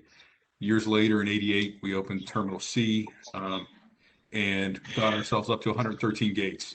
And in '96, of course, the air train system was inaugurated. Some big milestones for the airport, but at the same time, I think we've seen a number of years of, I'll say, much needed investment in the terminals and our infrastructure. As we got through the end of 2019, we were really happy to see that we were seeing record-breaking numbers. 46.3 million passengers went through the facility, and about 825,000 tons of cargo went through Newark Liberty. Then 2020 happened. Certainly, we all know the impact of 2020, and I think there were some really interesting and relative slides in the last presentation that talked about that. We were challenged significantly, not only because our traffic went down, but we had to regain the confidence of the community and our partners that we could handle this resurgence of growth, hopefully soon and continuing in a healthy and safe way. That's through accreditations, through making sure that we're doing all the global best practices, and really following up on everything that we need to do to confidently restore the confidence of our community and our partners to come back to the airport and to resume the services that we saw for so many years that continue to break records every year. And just as a side note, just a few months ago, Newark Liberty was ranked tied. I'll get it tied with JFK. Our sister airport, as the safest airport to travel in the U.S., and that came from Travel Pulse. So really proud of that. But really what that leads us to is where are we going? Our vision as an aviation department, and the chairman, the executive director, and our director of aviation can repeat it often. And you heard it in the video early when Chairman O'Toole was talking with Chris Perez, who's helping oversee the new Terminal A development, is to be a world-class operator of world-class airports. And I certainly give a lot of credit to the leadership of the Port Authority.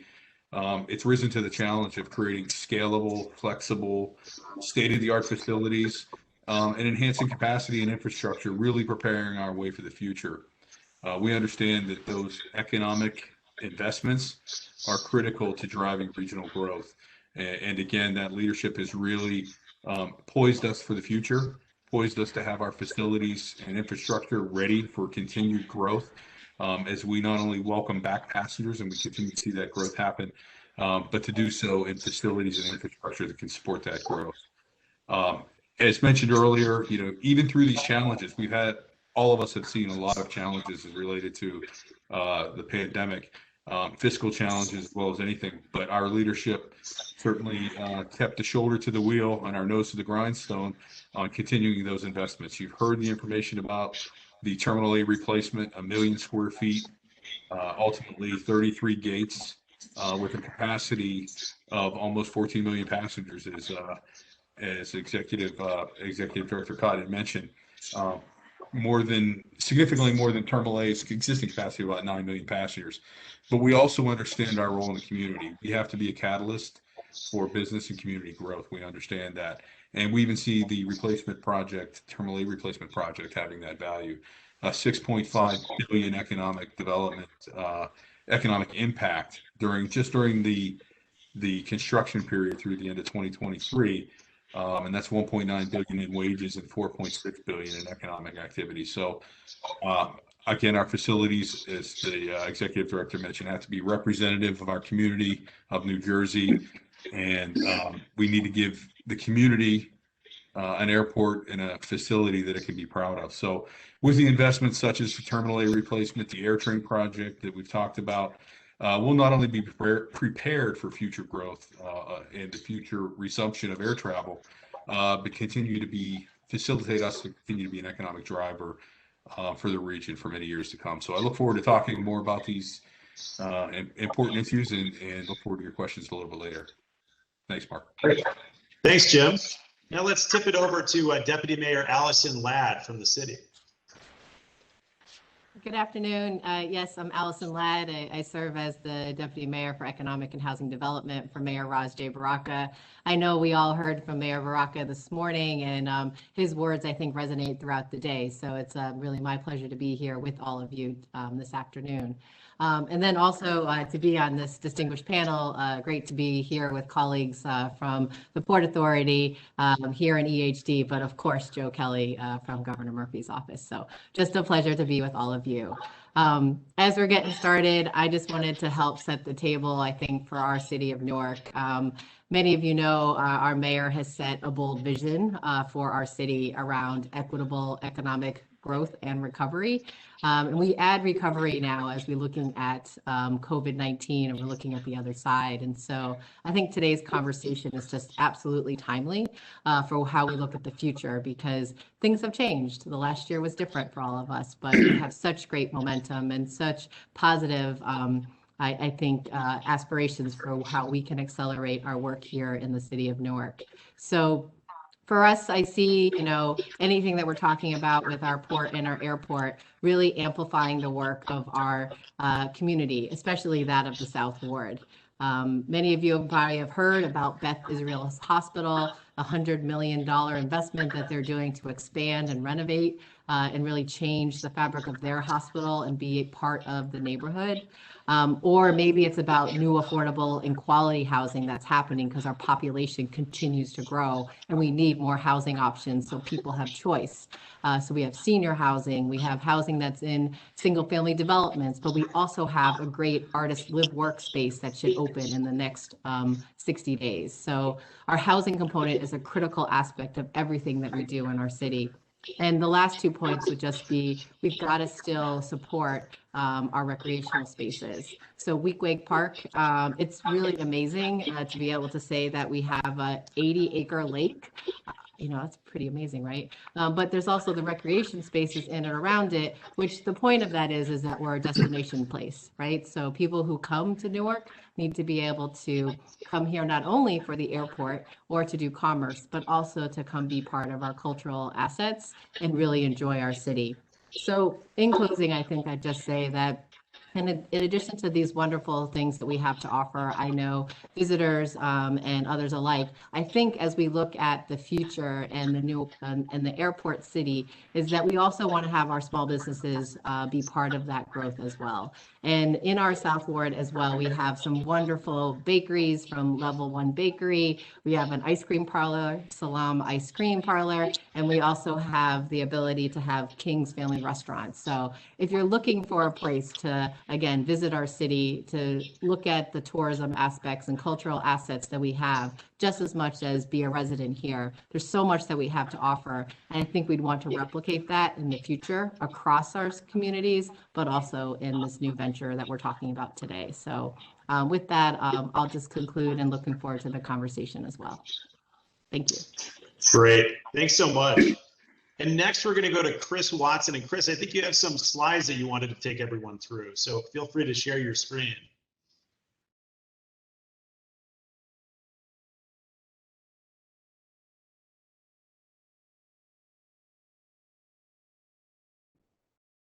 There we go.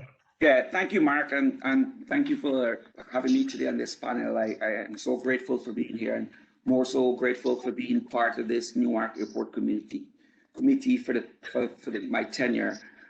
Listening to Mayor Baraka this morning, I think he was very deliberate and instructional in his words when he said, he would love for us to move from beyond intellectualizing and validating these principles and being more deliberate in how we can deliver on what the goals of the Newark Airport Committee is. And I know we have set some short-term goals and some long-term goals. And what I've heard throughout the day is commitment towards that goals. What I also heard and applaud is that we got a sense of validation from our sister airport cities that, you know, airports can be an economic driver for a city, for a region, and for a nation. And Newark Airport is poised to do such for Newarkers, and especially for our communities in the south of Newark. What I want to talk about is how deliberate we are in our actions in terms of preparing our land use through a master planning process to facilitate the type of growth that we envision for Newark Airport. So, Tom, I want to thank you for the tee up early on. How you introduced Newark 360 is exactly the way in which we are framing it. So Newark 360, the next iteration of our master plan. Aris is not allowing me to advance the slides. Daniel, are you able to advance the slides for Chris? I got it.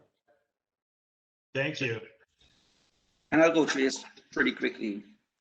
I just want to talk about the process and the purpose.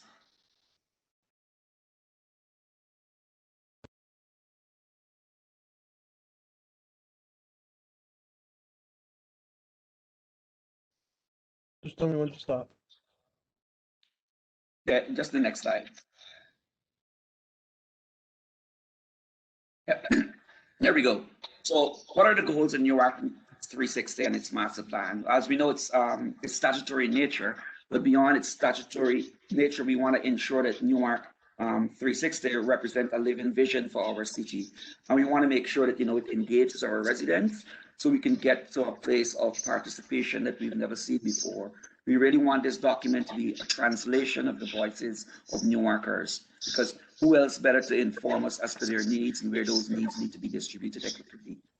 And we wanted to serve as a guide for our elected officials, our community agencies, and private and public infrastructure agencies as we move Newark forward. And we really want the Newark 360 to inform a more robust zoning and land use regulation for the city.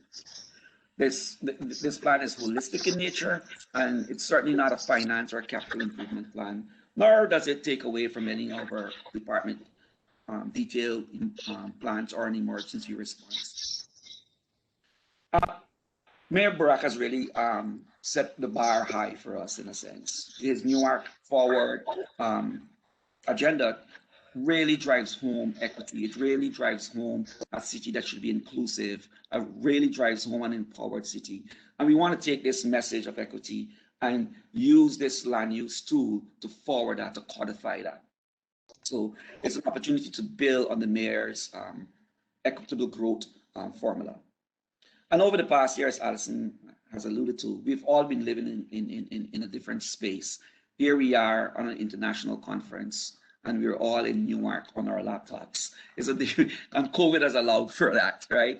So we've used COVID, and not just COVID, but to talk about how COVID has impacted our city and how we can recover from that impact, and how planning can be that tool to help inform our recovery. So we have been looking at some other prudent planning practices and best practices from our sister cities, be it regional, national, or international, as to some of the ways in which they're codifying recovery through their planning process. And we've pillared Newark 360, and we've pillared Newark 360 knowing that Newark represents this city of opportunity. It's definitely a city of neighborhoods, and it's one of the most inclusive cities in New Jersey. We are a city that is rich in industry, and a city that really is a city of families. And in order for us to protect all of these pillars, you know, we recognize that we are a city that is very resilient. And it's the resiliency of our city that has allowed us to thrive in New Jersey. One of the ways in which we want to have key outcomes from our master plan and its zoning ordinance is around these enduring themes of health, equity, and resilience. I like to refer to it as HOR. You know, when you think about her, you should think about how's our city becoming healthier, how's our city protecting forms of equity, and how is it forwarding resilience so that we can continue to thrive and drive. And we want Newark 360 to really be built on this inherent strength and characteristic of our city, knowing that, you know, we have this community fabric, we're very industrial, we have an industrial community, and Newark Airport plays a big part in that. So its expansion to be inclusive to Newarkers would help, in a sense, strengthen this characteristic. And just our historic fabric, you know, our transportation infrastructure, the richness of our arts and how we express that art, our knowledge base, our universities, that, you know, that really help inform some of our policies and our actions, and the world-class entertainment we offer, and more so our parks and our open spaces. In terms of how we are framing the dialogue so we can get to places where we can measure outcomes, Newark 360 is being framed around 8 planning elements. So within these 8 planning elements, we can have more nuanced conversations about what needs are, where we are as a city when it comes to economic development. Where are we with housing, and what are those needs, and where are those needs needed most? So how can we use these planning elements to really richly inform a document that is nuanced in such a way that our actions become more deliberate? And to get this all wrapped up, our community engagement process, we really want to be extremely robust and extremely inclusive. As such, we've been working closely with our colleague at Bloomberg Associates, who's providing us with pro bono consultancy services, and have really helped us expand on our vision of community engagement and created methodologies that will allow us to be more participatory in nature. And it's something that we're very proud of. And, you know, as Alison said, this is a very timely discussion, because as we're going through our master plan, we added that community engagement and conversational section of our master plan, and this would help us inform some of the actions that we should be taking to codify our land use principles as to how we include Newark Airport as part of that dialogue and conversation for our future. So thank you so much. Chris, thanks so much. That was very helpful. And now our final introductory remark will be from Joe Kelly from the Governor's Office. Hey, folks. So I'll try and be brief. I think I know a lot of you. For those of you I don't know, I'm Joe Kelly, Deputy Chief of Staff in Governor Murphy's office. My role is really focused around 3 or 4 things. One is marketing the state to businesses, both across the country and around the world. Come back to that in a second. Troubleshooting and managing large economic development projects. And then finally, helping to think through various economic development policy matters. So I know in that role, I know everybody on the panel here pretty well. Allison and Peter in particular probably pull their hair out when I call. So thank you guys for being great partners. You know, it's great to be here and really honored to be able to address the group today. You know, coming back to the point I made about marketing the state, and when you think about Newark Airport, Elizabeth and Newark together, they really are the first impression that we make on global businesses. When Governor Murphy did his FBI trips to Israel, Germany, and India back when we were allowed to travel, the first thing that came up in every single meeting was New Jersey's location. Obviously, it's talent as well, and those 2 things kind of go hand in hand. But its location, its infrastructure, and Newark Airport, in particular, the bond we have between Israel and the way that the airport and air travel bolsters and kind of buttresses the relationship in cybersecurity, tech, financial services, fintech, a bunch of burgeoning industries that are super important in New Jersey's economic growth. It's hard not to, it's hard to overestimate or overstate the impact that air travel in Newark Airport has as a kind of propeller of economic growth for the region. So I think our location, our talent, and the fact that we have such great leadership both in Newark and Elizabeth and then at the Port Authority is a great reason or a great kind of amplifier of the governor's vision and ability to really put points on the board. You know, we have in the past few months, even as we're coming out of COVID, even as we don't have kind of the tax incentives regimes kind of totally stood up yet, we're already seeing corporate, corporations come and relocate to Newark, and that's in part again because of the airport and because of the work that we've been doing. Is we mentioned earlier, Newark, JFK being safe airports, being hubs, the partnership we have with municipal and state leadership in New York, all kind of fits into that vision. And I think as we come out of COVID, of course, there's going to be kind of lumps and some question marks we're all going to have about capital planning, finances, the return to work, all that stuff. But I think we're really well positioned to collect more business from around the country.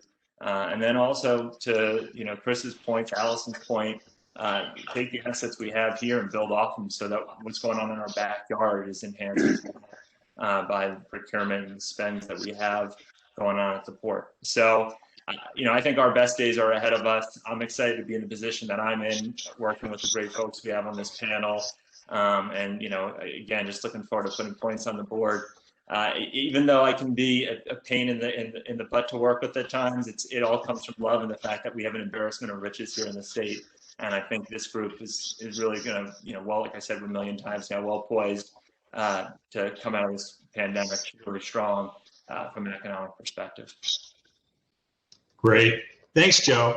So we're going to spend about half an hour now going through some moderated questions. And then what we're going to do is we're going to open it up for about 15 minutes to the overall audience. So please, through the chat or the Q&A, offer some questions and we'll be able to tip those over to the panelists.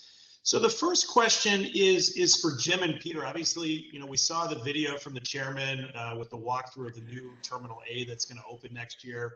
We've heard about the new air train. Can you tell us a bit about maybe the 5 to 10 year horizon and some of the exciting redevelopment and planning projects that you may have in store for Newark Airport? Jim, you want to take that one? Speaking to our vision plan and what we might expect out of the next 10 years. Yeah, absolutely. Thanks, Peter.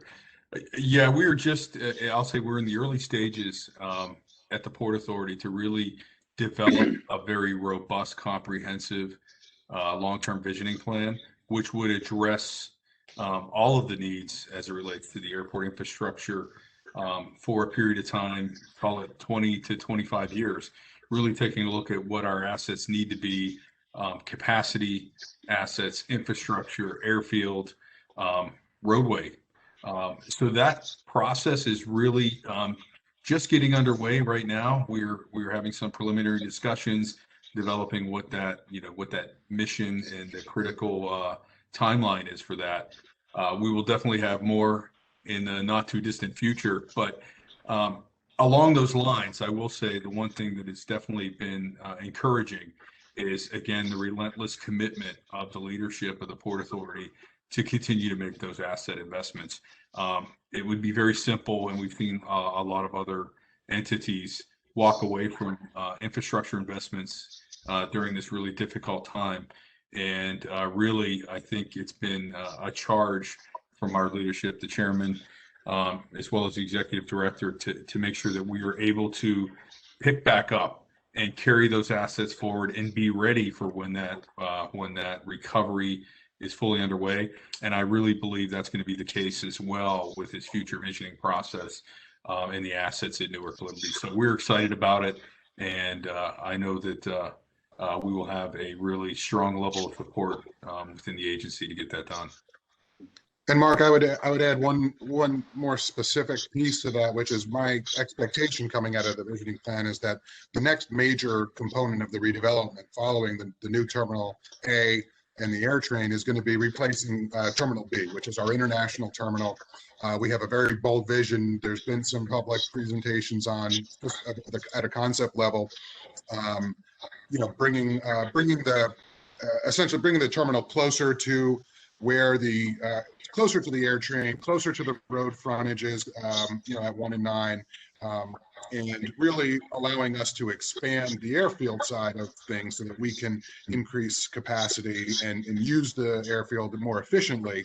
But that new terminal, in my opinion, is one of the biggest opportunities for a public-private partnership in the state.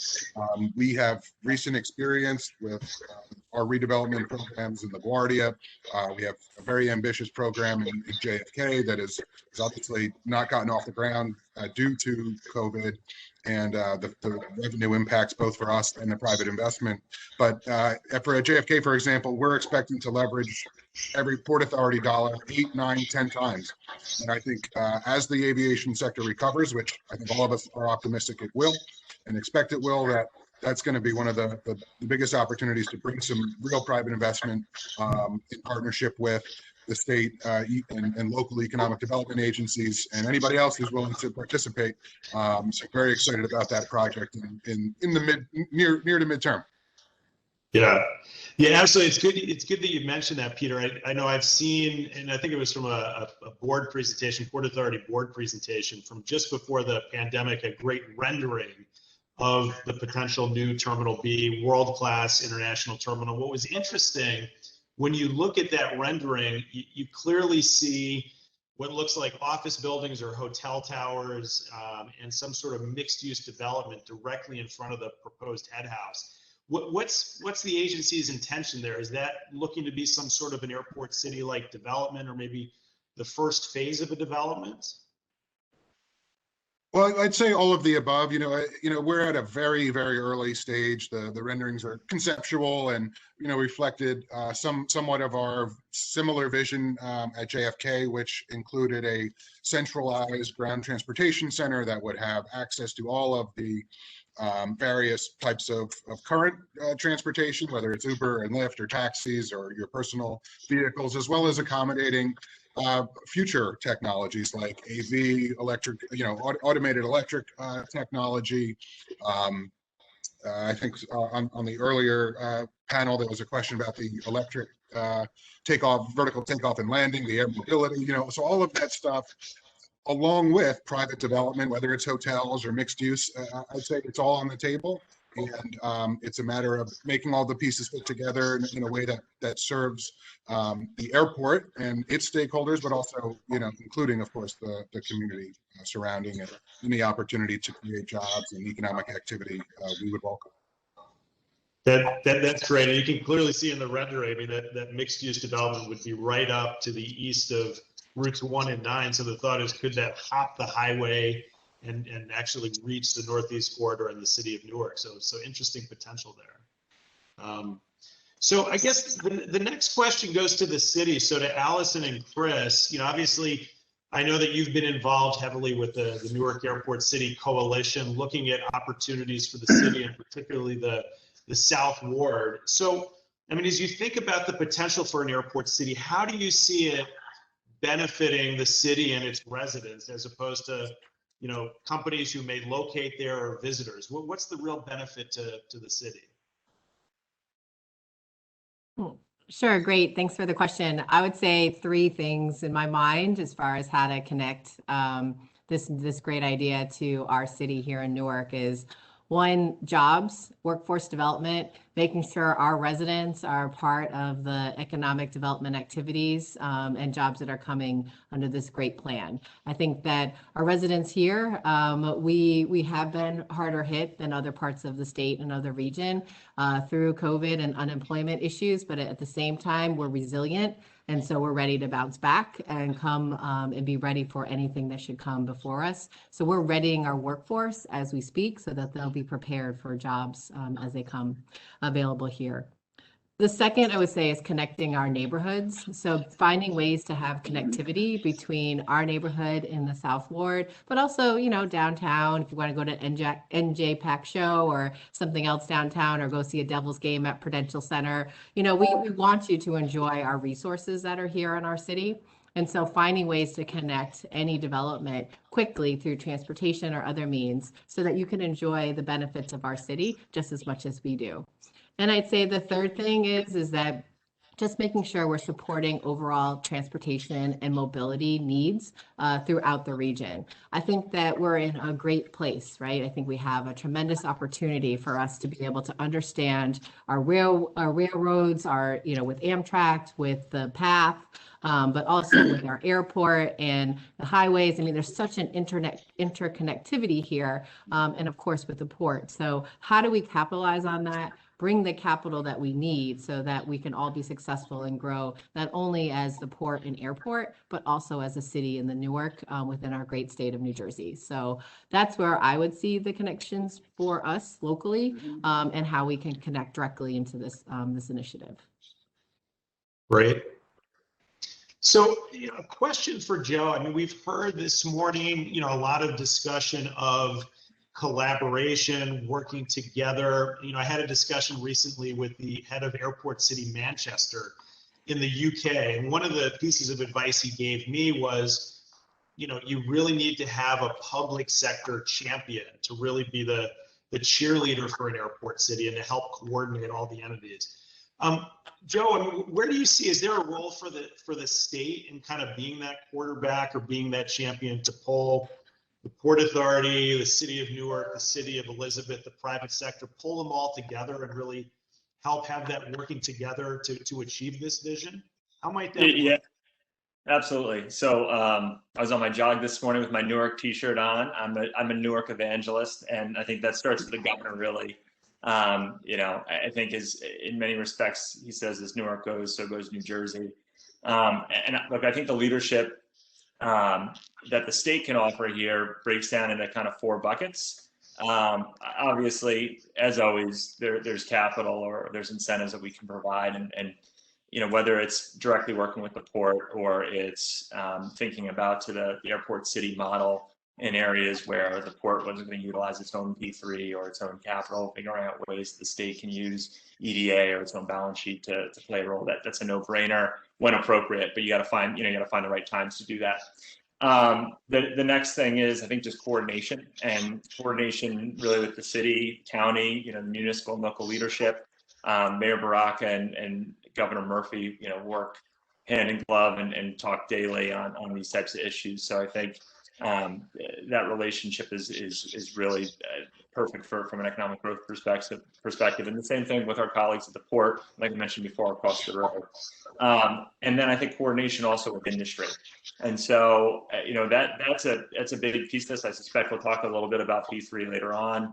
But, I think, if you're talking about the role that, whether it's, say, any type of innovative policies on EV or AV, like Peter was just talking about, you have to be able to talk to industry, understand what's going to be utilized by them. You have to be able to understand exactly what consumers are going to be faced with, the choices they're going to have, especially as we come into broadband expansion, 5G, Internet of Things. So it's a really dynamic kind of world we're living in right now, and the state has got excellent access to industry leaders and thought partners, and so bringing that kind of best practices model to bear with local leadership or with the port is a role we always like to play. So I think that's kind of how we mixed it up. Obviously, the governor has a pretty innovative policy agenda, which overlaid on top of all of that. But I think those are kind of the 3 areas between mixing with industry, local leadership, and moolah.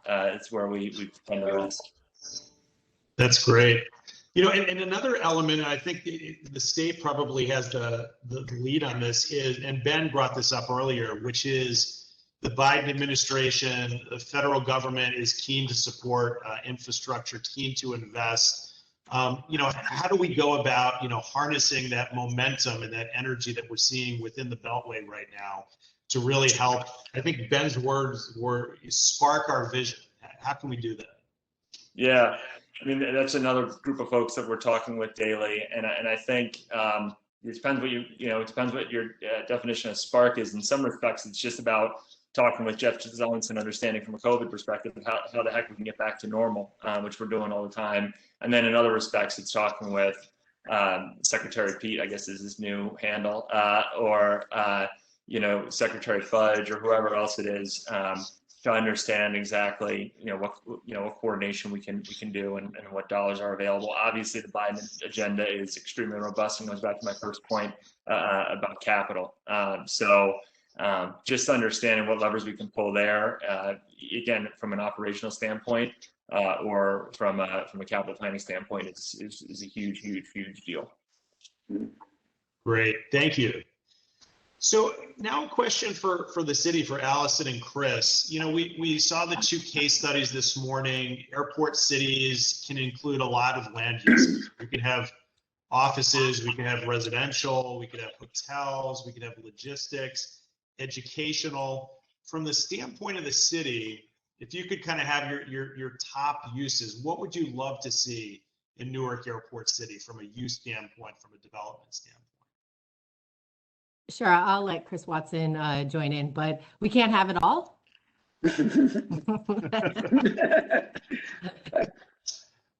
Well, Mark, that's a great question, right? And to Allison's response, we want it all, right? But what we know with Newark Airport City concept is that we do have a rich residential population that lives there in Dayton already.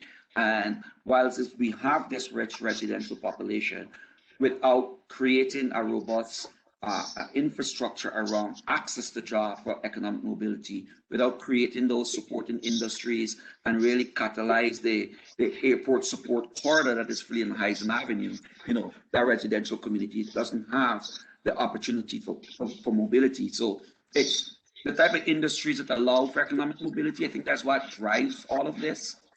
So it is hotels, it is, for the 4.3 million people landed at Newark Airport in 2019. If a rough estimate that it was 1 million that had a 12-hour layover, where did they spend that 12 hours? Where did 1 million people spend 12 hours? Well, let them spend it in Dayton. How can they get to Dayton quicker? It could have been a cafe purchase. It could have been a cobbler for a new shoe. It could have been all of these little cotton industries that really drives the city. I remember landing in Amsterdam, and as soon as you walk out of Schiphol, you can buy flowers, you can buy a meal, it's the mall. So it's creating the same type of atmosphere through infrastructure development for our residents in the South Ward, Dayton in particular, and those who will be able to now access Newark for the gem that it is. 12 hours I can tee up 12 rounds of golf. Weequay Park, first public golf course in the country. Absolutely. So again, job creation, economic upward mobility, things that really will help improve people's lives. Yes. Residents. Yeah, it's interesting. I think earlier when we were hearing about Atlanta, the case study, a lot of discussion about College Park down in Georgia outside of Hartsfield, and it really seemed like College Park was a great comparison to the South Ward. That College Park really needed some upward mobility, and now you think about the benefits that College Park has had from a development standpoint, hotels, the convention center. So that is a big parallel, I think, between the South Ward and Atlanta. Some questions that it's come up already, and I think Joe and Peter, you mentioned this, public-private partnerships are really gaining in popularity. Obviously terminals at LaGuardia, terminals at JFK, Schiphol, and the T4 going back 20 years ago was a great example of a public-private partnership. How can we get those same private sector entities, the pension funds, the infrastructure funds, the developers, how do we get them in this huddle and get them excited about the potential of an airport city? What are your thoughts on that? I'm going to throw it to Peter first to lay the groundwork for the. Sure. Thanks, Joe. I'll give it a shot. And it's an important question. And as you noted, Mark, the Port Authority does have a long track record of public-private partnerships in the aviation space. The creation, as you said, of Terminal 4, Terminal 1 out of JFK. We haven't done a lot of that on the New Jersey side, and I think that for the private developers and including the airlines, it's really dollars, and it's about money, and it's about being able to structure a deal where they're going to get a return for their shareholders. So, I think that there's a growing momentum for airlines and developers to also be interested in the impacts on the community that surrounds the facilities. But it's up to the Port Authority to make sure that the focus that the money guys and gals bring to the table is really directed in the way that we're all talking about today. So, I'm confident in the air traffic returning. I'm confident that enough people will want to come to New Jersey, will want to come to the New Jersey, New York region, and that the activity is there to support a return on investment. So it's up to all of us to sort of channel those companies in. And I think that's where, some of the work that Joe was referring to earlier about marketing and collaboration and sort of team building, getting people connected with one another, will really turn that into a reality as we're seeing in our recent history and even, going back a couple decades. Yeah. And I would say from a policy perspective, the governor's been all in on P3s. It's one of the first bills we signed out, and it's outside the context of the port, but it's one of the first bills we signed in 2018. Also, if you look at the new incentives bill that just passed in December, that's got a big program that enables, obviously real estate development, corporate relocations and retentions, but up to $250 million of gap financing for certain infrastructure projects. Again, that would be outside the context of the port, but if you start to think about how this all weaves into, kind of a regional planning narrative, I think that's crucial.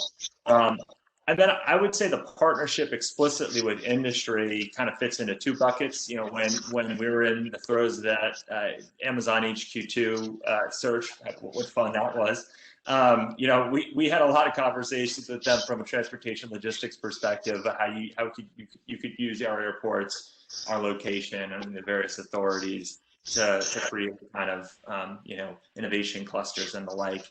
But the governor's coming back to one last final point on a very explicit public-private partnership. In COVID, the governor has been pushing local hiring and procurement very hard with the 10 largest companies in the state, and that's led by Newark, really, with Charlie Lowry and Prudential, because he understood that with COVID, Broad Street and a lot of the small businesses in the area were decimated because the corporates weren't there every day. So figuring out a way for these large corporations to hire locally and simultaneously increase their diverse procurement spends, where we've been able to pledge 70,000 diverse hires in New Jersey between now and 2030, and also $500 million of spend to diverse businesses in the state over the next 10 years from our corporate leaders. And so I think the port leadership, the governor, obviously Mayor Baraka, Mayor Bulge, and these are issues that they care about, and there's no reason why you can't use the bully pulpit or the balance sheet of these entities to foster that type of partnership. Great. My next question, we heard from our colleagues at Schiphol. I think their comment was dream big, but start small. Kind of have some small wins and build up some energy and momentum before you kind of realize your total vision. And a thought that we've had and we've discussed is, over the next 3 to 5 years, as part of the AirTrain replacement project, the Port Authority is going to be constructing a new AirTrain station at the Northeast Corridor. I'm wondering, are there opportunities as part of that development to really have that initial quick win, small step, potentially opening up the station to the community, kind of creating that bridge and maybe having some of the initial phases of development? Is that a possibility, and how do we make that happen in the near term? I'll go ahead and take a shot with the first response, and I think what I would say is a few things, Mark, which is obviously the path extension project that's one of the main goals of that project, but it's still a ways away. So what I would say to you, and is that in my personal opinion, and this is something that the agency is exploring very actively, we're working closely on it. Like many things, it's quite complicated given the prior funding of the existing station and the air train station utilizing airport dollars. But what I would say to you is, it's my personal opinion that the new air train cannot open without direct access to the South Ward. There must be a way to get through this. We're working through it, but bringing in that access before the path extension is completed is a top priority. I'm confident we're gonna get there, but it's something that we're still working through. But it makes no sense to me to create this great new access to the airport without making it available to, as I said, as I started this conversation, the community that's going to bear the burden of that asset. So it's a top priority, and I think it's critical to the goal that we all share here, which is providing this access and moving that forward. So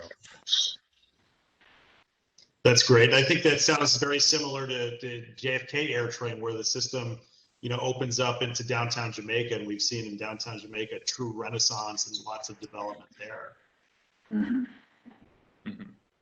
And Mark, I would just add that, in the meantime, as these issues are being addressed, it's critical that we at the airport make sure that we put a system in that has the capacity and is robust enough that as that access provides additional ridership and additional connectivity, that we have a state-of-the-art, reliable air train system to support that. So that is definitely the direction that we will go in the development of sort of the backbone of the system on the airport. That's great. And I think the last questions, then I've got a bunch of queued up questions from the audience, but my last question, and maybe to each of you for a minute or so, is, we've heard a lot about working together, and if we want to realize this vision, we've got to collaborate. What do you see as really the next steps in terms of furthering this vision and trying to get closer and closer to a groundbreaking? What do we need to do to get there? Peter, Mark, can I take a stab at that?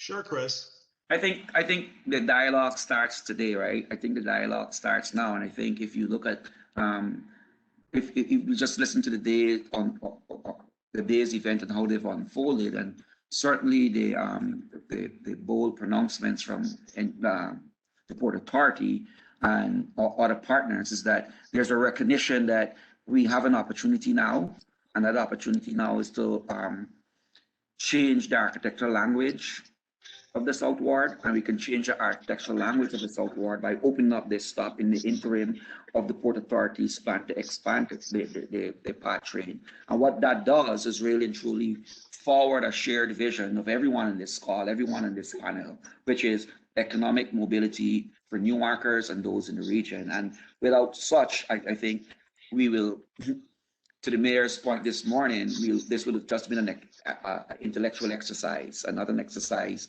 that could really inform government policies to forward economies.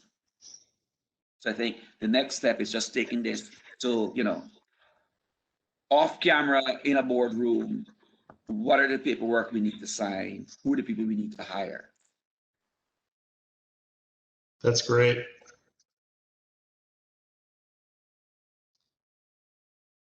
Jim, Peter, and any thoughts from the Port Authority on kind of next steps to kind of further this along? Well, I mean, I certainly agree with everything that Chris said, and it's about getting back together. We've had a number of meetings with many of the folks on this panel and many others, but it's about delivering results. It's not about pronouncements and plans. It's about results. And like I said, these are not simple issues. They're straightforward, but they're complex, in many ways. So we just need to keep at it. And, I think I'll just leave it at that. That's great. And Allison and Joe, any thoughts on next steps? Look, I think Chris said it, so I'll jump in front of the bullet there for you, Allison. Don't say I didn't do anything for you on this call. But I think, look, we are all completely underwater. There's just so much now that we have to get done for the past year. So I think a lot of this, to Chris's point, is getting in a room, rolling up our sleeves, and start to really break some china to mix it forward. But it's welcome. I think everyone's boss on this call is interested in seeing New Jersey and New York and the region rebound faster and stronger than our peer states.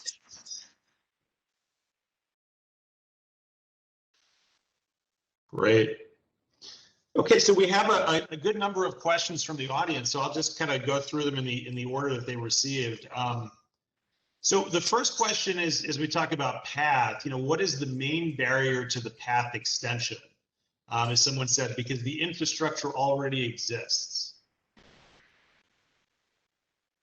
Well, I'll speak a little bit about path extension and simply say that the path extension project is funded at $1 billion in the Port Authority's current capital plan, but we have a significant funding gap, and we haven't been able to start the heavy construction land acquisitions until we close that gap. The Biden infrastructure plan certainly presents an opportunity to do that. I should thank Senators Menendez and Booker and the entire congressional delegation in New Jersey and in New York for their continued support of the agency. And while there's not a lot of details out yet on that plan and how those dollars are going to be distributed, we are very active in discussions with members of Congress, with their staff, and with the White House and DOT to explore those opportunities. So there's a funding issue there, but like as I said, providing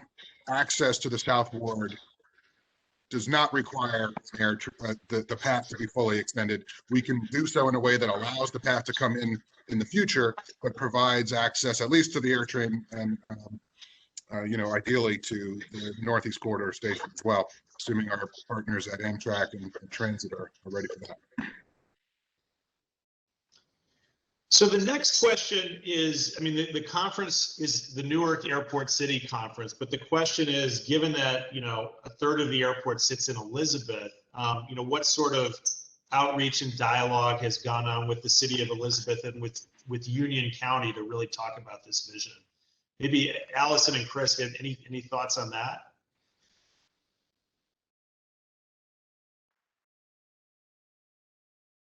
Want to go first, Allison? Communication and the conversation is essential. I think that I have not had as much time as I'd like to spend with our counterparts, and a lot of it has to do with, I think, our COVID response in the last year or so. But I'm confident that all that we do going forward will definitely include our sister city as well as our neighboring county. Yeah, and to build on what Allison just said, I think our exercise was not one selfish, but to see how we can, in a sense, open opportunities for New Yorkers, but then include our sister municipalities by saying that if we join forces, it becomes even more robust for the region in which we represent. So it was definitely a way of saying how we can pave a way for this to be a more robust conversation.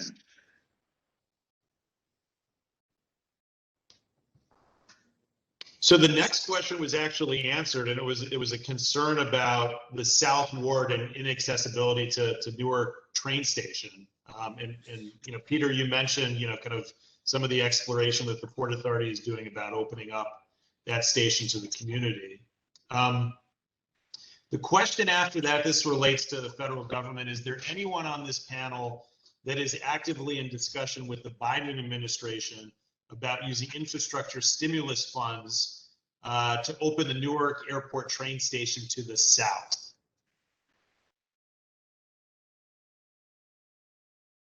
I'll jump in. I haven't had that conversation with them, but we are still working through a lot.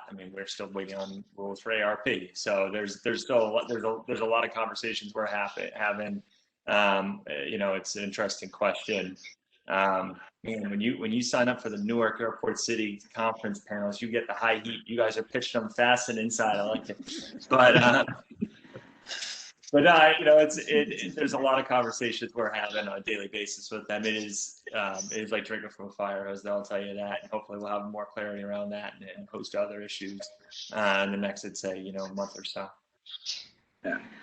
Yeah, and I just like to add, I think Joe's exactly right. I think for all of us, we're really excited about the Biden-Harris administration and what it brings to our community, our cities, especially places like Newark. And we've already been very fortunate with the American Rescue Plan and the act that was passed for us to help as we're, again, recovering from COVID. And so we're excited about how that's going to help us support our city. But I think that the new initiatives that are being brought by the president and various secretaries, we just need to stay like diligent and on top of them, and then naturally coordinate with our partners at the state and the county so that we can access as much of the resource as we can.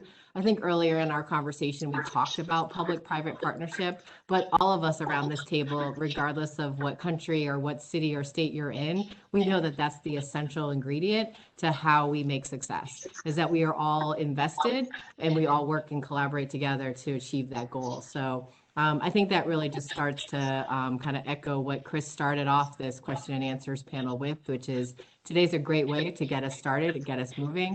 And I know we're ready to go. That's great. The next question is not directly related to airport cities, but it builds upon what we heard from Ben this morning about Atlanta and the airport's breathtaking growth and the fifth runway, the ability to expand airfield capacity. So the question is there any appetite from the Port Authority and the city of Newark to build additional runways at Newark Airport, or has that plane departed?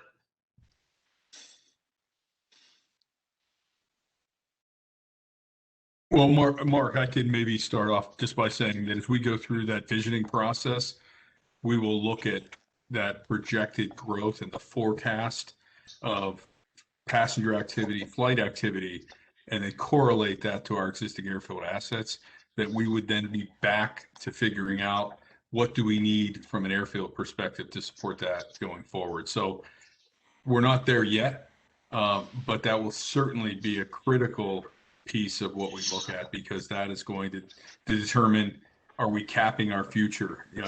The other issue that goes on in the background is not only, I'll say, on the ground assets like airfield pavement, but also what's going on in the air with air traffic control. So we have some other issues out there that we have to work with the federal government. We can be really efficient on the ground, but as many of us know, there's a lot of delays in Newark, and that's because of the funneling of traffic through such a busy airspace. So definitely the airfield assets are a piece of what we will be looking very closely at. Yeah, absolutely. I mean, a runway helps a little bit, but if you don't have the airspace capacity to go with that runway, it's often not worth it. And again, as someone else brought up, I mean, a new runway is not only about capacity enhancement, but also delay reduction as well. Right. And we know Newark's got, significant delay problems, or historically has.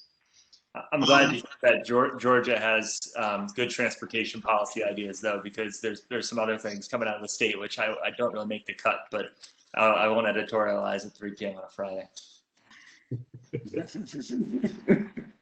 And then I've got one last question, and I think this is from a local resident. The question is: the South Ward residents also have ideas for the area and Newark Airport redesign, but have yet to be included at the table of this discussion. How can we get more seats at the table for local residents of the South Ward as part of this visioning and future looking process?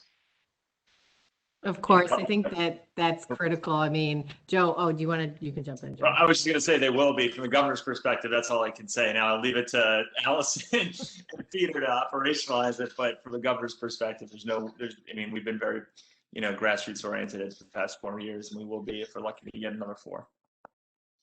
Fair, and I definitely agree with that, Joe, and the governor and your approach to how you work with us in the city of Newark. I think that here locally, as many of you may know, and those that might be, again, in a different city or a different country may not know this, but Mayor Baraka lives in the South Ward, and so it's home to him, and so it's critically important that his neighbors and residents in the South Ward are part of everything that we do, especially something as important as this. And so So we'll definitely create community engagement ways for us to talk. I will say, again, this is a unique situation. I think that our best laid plans would have been us in person, in neighborhoods, walking streets, but I'm still delighted to be part of something virtually to talk about something as important as our city in Newark. And I'll add to that, Mark, by saying that getting to today, I do know that as part of studios that were run with UPenn, Rutgers, and NJIT, we did have a robust community engagement process, and some of those ideas inform where we are today. So moving forward, we intend to continue that strategy. Yeah, we actually just got 2 more questions. So Darius, do we have time for a couple more questions or? Yes, we do, Mark. Okay. Bit of a technical question here. So the question is, what technologies are the Port Authority implementing in the air and rail infrastructure to ensure that investments do not become outdated as quickly as the original AirTrain has? I could start with that one a little bit. Technology will be vetted out on the AirTrain as we get a little further along. We're still in that procurement process, so we're not near a design or development model for that yet, but that will be something that's certainly discussed. From the, I'll say, terminal assets, one of the things that we're focusing on is scalability and flexibility. So, the issue that we've had is the utilization of the existing facilities. Terminals A and B having 3 separate checkpoints makes it very difficult. It makes it difficult for passengers where flights are rescheduled or moved. Having that flexibility, not only to have a single checkpoint with many, many lanes in the new terminal, but also the ability to schedule flexibly carriers between gates. So we have the ability to grow and expand the concourse or add additional gates onto that building, but also the ability to be flexible in the utilization of the gates so that we can maximize the, I'll say, the activity, the number of turns, which is a flight in and a flight out on those gates, to ensure that those assets last longer and are very flexible for utilization. So the carriers that only have, periodic flights or flights several days a week can also get utilization of an asset without it going to waste, of course, as it's sitting there not being utilized yet at other times. So very technology driven, information driven, and that will really be what helps facilitate us into the future, having that backbone there. And then the last question, and it may frankly be more of an action item, but someone said regarding opening the airport rail connection to the local community, it sounds like New Jersey Transit and Amtrak are major missing parties to this conversation. Have there been conversations with these folks about moving this piece forward? Presumably this comes with funding commitments. So that may be, as we think about next steps, engaging more with those 2 rail agencies may be a big part of this. Yeah, I missed the first part, Mark. Transit and Amtrak being engaged in what piece? Yeah, just regarding opening the airport rail station to the local community, the thing that Peter said that the port was exploring, just getting Amtrak and New Jersey Transit in the huddle on that one. Yeah, I have no doubt in Peter's ability to corral Corbett and Koshin and everybody else, but the governor's office is always willing to help. Appreciate that, Joe. And to the extent there was a question there, yeah, certainly high-level conversations have been happening. But as we know, this is we're in early stages, and they will, of course, be critical partners. They already run service, so it's a matter of what sort of additional capacity would be required, and that's certainly what we will be exploring. That's great. Well, unless there are any other questions, I want to thank the panel for a great discussion and great contributions. I think this was a great, focus on, where we go next. And I think, that is kind of the next action item, is how we take this vision, do some due diligence on it, and go to the next steps. So I think, Darius, I'm going to tip it back to you. And then we've got some final activities for the day. Well, thank you, Mark. And I think for the for the Newark Eagles baseball team, you were hurling them at over 100 miles an hour to this panel here. I want to thank the panel just for the candor and honesty and helpfulness of everyone on the call. And I think we're very clearly moving this all forward. So again, thank you so much. So we are in the home stretch here. We'll ask our panel moderators, including Mark, to come back on and give us a recap of this morning's panels and some sort of best practices. And then we'll have one last Q&A in case there's any lingering questions. And then we'll send you off, and what's looking like is a lovely day and hopefully a lovely weekend, lovely spring weekend here in Newark, but also hopefully everywhere around the world. So I just want to say I heard two things this morning, one from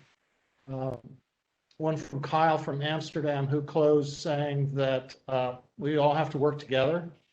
And I think I inverted it when I repeated it earlier, but that we really start small, but we think big. And I think he said think big, but start small. But I think that is something that is critical. I also want to add that in my discussions with Shirley Franklin, trying to get her patched in on the phone, she said to me, well, you have to be perseverant. And I thought she was talking about me trying to get her patched in on the micro level, but she said that airport building requires a good dose of perseverance. So I think those are two kind of words of wisdom from our sister cities in Atlanta and in Amsterdam in terms of how we can develop this. So with that, why don't we start in order? Barbara, why don't you give us a recap of what we heard from our friends from Atlanta?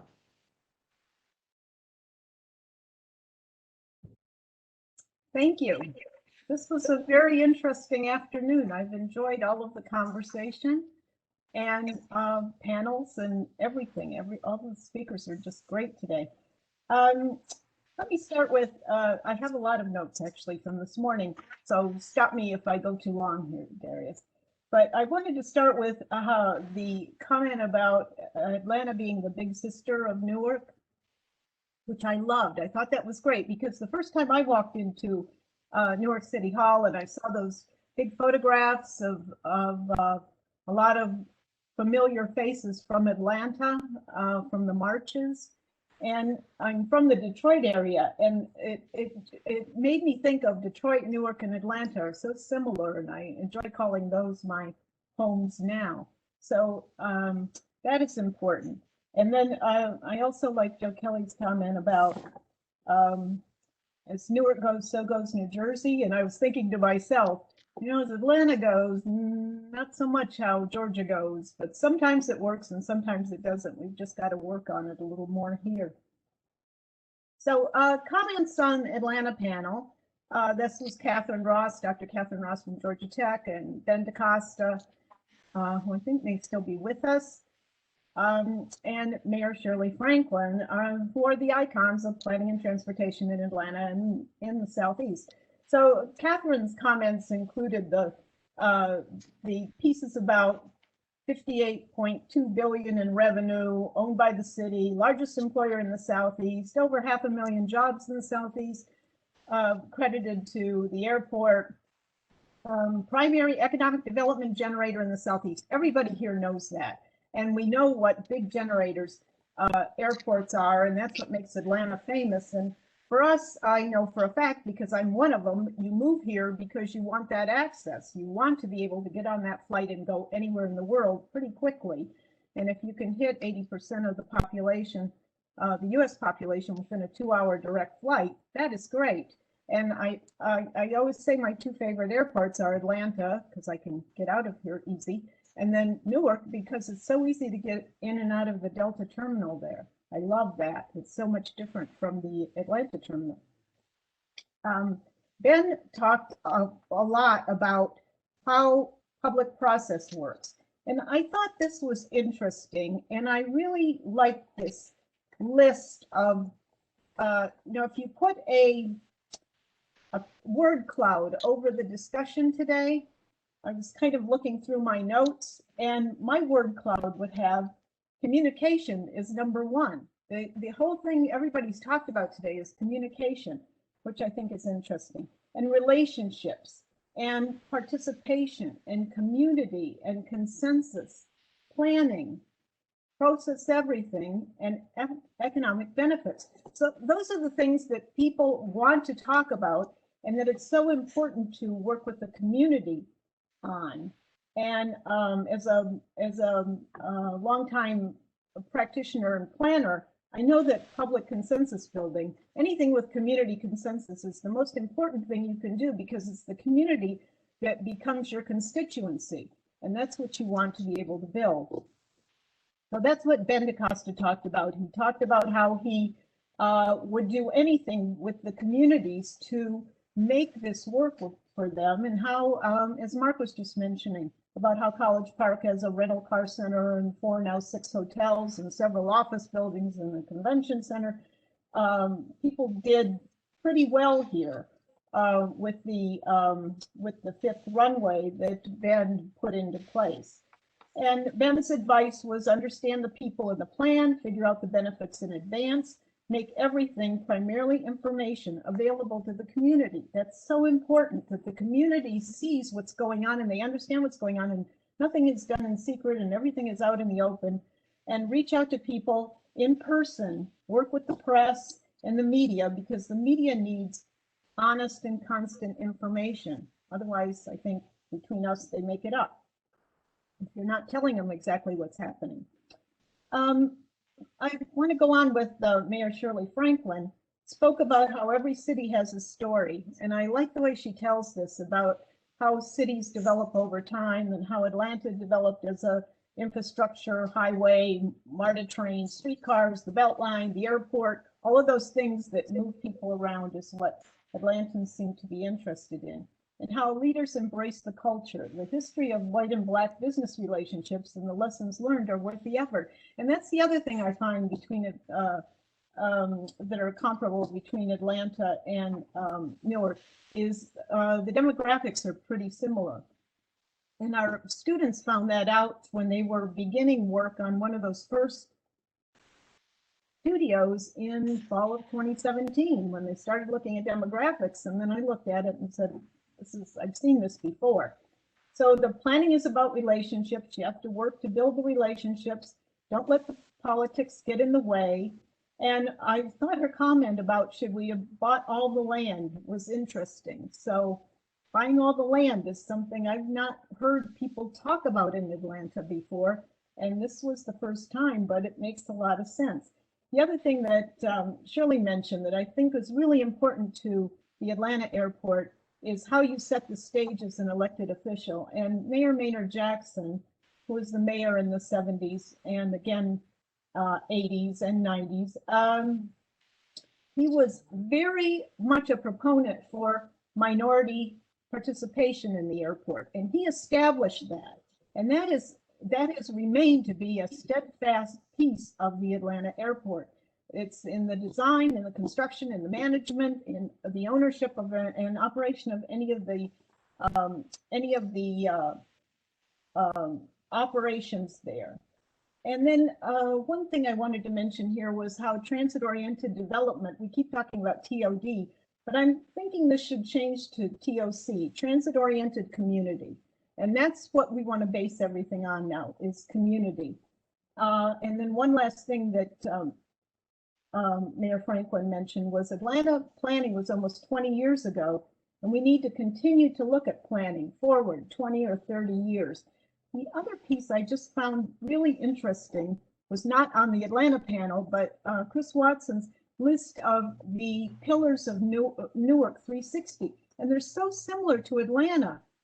Industry, resilience, opportunities, families, inclusion, all of those things, economic development, all of those things are what I see in planning, which I worked on for years in Atlanta. And also the one comment about Weequay Park and how it's a very famous Olmsted Park, and I'm a landscape architect, and when I hear people talk about parks and how people will visit parks, you have this great opportunity so close to the airport. We don't have that in Atlanta. But to have Weequay Park there, which is one of the original Olmsted parks, which is a big, we have one here, but it's in Midtown Atlanta, way far away from the airport and not on a direct rail line. So all of these items I found to be interesting through the day, and I enjoyed everything. I thought what we heard today was absolutely great for community. Thank you, Barbara. That was a terrific summation. You set the bar very high. Marilyn, would you like to recap Amsterdam's experiences for us?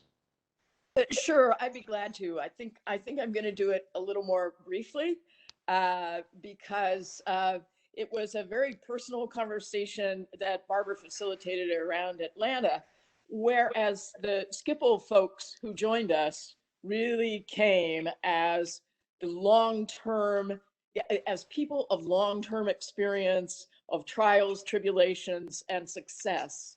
And so I want to make a few comments about that and what they said were the important next steps to start or to jumpstart the airport city. So of course, with It's the Dutch, we begin with extraordinary long-term scenario planning. All alternatives are put on the table and considered. But because of the interconnection between the levels of government, it is possible through that analysis to take decisions that can be effectively successful over at least the next 10 years at a time. And I do think they set a high bar that many of us in other airport and community relationship projects can take advantage of.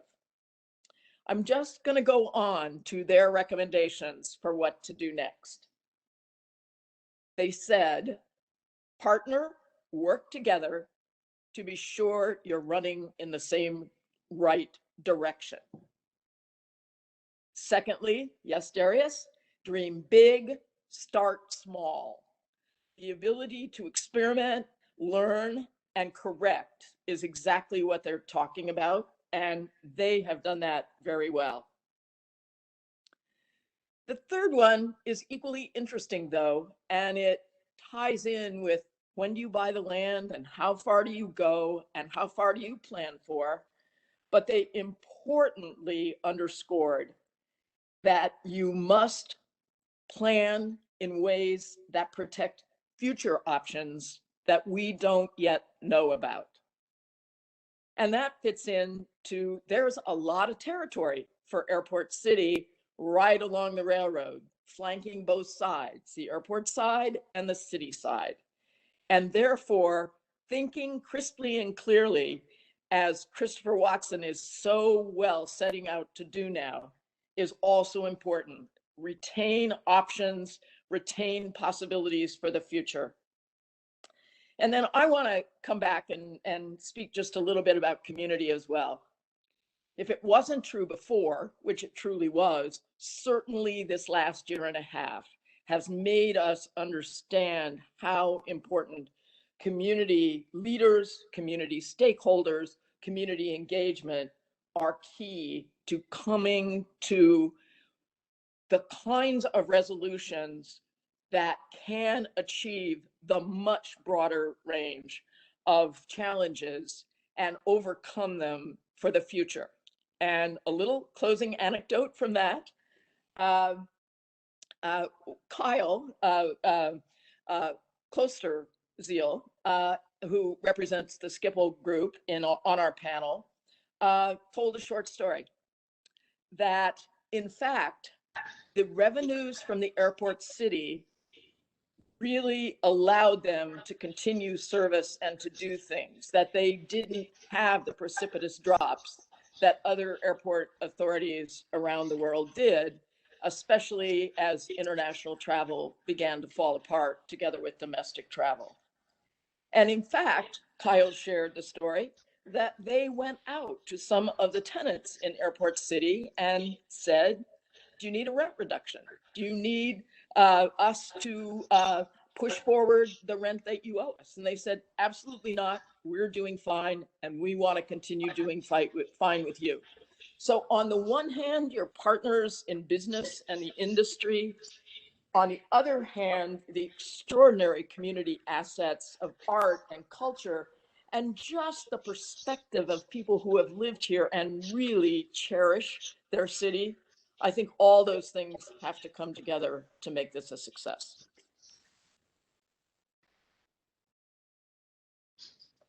Thank you, Marilyn. Concise, to the point, and poignant. Mark, we just heard from this panel, but I'd love to hear your summation. Absolutely, yeah. I think the headlines, I think we heard from the city, how they kind of envision an airport city and what might the benefits be. But I think the theme was that many of the neighborhoods of the city really have just not seen the economic benefits of the airport. The airport's right there. You can throw a ball and hit it, but the neighborhoods are not really benefiting from it. So as they look to, uses of the airport city, what would they like to see? Uses that create jobs, that create upward economic mobility, workforce development.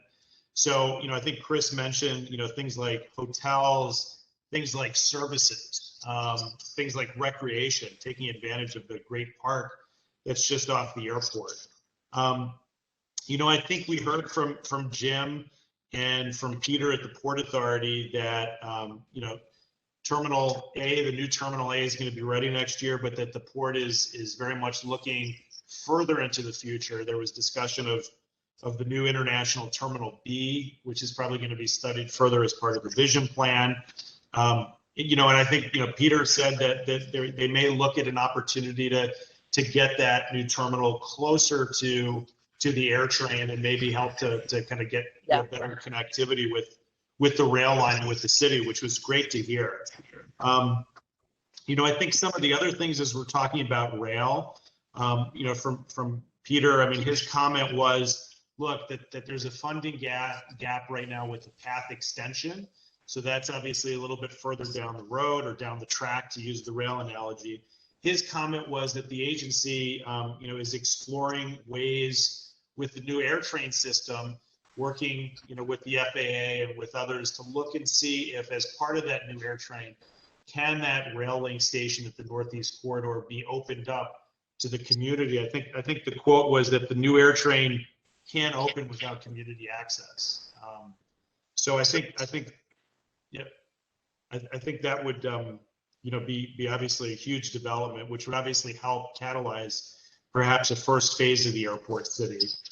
And then from the state level, I think Joe really said, look, that the state and the governor can really offer that leadership or that championship of, having this vision become a reality, whether that be incentives, whether that be coordination between various municipalities, communication with private industry, and then obviously opening up and continuing that dialogue with the federal government to see how the new administration that's keen on infrastructure can really help seed this project, perhaps. And I think, as we think about next steps, I think, Chris, you said dialogue starts today, that this is really the first of thousands of discussions and thousands of roundtables that may go late into the evening as we kind of figure out what we want to do and how we want to get there. So I think we should think of this conference as just the start, and we'll need to be patient. We heard from our friends at Schiphol. We heard from our friends in Atlanta. I've heard from colleagues in Manchester. This takes a long time to happen. It takes a long time to bake this and get to a ribbon cutting. So I think patience is going to be key, but obviously perseverance to really get there. So I think those are the themes that I took away, Darius. Well, thank you, Mark. So what I wanted to do was to have just a recap of the session, let's say of the remarks, and maybe a bit of the mayor's words initially. And then I think this might buy us some time to just, if anyone has a lingering question that they want to ask, we can have a general Q&A that the panelists here that are left on can answer, and then I'll give you some ideas about next steps. So just to kind of a wrap up of what the mayor said, I think this is very much part of the the larger initiative for the mayor, that Newark is not just about the downtown, it's about the neighborhoods, and the airport is a kind of a neighborhood. And the kind of equity and revitalization has to be general throughout the city. And I think that's a very important part of his mission. I was really grateful that Vanu was on the panel to also stress that we live in a really interesting time of technological development, that we can start thinking about big data as hinting at our futures and what that means. But as many of us in the academic exercises have been doing, is we've been thinking about future proofing. How do we think about the future in what we undertake here? And we're at an incredible transition point with autonomous vehicles, with the more that the internet is going to be bringing us, both good and bad. And really, as we emerge now out of the pandemic, this is an opportunity for a restart, and we can't kind of forget the future in that restart. I think this pause has given us a great opportunity, and I think we know that domestic travel may return very quickly to where it was, but business travel, with everyone, this huge global experiment of everyone working from home, will affect things, and that rather than looking at it as a recession in travel, that we look at it as a necessary pause. I think one of the things that, as we convene these panels into the future, that we talk about the sustainability of airports. The dark secret of air travel is that it has a major carbon footprint, and a lot of, my kids say, well, why are we advocating for airports at all? And I think we need to think about that. I think that's, Ben had mentioned electric aircraft, whether those are 100 years away or 10 years away or 2 years away, I think is something that we think about as part of our future proofing. I think it was really important what Rick Cotton said about a commitment by the Port Authority, said here publicly, about minority hiring and minority and female-owned businesses being a part of this major rebuilding that's happening here, that it truly happened local. And I think we all heard that as a promise and a commitment. And then, my old friend Tom Wright, I think, sort of keeps us honest, and I love the fact that he says, well, we don't build train stations because we like train stations. We don't build airports because we like airports. We build airports because they express our values of equity, our values of resilience, our values of prosperity, and that this is this is a mission where we can continue that and move that forward as part of the long-range thinking that I think that the Regional Plan Association absolutely necessarily does. Every generation, they think about our future, and their plan just recently came out, and airports were front and center in that plan. So with that said, I hope I bought a little bit of time in case anyone has a question, but there's one from this morning from Cassandra Dock that I'd like to answer, and she asks, can you tell me who created the Coalition for Newark and how often do they meet? The coalition formally was established by Mayor Ras Baraka in January of 2018. And it was done through the deputy mayor, through Carmelo Garcia, but that included neighborhood participation, what was then the Newark Community Development Corporation, which is now Invest Newark, the Transportation Planning Authority, Rutgers, the Planning Office, and everyone. And we were meeting regularly. And the University of Pennsylvania and Marilyn Taylor.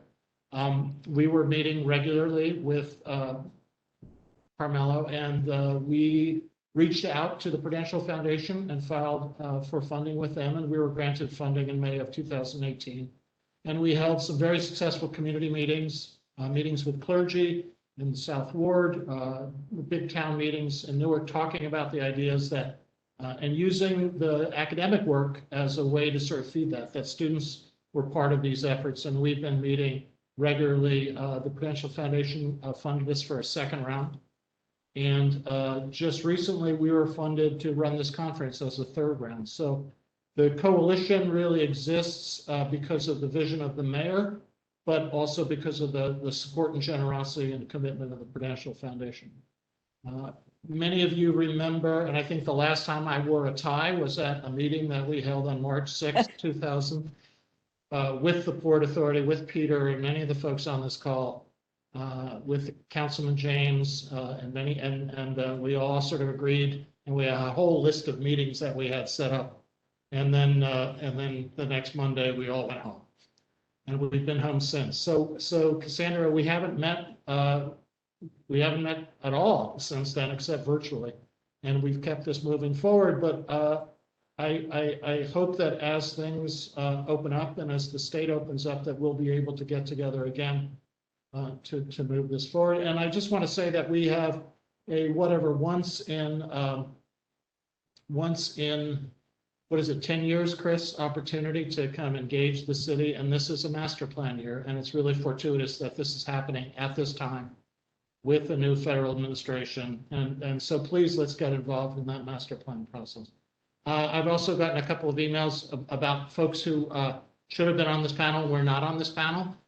This panel was sort of leadership from the organizations in Atlanta and Amsterdam and in our area in Newark, and we will have many, many more panels as this moves forward that we will include everyone. So please accept our apologies for leaving anyone out.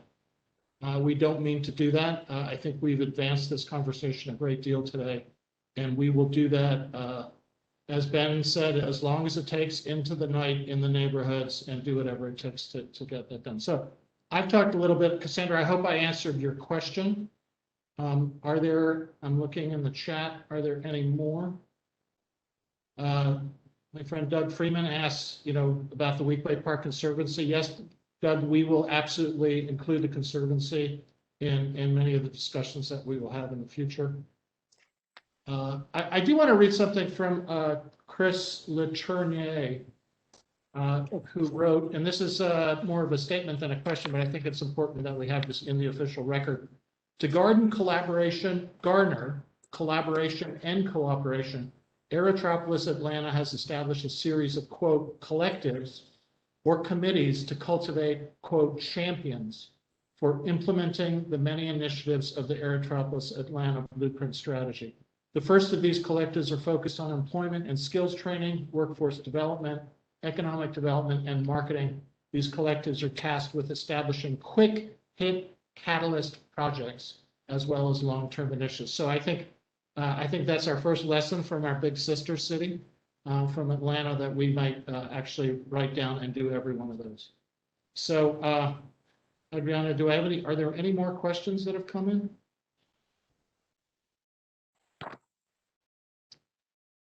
Panelists, do you have any thoughts or questions as we close out?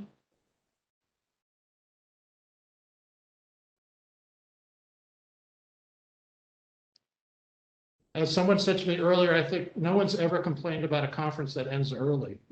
So Darius, I don't have a closing remark, but to say thank you for 3.5 years of engagement to get us to this point. And I think that work certainly has allowed us to understand that the potentiality is there indeed, and we need to act on that potentiality. So thanks for the work that all of us have been doing and to get us to this moment. And I'm looking forward to the midnight conversation.